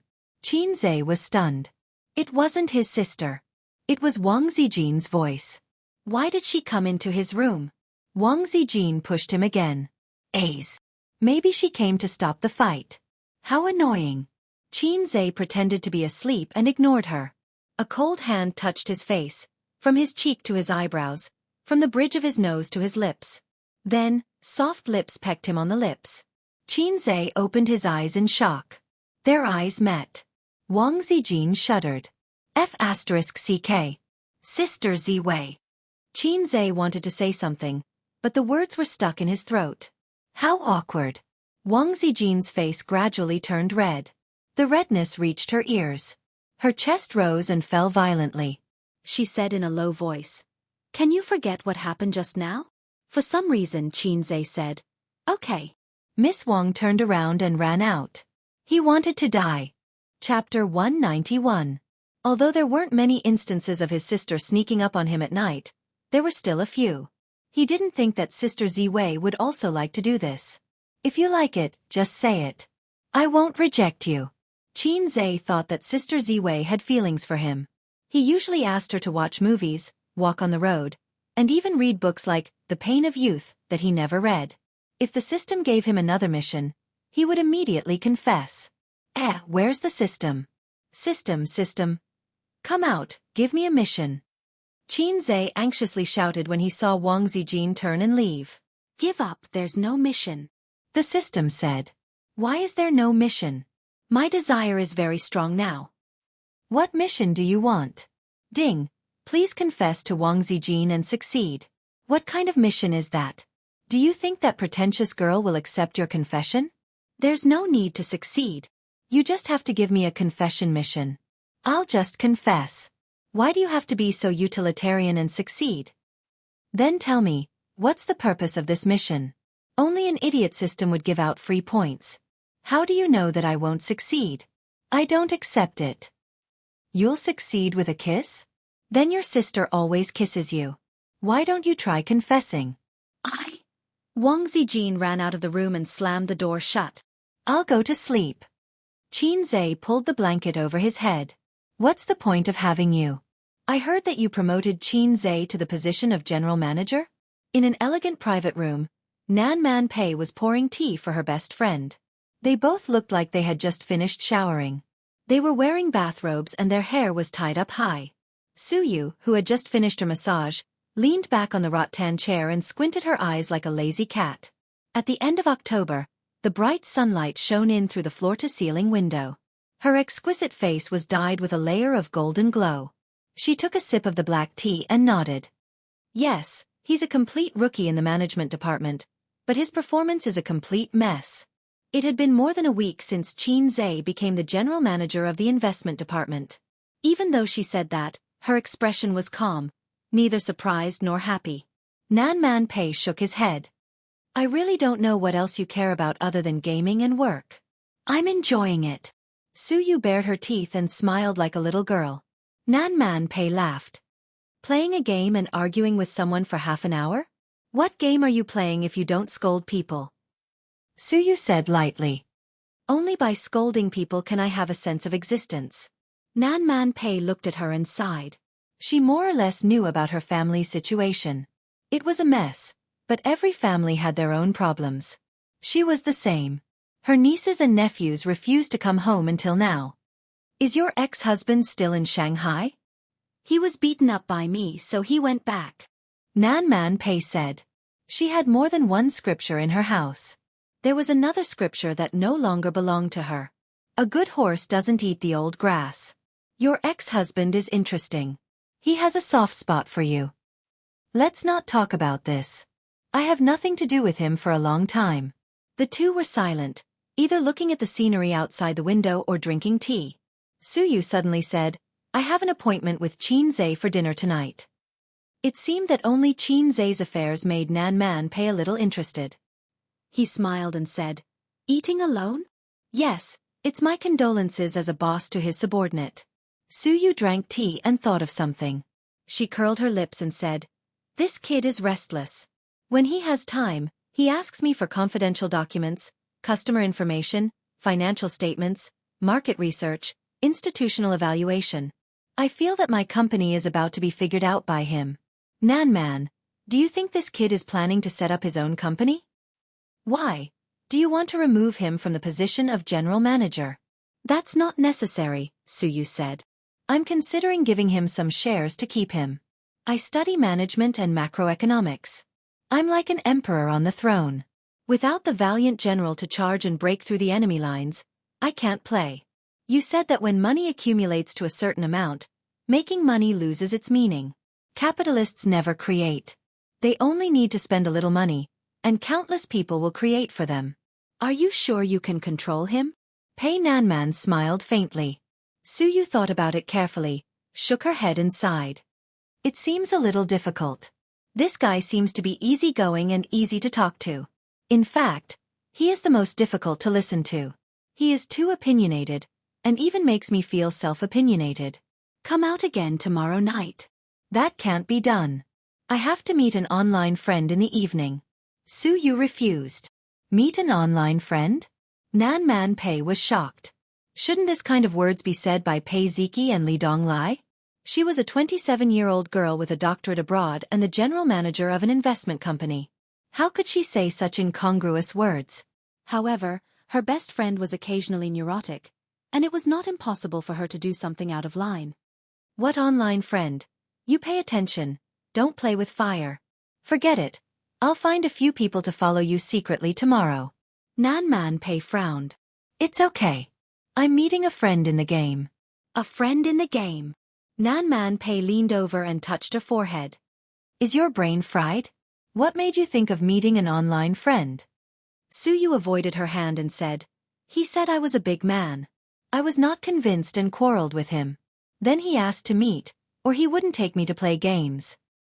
If it's just to play games with you, you can find a lot of people like this. Nan Man Pei said, My nephew is excited when he meets a female player in the game. He gives her gifts and mounts. But I don't open video and voice with people in the game. I said I was a girl. There were a lot of people who said they wanted to take me to play games, but they would ask me to open voice. I didn't agree. They thought I was a man. Su Yu said, But he's different. He doesn't believe I'm a girl, but every time I ask he will take me. And he often scolds me. Su Yu laughed. Often scolds me. Nan Man Pei heard the neurotic words, and it was not funny at all.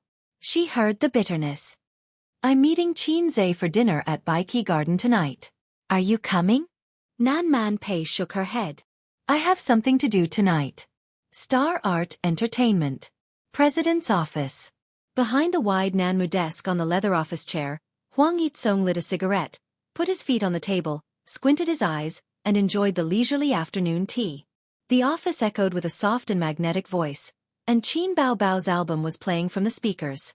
He had been the president of Star Art for almost 5 years, directly appointed by the board of directors. Kong Xian, who had always been at odds with him, was the executive president, or vice president. In fact, he had no enmity with Kong Xian. Before he took over Star Art, he didn't even know such a person. The one he had a grudge with was their father, the major shareholder of Star Art Entertainment. A certain big shot once said that a reasonable factional struggle was the driving force to promote the progress of a group. Knock, knock, knock. The door was knocked a few times. The tall and sexy secretary came in and put a contract on the desk. President Huang, the endorsement contract for Zhuazhua Jewelry. Huang Yitsong put out the cigarette in the Hermes ceramic ashtray, picked up the contract and flipped through it. Su Lu and Yang Su's agent came to me several times, wanting this contract. The female secretary said, President Huang, who do you think it should be given to? The president of Zhuazhua Jewelry and Huang Yitsong were close friends who had visited brothels together. He patted his chest and gave the contract to him, saying that he could fill in the name of the spokesperson. As long as it was a second tier or above, he would accept it. Of course, he didn't want a man. Huang Yitsong threw the contract on the table. Give it to Qin Bao Bao. As expected, the secretary thought. It was widely rumored that Qin Bao Bao was President Huang's canary. Otherwise, why would he take care of her like this? But based on her understanding of President Huang, those rumors were not to be believed. Although President Huang was a dissolute and unruly old driver, he was a rabbit that didn't eat the grass near its burrow. Otherwise, he wouldn't have turned a blind eye to her various hints. If there was something, the secretary would do it, but if there wasn't anything, the secretary wouldn't do it. Huang Yitsong stopped the secretary and said, While you're at it, help me make an appointment with Qin Bao Bao for dinner tonight. And, let's make it at Baiki Garden. I like the local dishes there. The secretary's delicate face revealed a stunned expression. Could it be that it wasn't that the president didn't eat the grass near his burrow, but that her looks were mediocre and couldn't enter the president's eyes? Then this servant will take her leave. The secretary left in a depressed mood. Hui Hong Building's underground parking lot. Qin Zhe leaned against a bright red Ferrari, playing with a Zippo kerosene lighter between his fingers, and the crisp sound of the lid flipping was endless. It was now 7 o'clock in the evening. The 6 o'clock rush hour had passed. The basement was empty and quiet. He was waiting for Su Yu. This morning, the beautiful president specially knocked on the door of his office and said that Xianxia wanted to have dinner together in the evening. Such a naked invitation could also be translated as, "Xianxia, do you want to make an appointment?" Da da da. The quiet air echoed with the crisp sound of high-heeled shoes. Su Yu's tall figure turned out from the corner. Her white shirt was tucked into a knee-length skirt, flesh-colored stockings, black high-heeled shoes, and her undyed pure black hair swayed with her steps. Su Yu took out the electronic key from her bag. Beep! The Ferrari made a crisp sound, and the indicator flashed. Xianxia opened the door and got into the back seat. If they were not particularly good friends, it was best not to sit in the co-pilot seat. But Su Yu said, "Sit in the front." The car drove out of the underground parking lot and merged into the rolling traffic. The night opened, and the sky showed a strange crimson color. It was a vision formed by the reflection of the light on the ground by the thick clouds on a cloudy day. Su Yu saw the green light turn red in front of her, and the Ferrari slowed down and stopped in front of the zebra crossing. "I've been busy these days. This meal should have been invited on the day of your appointment notice." "Su Yu, you're welcome. In fact, I'll just have a meal in the cafeteria." Su Yu shook her head. "I invited the other managers to dinner in Baiki Garden. You're the general manager. How can you eat in the cafeteria?" Xianxia.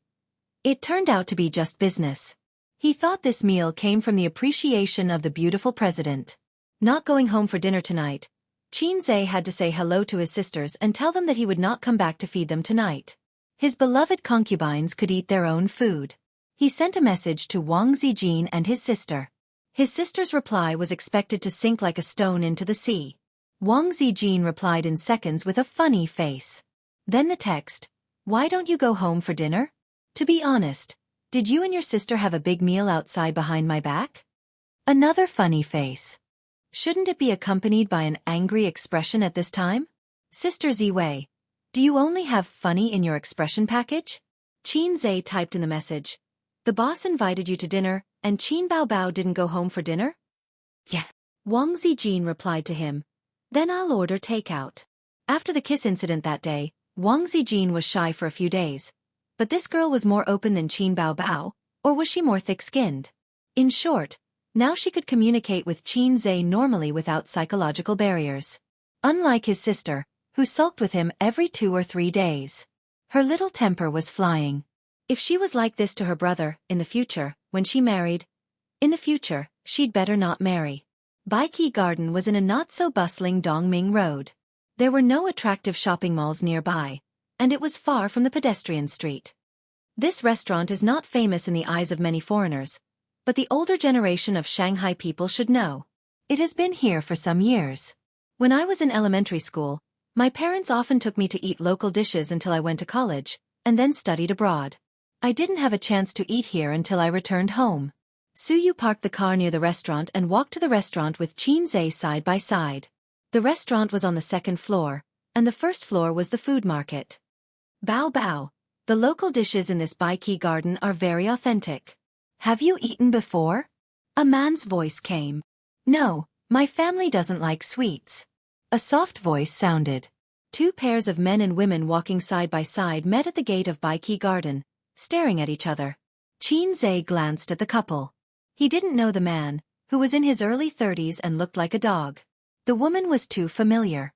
Although she was wearing sunglasses and a big-brimmed hat, Xianxia would know her even if she turned into ashes. Qin Bao's eyes under the sunglasses were sharp. He glanced at the couple in front of him. The young man was his family's black maggot. He was accompanied by a bitch who was not coquettish. Her height was only slightly shorter than him, but she was undoubtedly tall among women. Her facial features were delicate and messy. Her elegant temperament and cold demeanor were like a white lotus, swaying in the cool wind. Qin Bao's heart gave birth to a warning sign that, if this woman is not eliminated, she will become a big problem. Very tacitly, the brother and sister chose to ignore each other. When their eyes met, there seemed to be an arc flashing.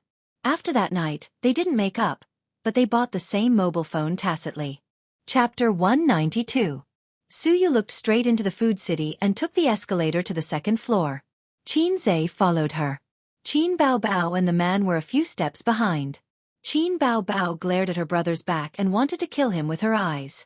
Huang Yizong had seen Qin Zhe on TV, but he had no impression of him. The president was busy with sex every day. How could he remember a strange man? The president's eyes were glued to Su Yu's attractive buttocks. TSK. This woman's quality was excellent. In the hall of Baiki Garden, long or square black crystal glass tables were regularly placed.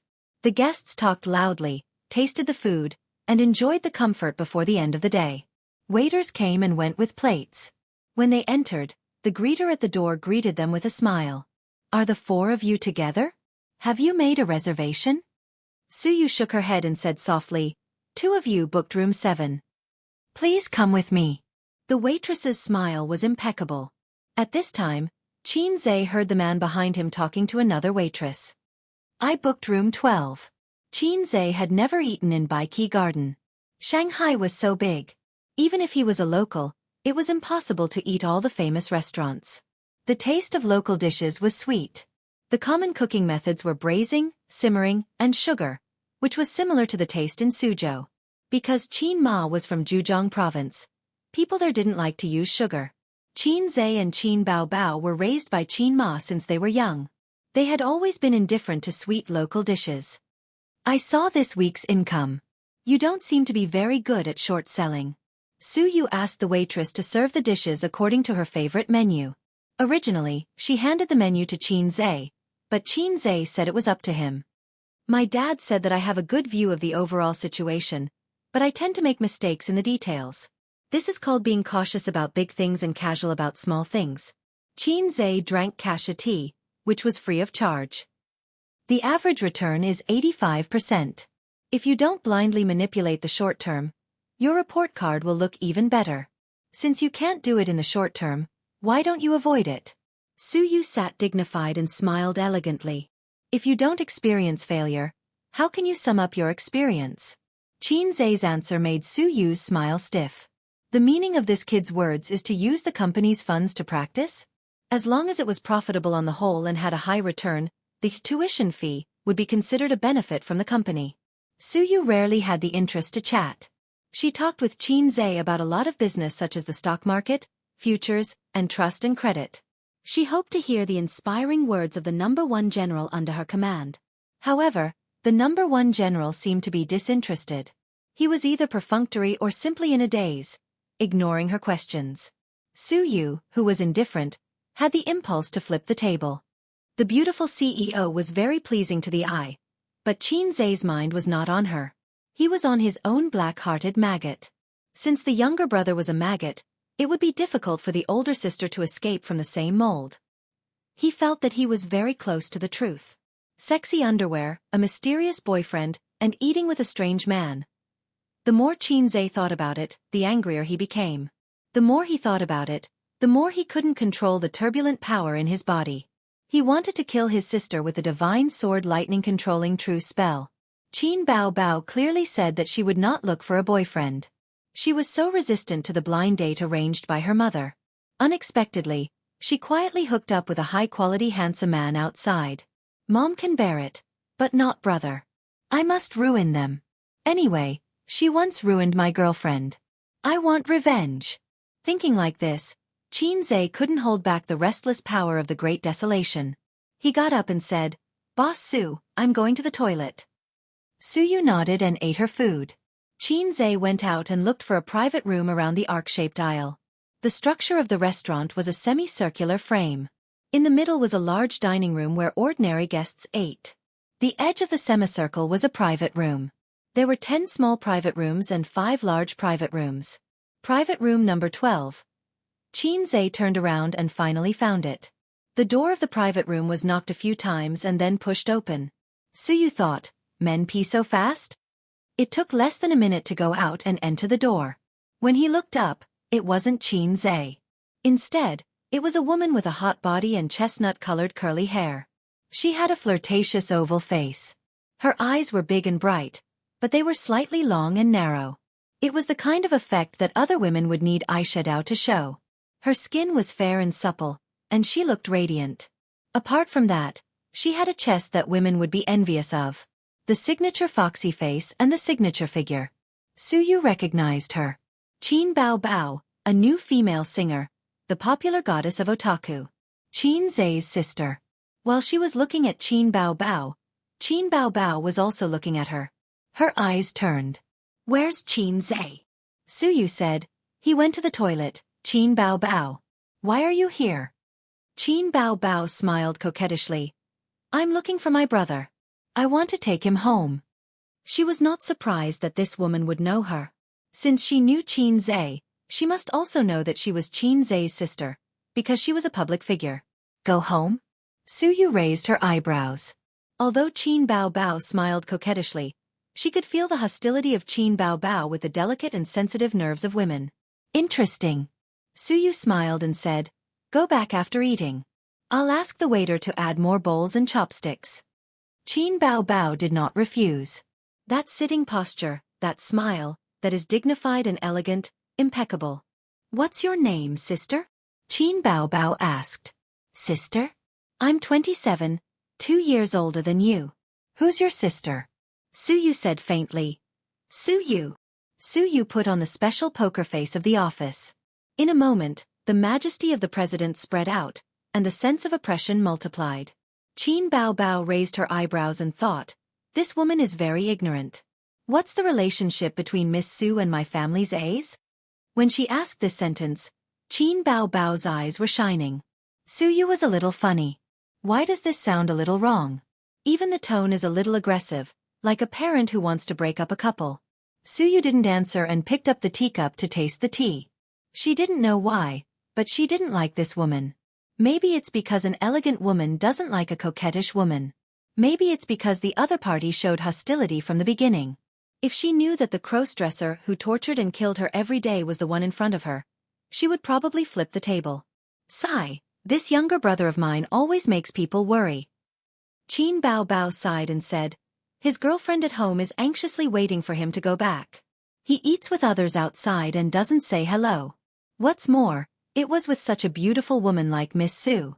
If his girlfriend knew about it, she would probably cry and make a fuss about it. Don't you think so? Qin Bao Bao turned a blind eye to Su Yu's soft nail.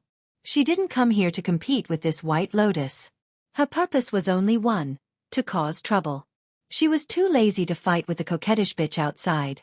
Her style of doing things had always been simple and violent. Fortunately, Qin Zai was not here. Otherwise she would hold his arm and shout, "Husband, you are outside provoking the coquettish bitch again." Then she would come lightly and go lightly, killing one person in 10 steps and not leaving a trace for 1,000 miles. If the other party knew her, she would change the line. "Brother, your girlfriend has been looking for you for a long time. Why didn't you answer the phone? Come home with sister." Of course, that girlfriend was not Wang Zijin. Wishful thinking. Private room 12. Compared to the enigmatic atmosphere and turbulent undercurrents in room 7, the atmosphere here was completely different. 2 men were toasting each other, drinking and chatting merrily. Qin Zai did not ask the waiter to add more bowls and chopsticks. He asked the waiter to bring 2 cartons of beer. He took his sister's bowl and chopsticks and started to eat and drink, bragging to the president of Star Art. Qin Zai missed.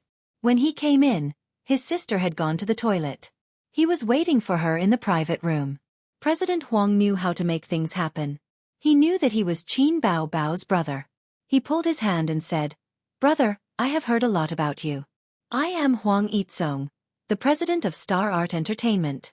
Qin Zai said in his heart, "So you are the president of Star Art that made me unable to tear my sister apart." With Qin Zai's IQ, he immediately sensed that something was wrong. His sister bought sexy underwear before her birthday. At that time, she was still the secretary of a Fortune 500 company. Obviously, it was impossible for her to hook up with Huang Yizong. As for whether the former general manager was a suspect, Qin Zai was sure that he wasn't. He was an old man at the same age as the old man. His sister still had some integrity. If he was not the president of Star Art and not her former boss, who would she wear it for on her birthday? He did not react when he saw it. He did not react when he saw it. He did not react. He saw his sister wearing underwear. He had the chance to see his sister's underwear every day. It seemed like it was him. "What's wrong with you?" Huang Yizong asked. "Nothing." Qinzhe's eyes were dull and he said, "Not developing well. I feel like I'm going to collapse." He should have known, but he could not stay calm in that situation. When he thought about Qin Bao having a man outside, he was upset and his brain short-circuited. He did not know why. President Huang took good care of his sister and even asked her out for a meal. It was obvious that he had ulterior motives. He could not let his guard down. They drank a few bottles of beer and gradually loosened up. They chatted enthusiastically. The two men who were not compatible in their professions could only talk about women. Huang Yizong was an experienced driver. They talked about the history of healthcare reform in Shanghai in the past 10 years. They talked about the red light district of Hongkou to the current era of entertainment clubs everywhere. Countless grapes have been purged, and a ground full of black fungus has been blackened. The new generation has replaced the old. Qinzhe raised his glass and said, "President Huang, you really live up to your surname. I'll toast to you." Huang Yizong said straightforwardly, "I'll take you out to play someday. Boys need to experience the wind and moon to grow into men." The two drank until their faces were red. They were drunk and felt that 1,000 cups were not enough. Qinzhe put his arm around Huang Yizong's shoulder and laughed. "President Huang, you're the president of Star Art. Why do you need to go out to play? The whole of Star Art is your harem." President Huang waved his hand and said drunkenly, "You can't say that. Rabbits don't eat the grass near their burrows. If they eat the grass, things will be difficult. Brother, let me give you some personal experience. No woman is better than a wild flower. You can't believe a woman's words. If a woman says she doesn't want anything, it means she wants everything. A big sword is good. It comes and goes like the wind. There's no need to worry about the consequences. It's rough words but not rough." Qinzhe said, "Brother is steady. I'll toast to you. But Star Art has many beauties. As long as you catch the fox, it's worth it to get a body full of women." Huang Yizong's face was as red as Guangong. "That's true. Star Art does not lack beauties." Qinzhe suddenly put his arm around his neck and winked. "What do you think of my sister? She looks like a thief and has a good figure. Do you want to do something with her?" Chapter 193. The saying that one would speak the truth after drinking could be explained by scientific theory. Alcohol would numb the cerebral cortex and weaken the brain's ability to process information. Words that one did not dare to say before could be easily blurted out. To put it bluntly, one did not think before speaking. Qinzhe himself was an example. Fortunately, he reacted in time and didn't overturn the situation. Of course, being completely drunk would not work. What he spat out was not the truth, but nonsense. Huang Yizong's cheeks were red and his eyes were bloodshot.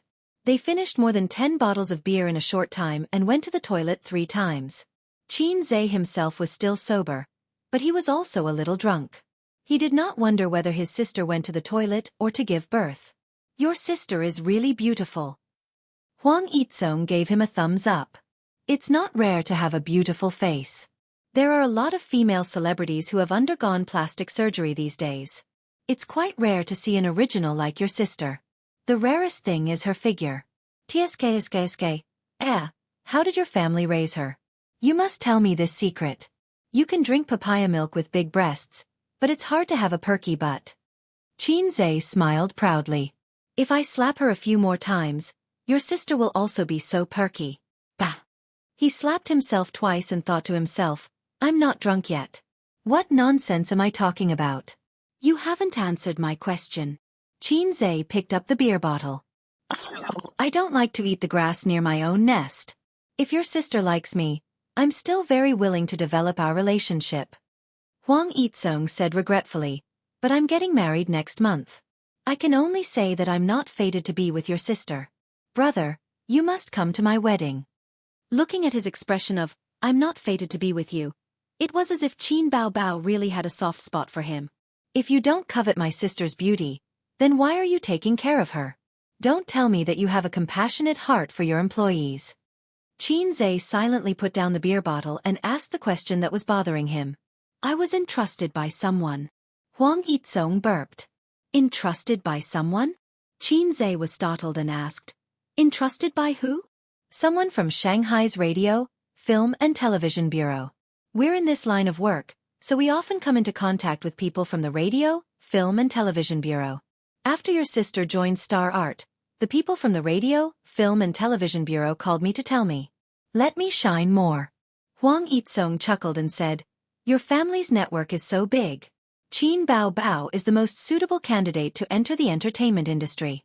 You don't have to worry about the messy unspoken rules." Xianxia was stunned by his words. "Shanghai Radio, Film and Television Bureau? My mother is a housewife, and my father is a professor at a lousy university." "All right, professors from the University of Finance and Economics are indeed powerful. They have connections and money, but the SARFT and my family are not on the same level. Even a security guard from the SARFT doesn't give face to a professor from the University of Finance and Economics. So what kind of connections do they have? Could it be Wang Zijin?" Wang Zijin said that she had a falling out with her family, but after all, she was the first daughter of the Wang family. Her father had been in Shanghai for so many years and had been promoted back to Beijing, but the network of connections in Shanghai must still be there. "Just a phone call from Miss Wang solved my headache? Then what's the point of me working hard? If I can't show off in front of my sister, what's the point of me working hard? It's better to go home and be a salted fish." Thinking of this, he subconsciously took out his phone, but he touched nothing. He suddenly remembered that his phone was left in room 7. Then he suddenly remembered. "Damn, I've been here for almost half an hour. Did my sister go to give birth to a monkey, or did she go to give birth to a monkey? Does it take more than half an hour to go to the bathroom? Suyu was left in the room by me for so long. She probably wants to kill me. President Huang, I'll go first." Xianxia patted the president's shoulder and said happily, "I hate you. You gave me another reason to be a salted fish." He said goodbye to Huang Yitsong, went to the bathroom to empty his bladder, and returned to the private room with a red face. There was no one in room 7 for a long time. The waiter pushed the dining cart to clean up the dishes. When he came in, he asked in surprise, "Sir, is there anything else? Where's the lady in the private room?" "She paid the bill and left." It was expected. He was afraid that his impression in Suyu's heart had plummeted. Xianxia said that his mobile phone was left in the private room, but the waiters shook their heads and said they didn't see it. "Suyu took my mobile phone away? Did she think that I had left? Forget it. I'll ask her for it tomorrow." Qin Bao Bao returned to the private room and was shocked by the scene in front of her. The table was in a mess, empty beer bottles were placed along the edge of the table, and the dishes were almost eaten. Huang Yitsong's face was red. At this time, he was drinking the strong tea made by the waiter. "What's the situation? Can a person drink so much?" Qin Bao Bao swallowed back the apology that came to her mouth. Soon she found that the situation was wrong. Someone had been here, because her bowl and chopsticks had been moved. Who was so careless that he used the chopsticks that others had eaten? "Your brother has been here." Huang Yitsong said that he didn't look drunk at all. His eyes were slightly hazy, but not blurred. It showed that he was sober. "Your brother can really drink. He almost drank me to death." Huang Yitsong laughed. "I wondered why this little red guy didn't come back for a long time. It turned out that he came here to ask for money." "He didn't say anything strange to you, did he?" Qin Bao Bao asked nervously. After being angered to tears by him, they had been in a cold war until now. She didn't know what was wrong with the little red guy. What happened in Hangzhou had passed, and there shouldn't be any sequelae. Huang Yitsong waved his hand. "Your brother is very interesting. I thought he would be an eccentric artist or a hipster. I didn't expect that he was not at all." "What did you talk to him about?" "We casually talked about the former red light district in Shanghai, the one near your house." Huang Yitsong saw that Qin Bao Bao's face darkened. He paused and laughed. "He was very concerned about you. He asked me why I took care of you so much. He specially came to get information from me, but he didn't say it. He dragged me to drink for a long time before he asked me." Huang Yitsong gave a thumbs up. "A man who knows how to use alcohol to open the way will be successful in the future." "Why did he ask that?" "He was afraid that I had bad intentions towards you." Huang Yitsong laughed and said, "I told you before that the people from the State Administration of Radio, Film and Television told me. I told him exactly what they said. When he heard that I had no bad intentions towards you, he immediately felt relieved. He just left not long ago. He really came for this? Qin Baobao smiled. How could it be fake? Huang Yitsong said, your brother is very concerned about you. He even picked up the beer bottle. As long as I said yes, he would definitely shoot me in the head. He saw Qin Zai's little movements, but he didn't say it out loud. CEO Huang. Do you need a designated driver? I can help you book one? Qin Baobao's smile widened. Although she wanted to catch up with her brother immediately, her boss was still here. It wasn't good to leave him behind. Huang Yitsong narrowed his eyes. Why don't you send me back? My brother drank so much. I have to send him home. Qin Baobao said in a matter-of-fact tone. I'm convinced by this reason. Huang Yitsong sighed. You go first. I'll get the driver to pick you up later. I need to sit for a while to sober up. Qin Baobao said goodbye to CEO Huang and walked away in her high heels. Qin Zai stood by the roadside and watched the taxis pass by. Most of them were filled with customers, and a small number of empty taxis ignored Qin Zai. Ever since there was a certain taxi app, empty taxis didn't care about passers-by. If you saw a taxi that didn't stop, it might be speeding on the road to pick someone up. Without his phone, he couldn't book a taxi. A red BMW quickly drove over and stopped at the side of the road. The car window was lowered, and the first thing that attracted him was the brown high heels on the passenger seat. Then, his sister's graceful figure and charming face appeared in Qin Zai's line of sight. Handsome, want a ride? Can I have sex? Qin Zai pretended to be a pervert. Yes. His sister winked at him. You can have sex however you want. Qin Zai said seriously. That won't do. I'm not such a casual person. He wanted to tease his sister a little more, but Qin Baobao scolded. Get in here. You talk too much. You can't park here. Do you want my points to be deducted? Qin Zai immediately backed down. He opened the car door, lowered his head, and got into the car. He took the opportunity to hold the high heels on the passenger seat in his arms. For so many years, whenever they went out, he would be the shoe boy who carried the high heels for his sister. The little red horse started and sped off into the distance. Qin Baobao looked straight ahead and the corners of her mouth raised. Handsome, where are we going? Jean Mao, Global, or the Central Building? Qin Zai turned his head and stared at his sister. Looking at her raised lips, raised eyebrows and bright eyes, he could feel his sister's happy mood through these details. Go home and sleep. Qin Zai rolled his eyes. His sister should be cold to him. During the Cold War, his sister looked at him as if he was a salted fish. He couldn't be a good brother. Why haven't you left yet? Did you eat in the toilet and give birth to a monkey? Qin Baobao spat. Who gave birth to a monkey? Yours. I'm going to see your White Lotus boss. White Lotus?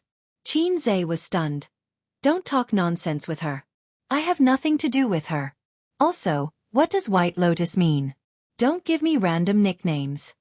White Lotus and Blue Lotus are not good words. The former is Virgin Mary, and the latter is shameless.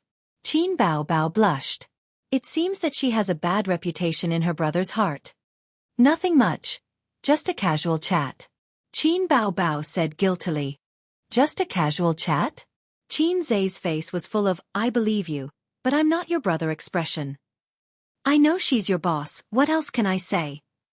Qin Baobao suddenly stopped. What if she's not my boss? Qin Zai asked. Aya, you're so annoying. If you keep talking, I'll kick you down. Wow, you're willing to kick such a handsome brother? I can even tear a little pervert apart. Qin Baobao gritted her teeth. Qin Zai wanted to say something but stopped. He wanted to apologize for yelling at her for no reason that day. But because he understood something, he chickened out. He wanted to avoid the past and not mention it. Host, hurry up and apologize, the system suddenly said. Mother Kerr. What are you doing here? Get lost. Ding. Please sincerely apologize to Sister Qin Baobao. If you succeed, you will be rewarded with 5 points. If you fail, you will be deducted 100 points. I'll go. You don't have to go. Just say the word. Why do I get 5 points if I succeed and 100 points if I fail? I don't accept it. Xianxia was stunned. This is the host's inner desire. Bah! I don't have such a perverted inner desire. Don't push the blame to me. You do. The system's voice was very steady. The mission comes from the host's inner desire. Host, your intestines are green with regret. You want to apologize to sister and want to appease her, but you're just being unreasonable. What's wrong with being unreasonable? What can I exchange for with 5 points?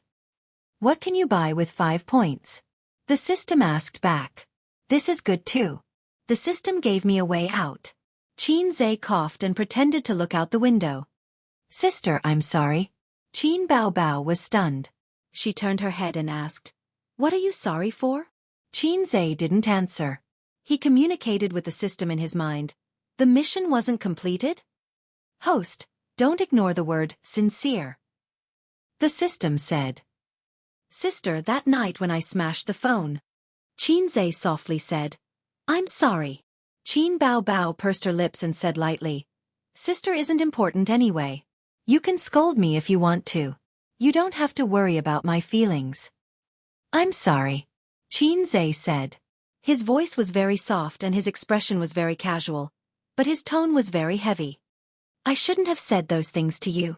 Qin Bao Bao looked ahead and didn't say anything. Her eyes were moist. Some people like to throw tantrums, but she was a paper tiger. Some people seemed to be easygoing and accommodating, but every word he said hurt. In front of you, sister is just a paper tiger.